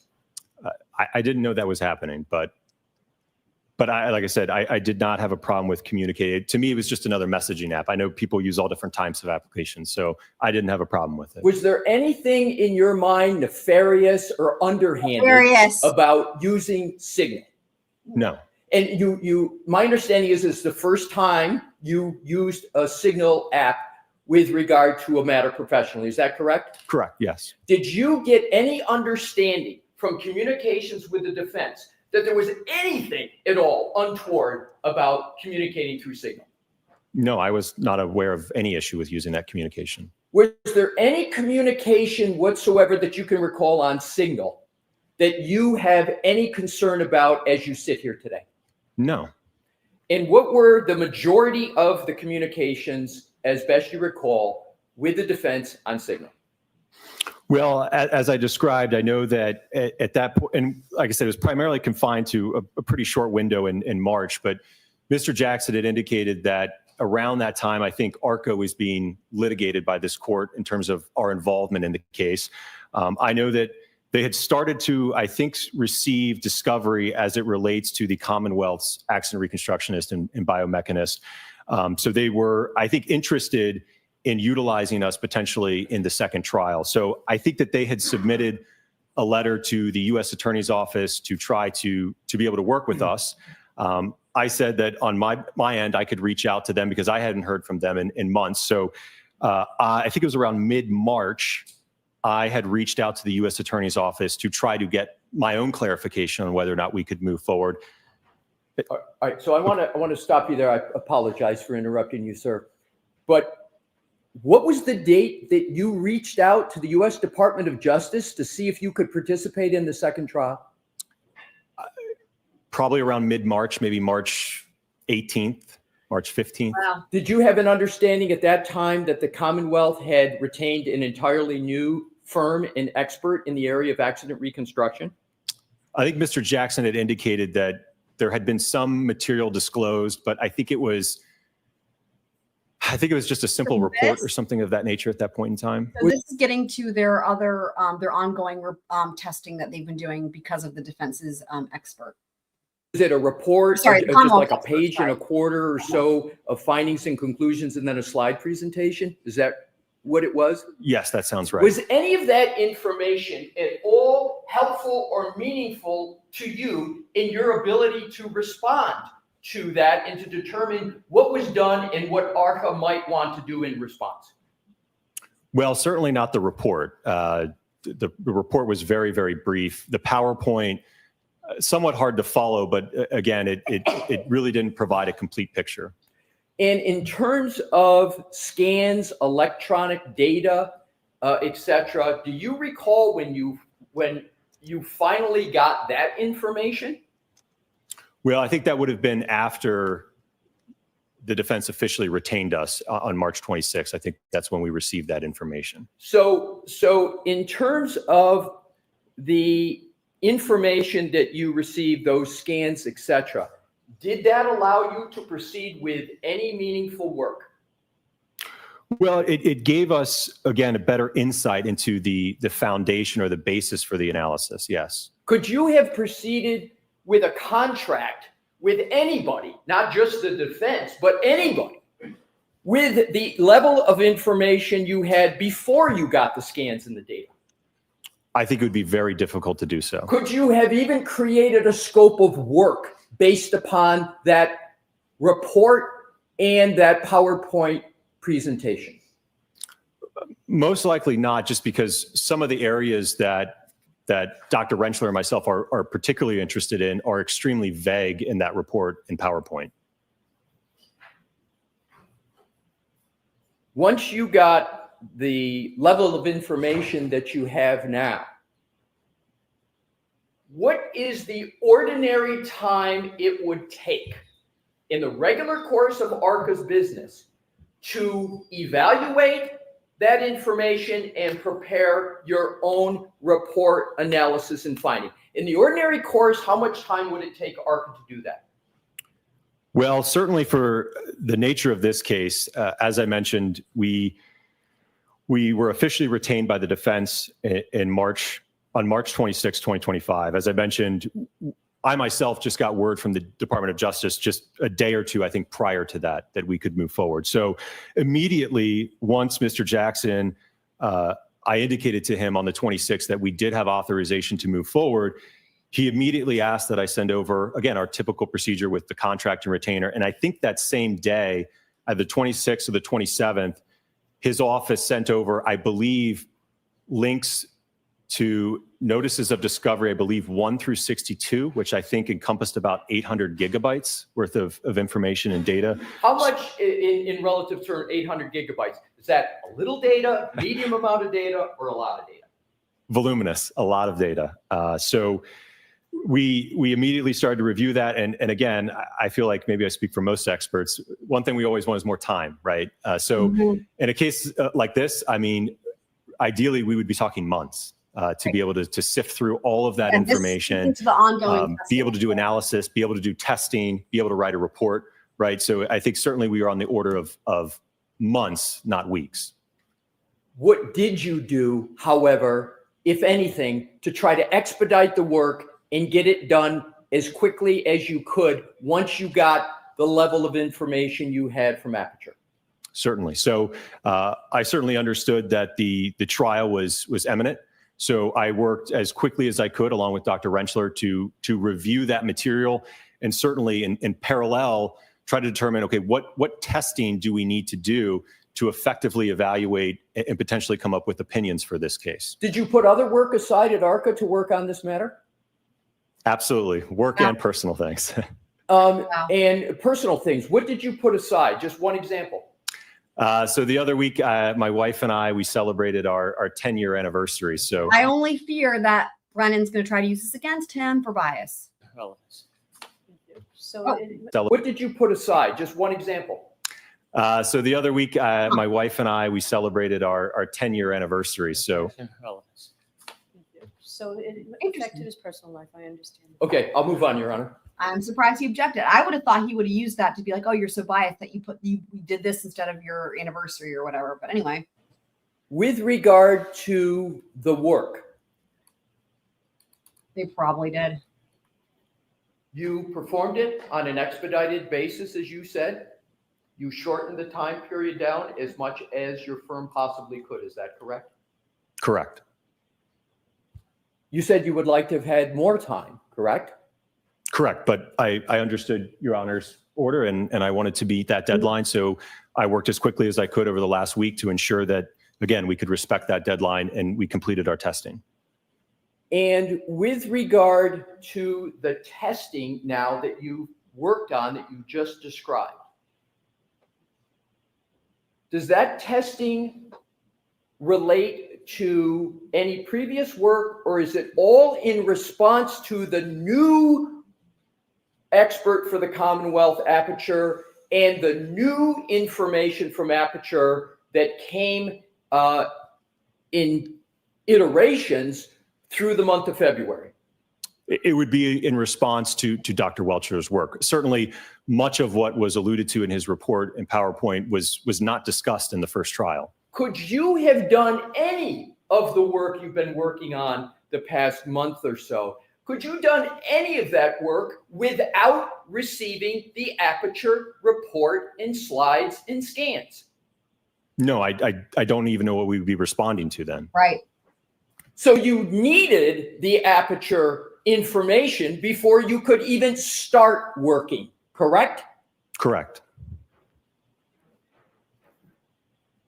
Do you have in mind, or does ARCCA have in mind, any further testing that you need to do, or have you completed what ARCCA needs to do with regard to fairly and properly responded to the new work of Aperture? I think we're satisfied that we've completed that testing, yes. And what, if any, more work do you contemplate that needs to be done from, as you sit here today, going forward? Well, as I mentioned, all the testing is done, so I think the analysis and the report to follow, yes. To use expert engineering type terms, is it QA/QCing the report? Is it putting all the information together in a compilation so everybody can understand what you've done and make clear your findings and conclusions? Is that what's left to do? Yes, and I will note, obviously, as the court is aware, we've produced all of that raw test data, photographs, video. So it's all there. The basis and the foundation for what the report will lay out has all been provided to the court. You got ahead of me, and thankfully, to my next question, which is there's nothing that you have that you've done that hasn't already been produced to pursuant to the court's order. Is that correct? No, I think that we've responded to the court's order, yes. How long on an expedited basis? Well, let me ask it. In the ordinary course, how long would it take you to do this last part of your work? In the ordinary course? Probably, again, it can vary. Maybe around a month would be fair. However, it would take a month in the ordinary course. How quickly can you get that work done fairly? I'm hoping, if it pleases the court, hopefully May 7th will work. Okay. And so you believe everything would be completed by May 7th? Correct.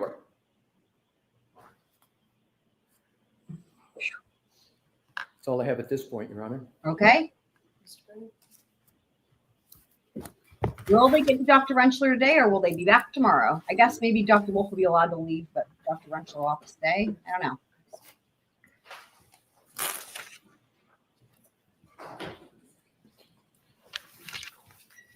Doctor, you're suggesting that it's going to take until May 7th for you to complete the Here we reports go. in this case? And the analysis, yes. Do you know when this trial started? I think like a week or so ago. You provided raw data last Friday, Yes. but you would agree you still have not provided any reports. Oh, Correct. how can he if it's not, dude? You said if you were notified or received information, you could have your testing and opinions done within a month, correct? Potentially. Again, it would also depend on when we got authorization from the Department of Justice, which, as I mentioned, was at the very end of March. I understand that. We're going to talk about that separately. I'm talking specifically about how long it would take if you received the information. You said that you could have the testing and reports done in 1 month, correct? I don't know. I said the testing, the reports, and everything. Would it take longer than a month? Ideally, I think it depends on what kind of a report that we're talking about. I think if it's something along the lines that Dr. Welcher produced, I think it could be pretty quick. You said March 26th is Their when you report was received insufficient. authorization, That's and you're funny. going to have things done by May 7th. So that's a month and a week.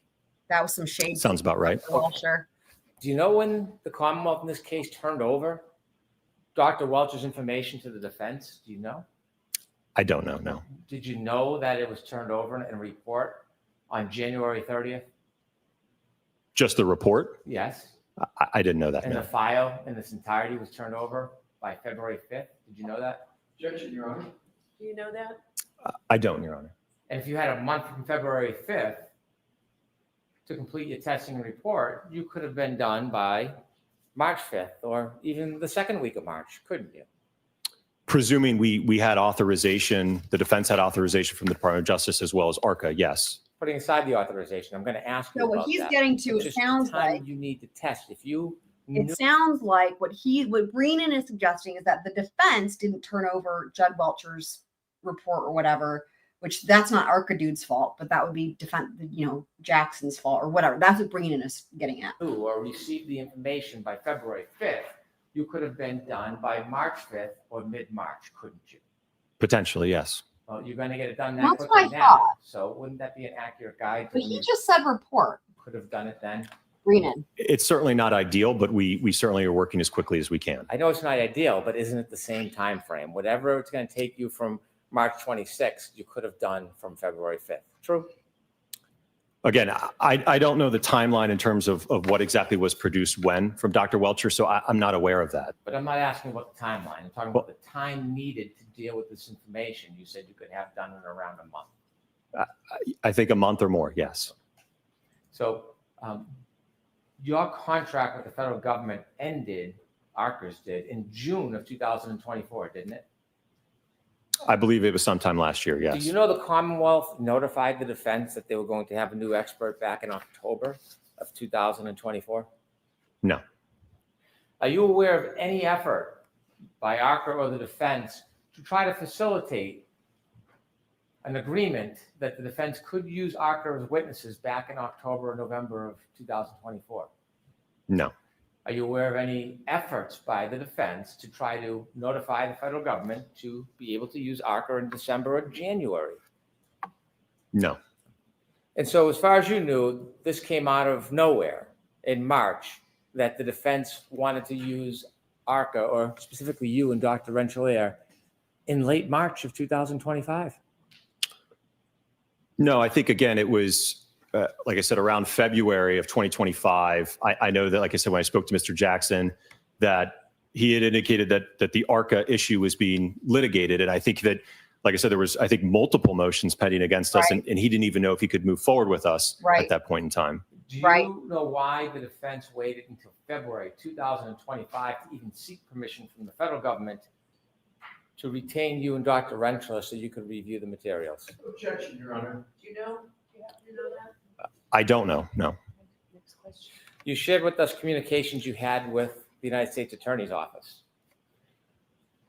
Were you receiving information in this case since the last trial from the defense or from the United States Attorney's Office? What do you mean with respect to information? Evidence, discovery, information. From the Department of Justice? Anybody?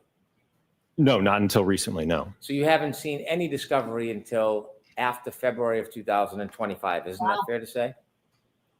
Correct.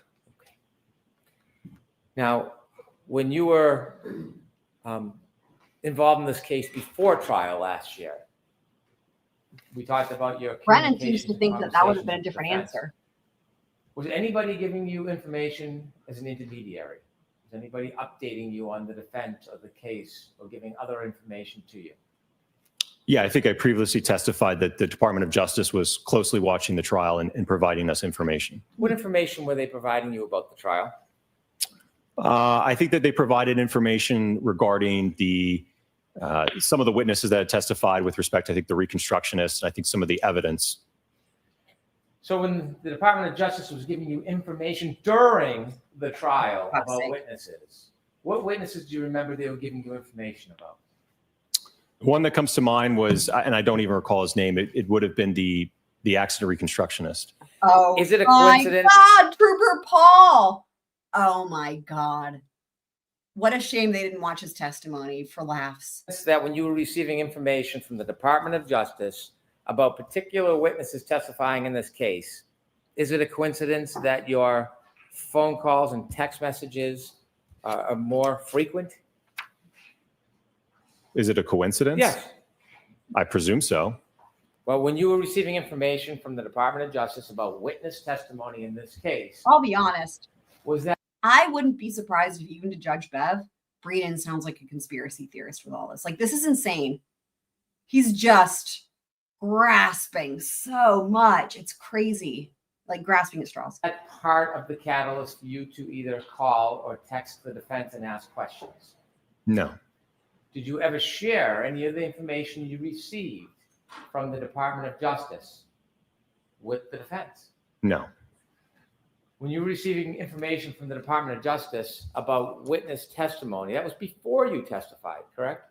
Correct. And part of that, when they were giving you information, did they ever give you any live video?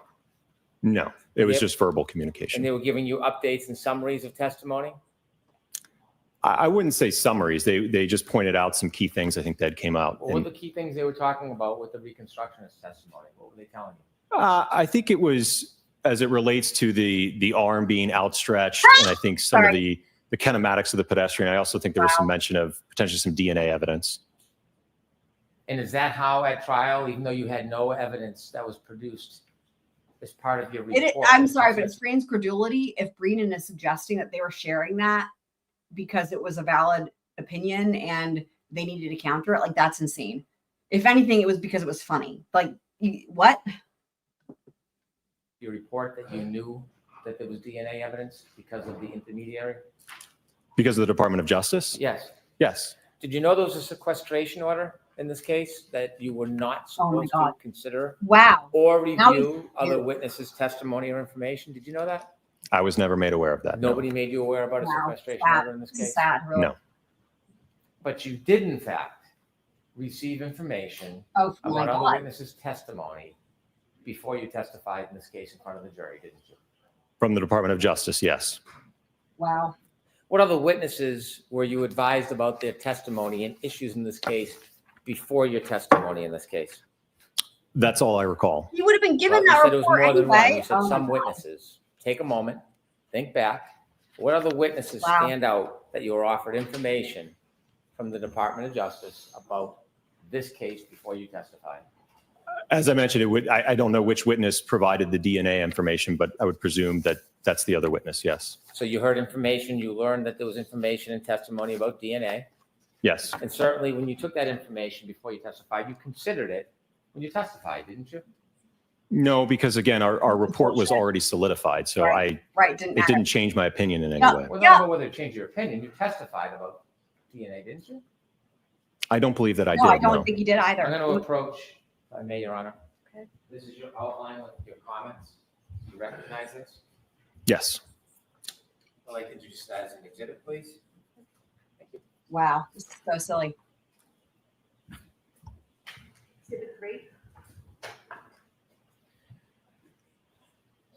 So as an expert, when you receive information, you need time to look at the raw data, don't you?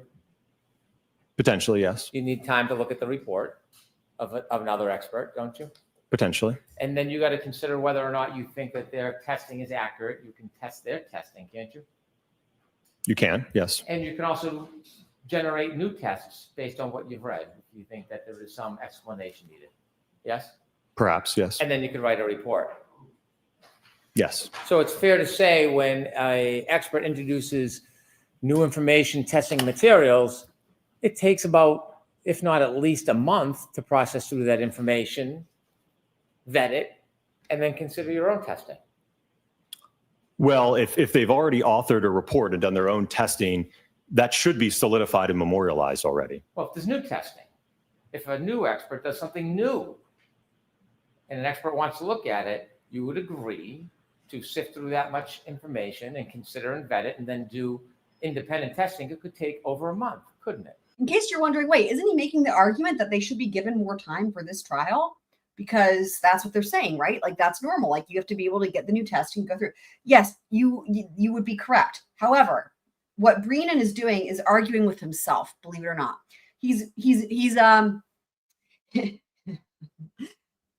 against his own point as far as it pertains to this trial with getting enough time to finish the testing from Judd Welcher stuff, to make a point that they didn't ask for more time in the first trial to counter whatever Trooper Paul said. That's what I think he's doing, which is insane. Wow, what a strategy. If it's necessary. And it would be the expert that determines whether or not that was necessary, wouldn't it? Sure. And if your report is not due until May 7th, is that what you said, May 7th? Yes. May 7th. It could take an expert, if they wanted to do testing based on new testing that you provided, over a month, couldn't it? It depends. I can't answer that. When you wrote that initial report and you provided the report, how many pages was it? 10, 12 pages?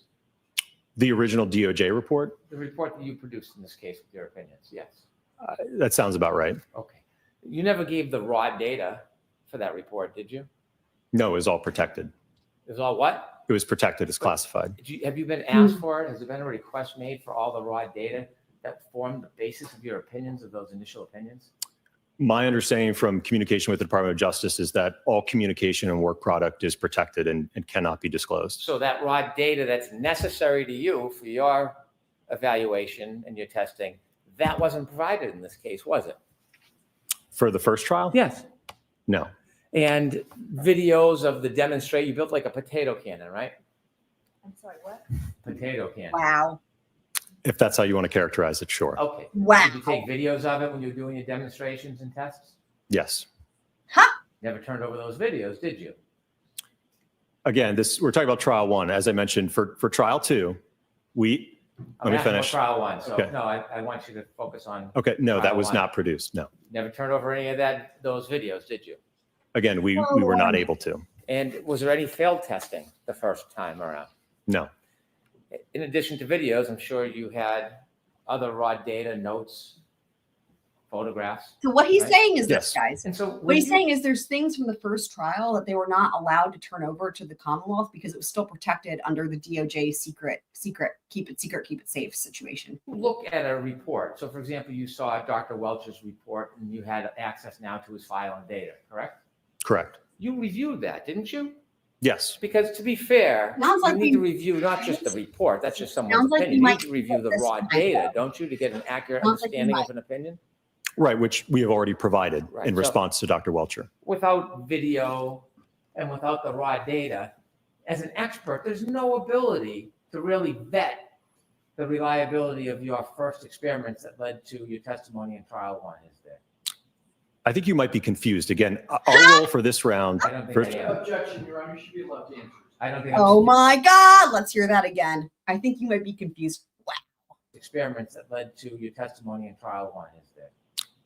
I think you might be confused. Again, our role for this round. I don't think First, I am. Objection, Your Honor, you should be allowed to answer. I don't think I'm confused. I'm talking about trial one. right. You had a 12-page report. You provided no video, no raw data, no notes, correct? Correct. But for this trial, sir, we are being asked to respond to Dr. Welcher. That's Okay. not what I'm We asking have you. provided everything that he would need to evaluate the testing that we have done. That's not what I'm asking. What if he wants to evaluate the testing you did the first time? Are you going to come into court? Do you hope to testify about the opinions you gave the first time? About those 4 opinions? I don't know what the defense's plan is for us. My understanding is that it's to evaluate and respond to Dr. Welcher. And All right, you- with that, I need to see counsel with that. Oh, wow. Huh. Okay. Oh, I know why scheduling. It's 4:18. Judge Bev wants to go home. Wow. Thank you.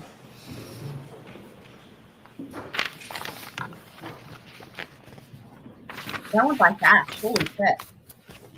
They're not done with him, and they still got to get to Dr. Rentschler. So they're going to have to come back tomorrow, guys. That's what that means. Wow. Or no. Do you Oh, solemnly that's swear not what that the means. testimony- Never mind. I spoke too soon. She said you just have to stop asking him questions on. Interesting. So she cut off Breenan's redirect of Dr. Wolfe, and they're skipping to Dr. Rentschler. Interesting. Is she going to stay late? Because how is this going to happen? Let's see. The court and the matter now in hearing shall be Wow. the truth, the whole truth. Rentschler, ANDREWJOHNRENTS. Fender, who's the extra next to Lally? I can't see. Where's Lally? I have no idea. I Do you can't solemnly tell. swear that the testimony you shall give to the court Yeah, it's and the Dr. matter now in Rentschler. hearing shall be the truth, the whole truth, and nothing. I believe there was maybe one text message. How about phone calls? Right, Candace? There was maybe 1 or 2 phone calls, I believe. How is she going to do this? Because even if she stays until 5, which would shock me, they're not going to finish. Would it be fair to say there was 6 text messages for you? What? Yeah, I believe I sent one, and then there were 5 sent to me. And were there 23 phone calls? No, I don't believe so. Have you looked at the records outlining the phone calls that supposedly you made to the defense? I looked at the records from the defense, but then I looked at my own records, which indicate a different number, only 3 phone calls, I believe. Okay, so the 23 phone calls that are summarized, you don't think you made those phone calls? No, if you look at them, it's like 1 minute, 2 minute, 3 minute. And in that time period, according to my phone records, I have like a 21-minute phone call that encompasses most of that time. Okay. Did you discuss with the defense before your testimony anything about this case? I don't believe so, no. When you say you don't believe so, do you remember speaking to them about this case at all? I remember speaking about my qualifications and my background, and I believe that's it. Did you ever use any other medium to have conversations with the defense other than texts or emails or phone calls? No, sir. Did you ever communicate with them on Signal? No, sir. Why not? There was no reason to. As an expert, when you communicate with clients, there's no concern about having it in writing, is there? So when I Keeping a record, whether it's a phone call or a text message or an email, there's no concerns when you're dealing with clients having a record of that, is there? I don't believe that ARCCA has any specific policy for that. No, sir. Did you keep track of your hours prior to your testimony? Fender? I would did, also. yes. And when you, I before you also- testified, did you have conversations with people from the Department of Justice about this case? Yes, I did. Did they inform you about witness testimony? They did inform me, yes, about testimony and situations and events that came forth in the trial that I was not aware of. Who decided whether it was going to be an issue worthy of talking about before trial? With the DOJ, you mean? Yeah. Well, that certainly that would have been up to the DOJ. I mean, I would have had conversations with them. I don't believe that I asked or requested anything, but they Sure. would call to update us about what was going on. Do you know why they were calling and raising certain issues with you? I do not know, no, sir. And by calling and raising issues and telling you information, even if you weren't requesting it, it helped prepare you for your trial testimony, didn't it? It would certainly help prepare me to understand what was going on during the trial, yes. Did you know there was a sequestration order? That there was supposed to be no discussion of testimony and issues that were occurring in the courtroom before you testified? I'm going to allow it. Were you aware of that, sir? No, I was not. Okay. After you testified, did you, before you testified, did you get a chance to meet anybody from the defense? Just when I came at court, I think for the voir dire is the first time I met anybody. Did you just spend time with the defendant and the defense after your testimony?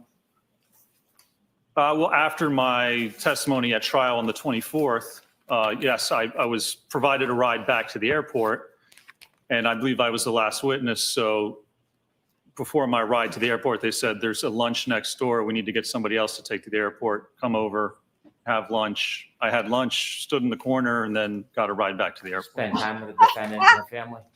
Oh, they were certainly there. Oh, right. Well, they talked to me. As I said, I ate my lunch, and then I actually went and stood in the corner, and then I believe some people came over to talk to me and approach me. So you spent some time with them? Oh, my God. Certainly, yes. Okay. Lunchgate. And sir, I understand the report is not going to be ready until May 7th or after? I believe currently that's what the estimated deadline is, yes. And so in evaluating Dr. Welch's materials, you want to look at the raw data, the conclusions, the findings, the PowerPoint, all the materials, right? Yes, you'd like to review all the materials before coming up with an And then you opinion. make a decision on what you think is appropriate to contest or maybe agree with, and then do your own test if necessary, correct? To be able to respond to what those opinions and allegations are, yes, sir. And it's taken you at least a month to fairly do that, hasn't it? Well, I believe that's what we've had, a month. I don't know if it's taken us a month. That's basically all we've had up to this point to do that. And it's still not done. No, not yet. That's correct, sir. All right. Is that it, Mr. Brennan? That's it, thank you. All right. Oh, Can wow. we get that report and everything completed before the 7th? If I order you to do so? If you order me to do so, I mean, I could certainly try and expedite it. Yeah. All right. I appreciate that. Oh, Thank you shit. very much. You're all set, sir. Thank you, Your Honor. Oh, All shit. right. Want to see counsel at sidebar? Oh, for my 1 minute? God. Unbelievable. She's still attempting. What the fuck? She's like, I'm leaving at 4:30. I don't care what else. Holy mackerel. It's 4:24. Oh, my God. Wow. Just unbelievable. That is crazy. I don't know if she'll put anything else on the record, but basically it's like, is that it? And it's like, yep. I mean, That's it. Thank you. defense doesn't even get to All ask. rise to the court, please. Holy fuck. She's like, I'm still getting out of Goodbye. here early. She's like, I'm still getting out of here early. Unbelievable. Unbelievable. Not even going to give the defense 1 minute or 2 minutes. Jesus Christ. Wow. Well, there you have it, guys. I don't even know. So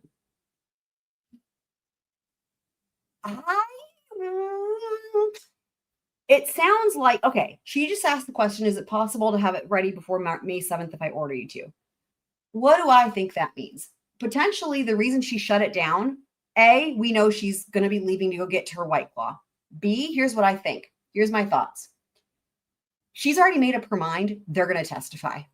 But because Brennan is whining left, right, and center, she's going to order them to get their everything in, right? And she's going to say, I don't know, May 6th, May 5th, right? Because Brennan is all up in arms about May 7th, right? So if you just make it May 6th, right? You're giving Brennan, this is my thoughts, you're giving Brennan what he wants, right? Even though he doesn't deserve it. But, Dr. Rentschler said it was possible. My thought is this, and I wouldn't be surprised if we see this order today, potentially. That she's going to write an order and she's going to say, okay, they can testify. Well, I mean, she would have to say, okay, it goes without saying they can testify unless she says otherwise, right? So the answer would be they just have to turn their shit over for any new opinions, right? For further testing. I'm going to just go out on a limb and say by May 6th, right? And that's going to be it. I think that's it. Now, I've said this before and I'll say it again.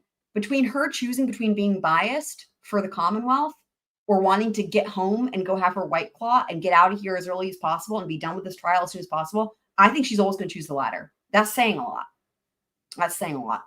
She's always going to choose the latter. So she could have, you see what I mean? Like because she cut Brennan off. But her priority is going home.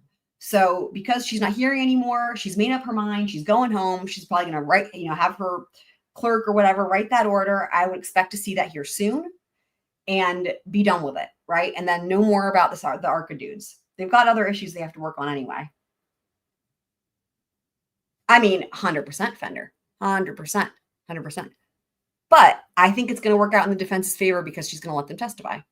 The fact that she shut it down that early and asked that question, that's what that would signal to me. She's not, I know some people were worried she wasn't going to let them in. I didn't really think that was going to happen. I think that's what Brennan wanted to happen. And I think had there been any other dirt here, right? That'd be different, but there's nothing else new. Like he didn't get anywhere with his brutally aggressive, argumentative questioning. He didn't get anywhere. Right? So nothing came out that even for Judge Bev, in my opinion, would make her say they can't testify. I think she's going to say they have to turn their stuff over. Oh, Iowa, how interesting. You have to make sure you comment and let him know where you're at and that you're a squirrel. That he'll, dude, I can already hear his laugh in my head of the laugh he will make if he's able to even have sound on, because I have no idea what his connection is like. But if he's able to have sound on, I can already hear his laugh, and how he's going to be like, "That's awesome." I can like literally hear his response if you tell him. That's so funny. Oh my gosh. Yeah, for anyone who didn't hear it, my brother's been out there chasing. He went live multiple times yesterday from Nebraska. And when Iowa said what her weather was, I was like, if you've got the weather, he's coming your way. And sure enough, that is so funny. Oh my God. I was gonna go pop in and say, "Oh, that is so funny." It's not good. Candace is right, because he goes where the weather is, so that's not good, because yeah, true. However, how funny. Oh my God. That's a great question as well to Fender, if she'll ever be an expert witness. So yeah, that's what I would expect. I would expect an order to come out allowing them to testify, but saying they have to turn over their shit on or before May 6th. That would be my guess. And so that will probably come out here pretty shortly, because sometimes when she has her mind made up, that does come out pretty quickly.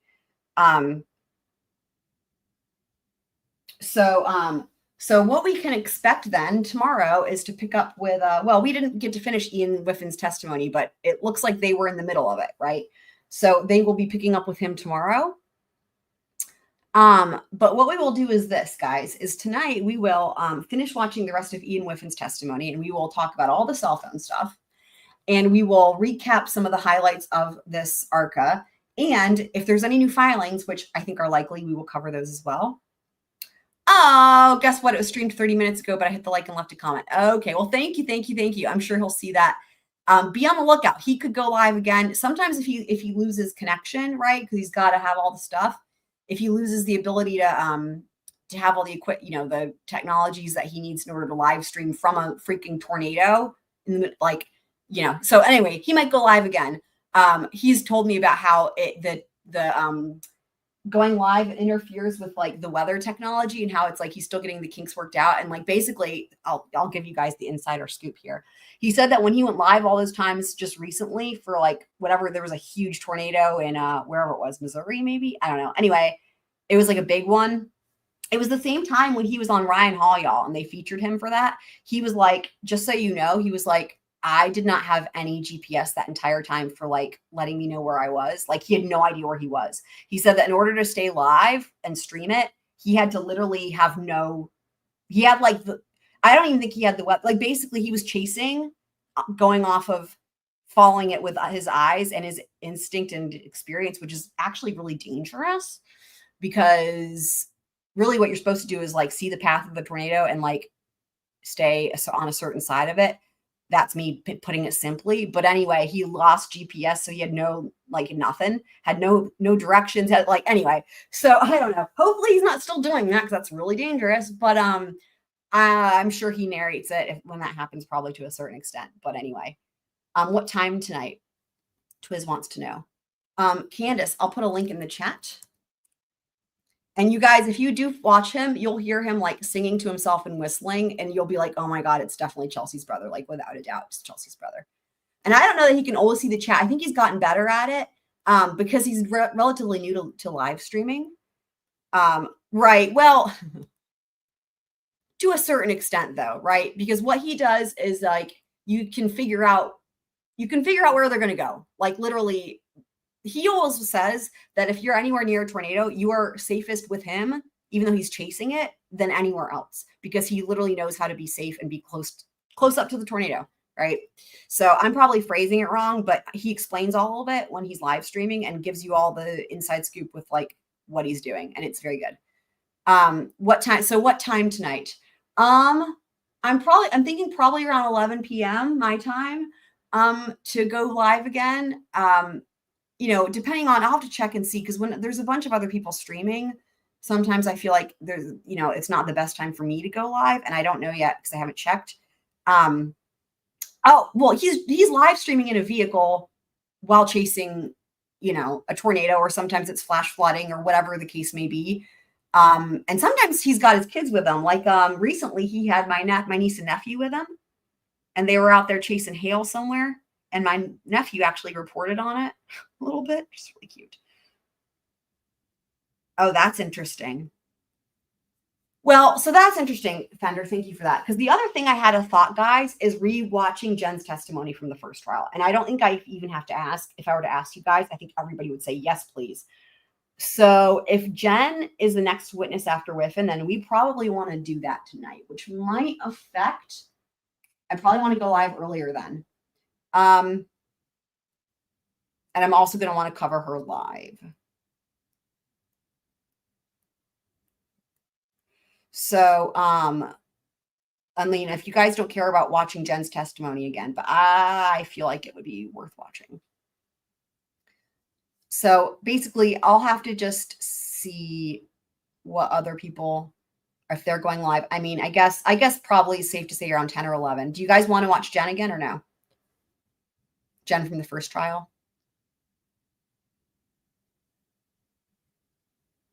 Yeah, only the cross, right? Only the cross. Yeah, for sure.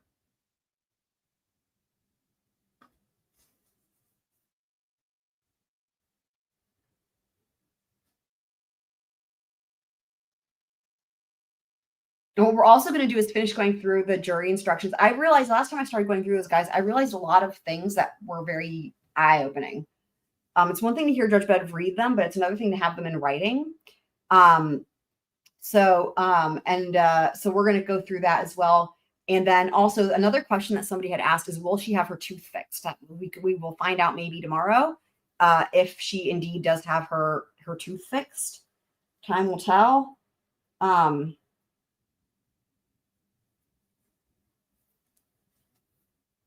And will we see anything in response to the crazy affidavit? You'll be asleep at that time. You mean tonight, Candace? Yes, Jen McCabe. Do you guys want to rewatch her cross? We can do that tonight probably then. We can do that. And we can also watch the rest of Ian Whiffen. Although, again, he won't be finished. But, I mean, watch the rest of it as in what we didn't see today. Okay. Candace will be asleep. Well, that's unfortunate.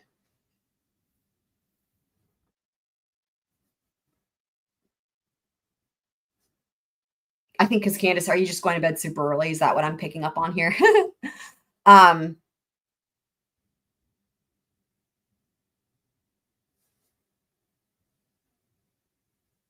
yeah, and then I'll cover Jen live tomorrow. So tonight we'll do that probably 10 or 11 again. I have to just double check again and see if I think because Runkle might be going live. Although I don't know. I guess you guys will probably be here anyway, even if Runkle's live. But if he is, because he's not, doesn't always do the recaps, but he has done them most days. Anywho, but yeah, so probably 10 or 11-ish. And then probably, Jen Cross, I think would be worth watching. I totally do. I totally do think it'd be worth watching, especially because we only have, guys, by the way, the Ian Whiffen testimony that we missed was only like 20 minutes. So we should have time. We should have time to get through that testimony. We'll even back it up a little bit probably.